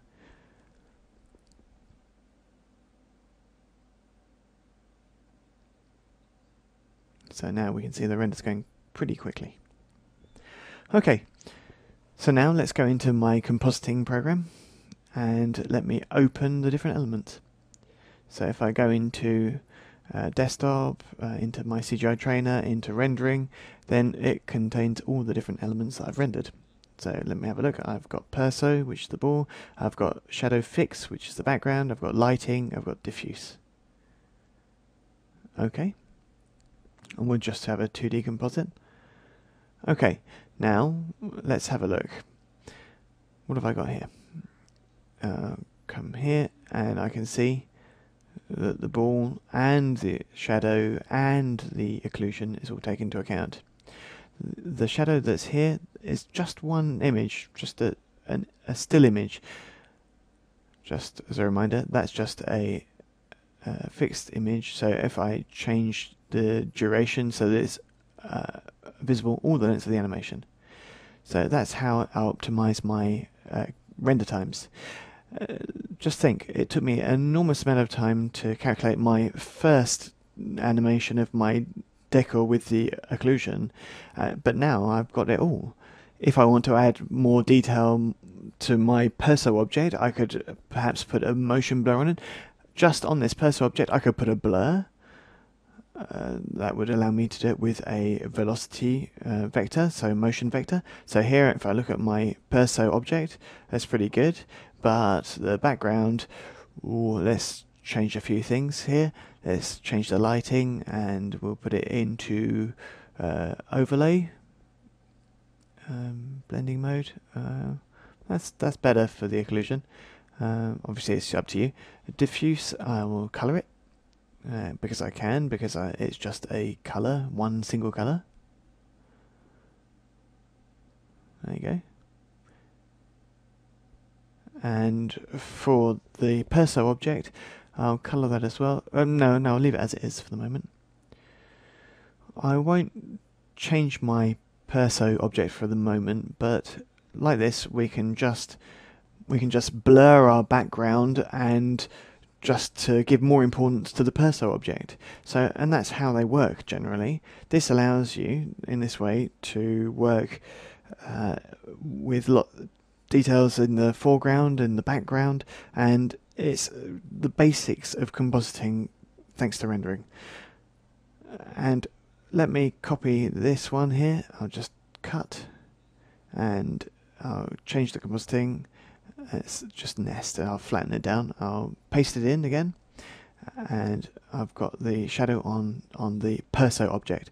We can see that the blending mode here is not grayed, so let's change it to a different one. So let's put it on hard light and reduce the opacity, so we've got the shadow that's working a little bit better now.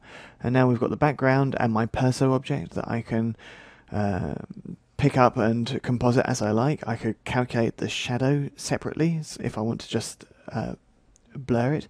So if I go back to my composite here, because the shadow's too strong, so let me just reduce its opacity. There we go. A little bit less strong in the background there. Okay, now that layer in the background, let's blur it a little.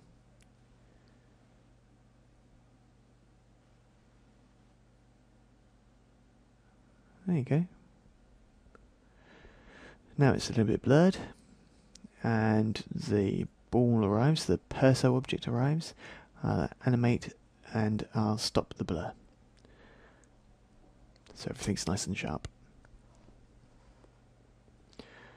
Okay, like this, you can work with lots of different updates to discrete elements in your scene and to make your final output a lot more useful, a lot more interesting. So you've got a production that's a lot more imaginative, and like that you can manage all the different layers in your project. You can change the little bit of the glow here. I think I'm going to do that now. Let's just add a little bit of a highlight, maybe a glow. So here we are for the second part, if you like. So let me take this light, and I'm just going to turn off its shadows. I'd really like to have the specular highlight at the front of the sphere. It's not our goal here to be logical, which is good. I just want to help the narration. So here's my sphere, and I'm going to change the material. And it doesn't matter because we can adjust the fall off in compositing. So let's just change the basic material for the floor, although I don't really need to see the floor because we don't have to have shadows or anything, so we'll just high select. And here I'm just going to see the specular highlight. It's not very well placed according to logic, but what it's for is just to give it importance, this object. So I'm going to do a render now, that's all. Let's go back here, range, yeah, good. Let's save file, but let's change the name. I'll call it light. And now render elements, I don't need shadow, don't need diffuse, add specular. There you go. Okay, render now.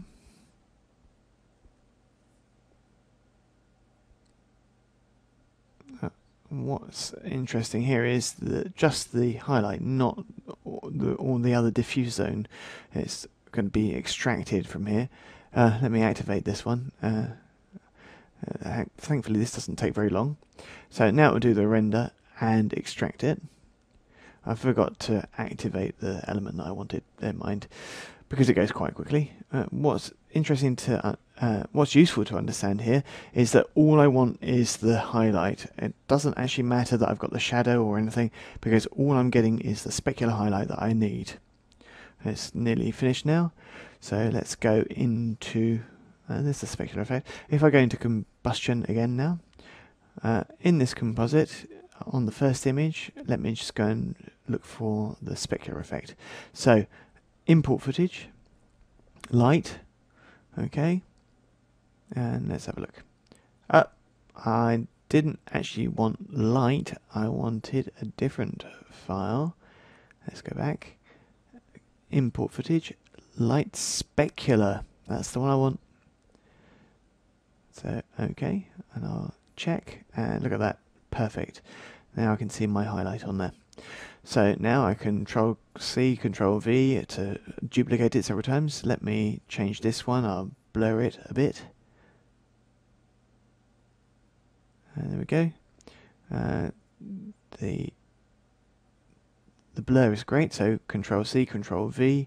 So here I'm going to duplicate this one again, and I'm going to colour it.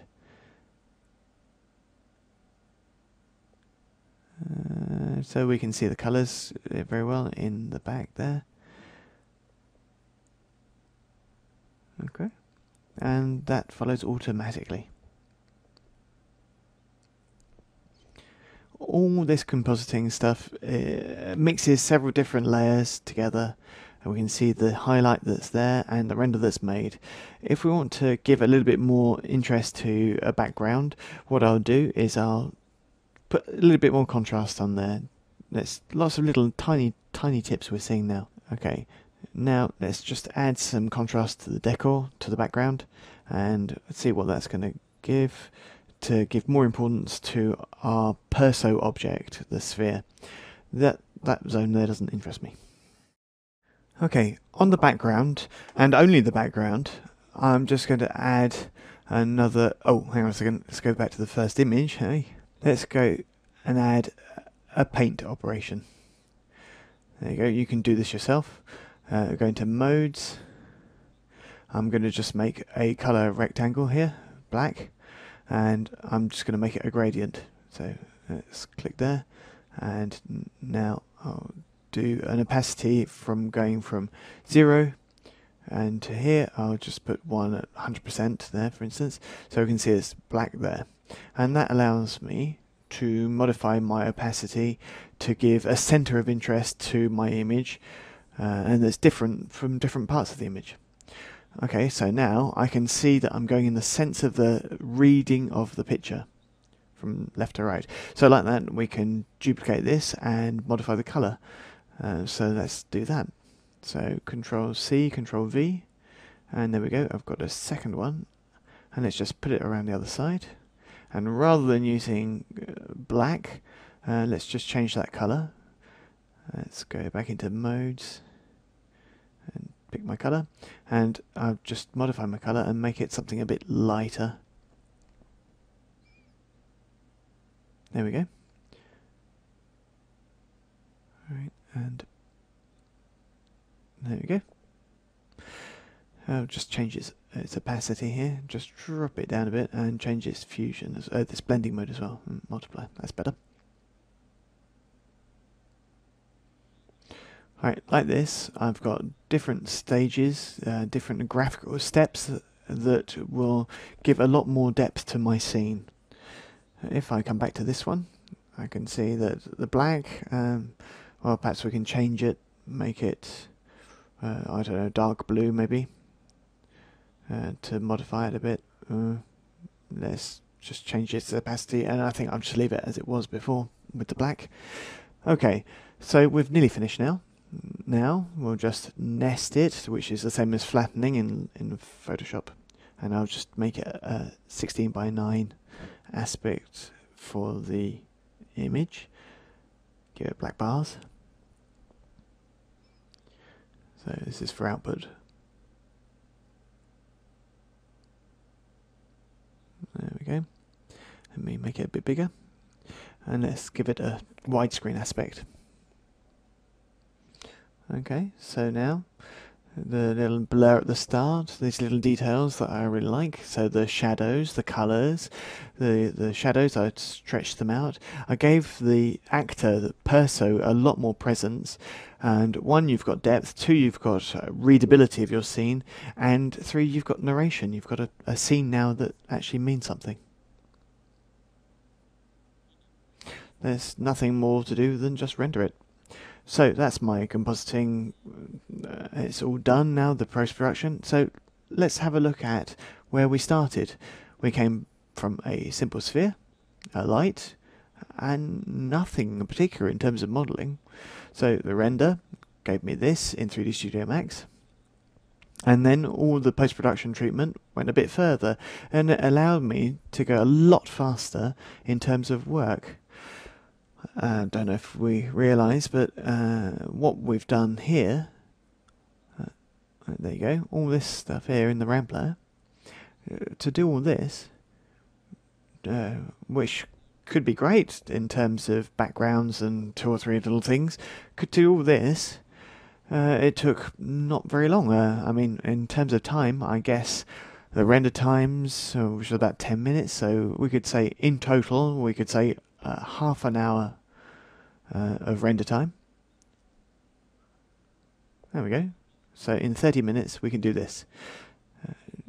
Generally now the way is that I explain about the essentials, how to build their scenes and so on, how to read an image, that's to say we understand a bit better how to make a darker area and a lighter area, so that we read across the image, and that's what we teach. And there's 2 or 3 little things like this that really make the narration, and it's above all to know your torso rendering. So I hope that all this is a lot clearer for you, and that with these little trainings that you have, all the fundamentals, the modelling, the materials and lighting, textures and UV unwrapping and special effects and rendering.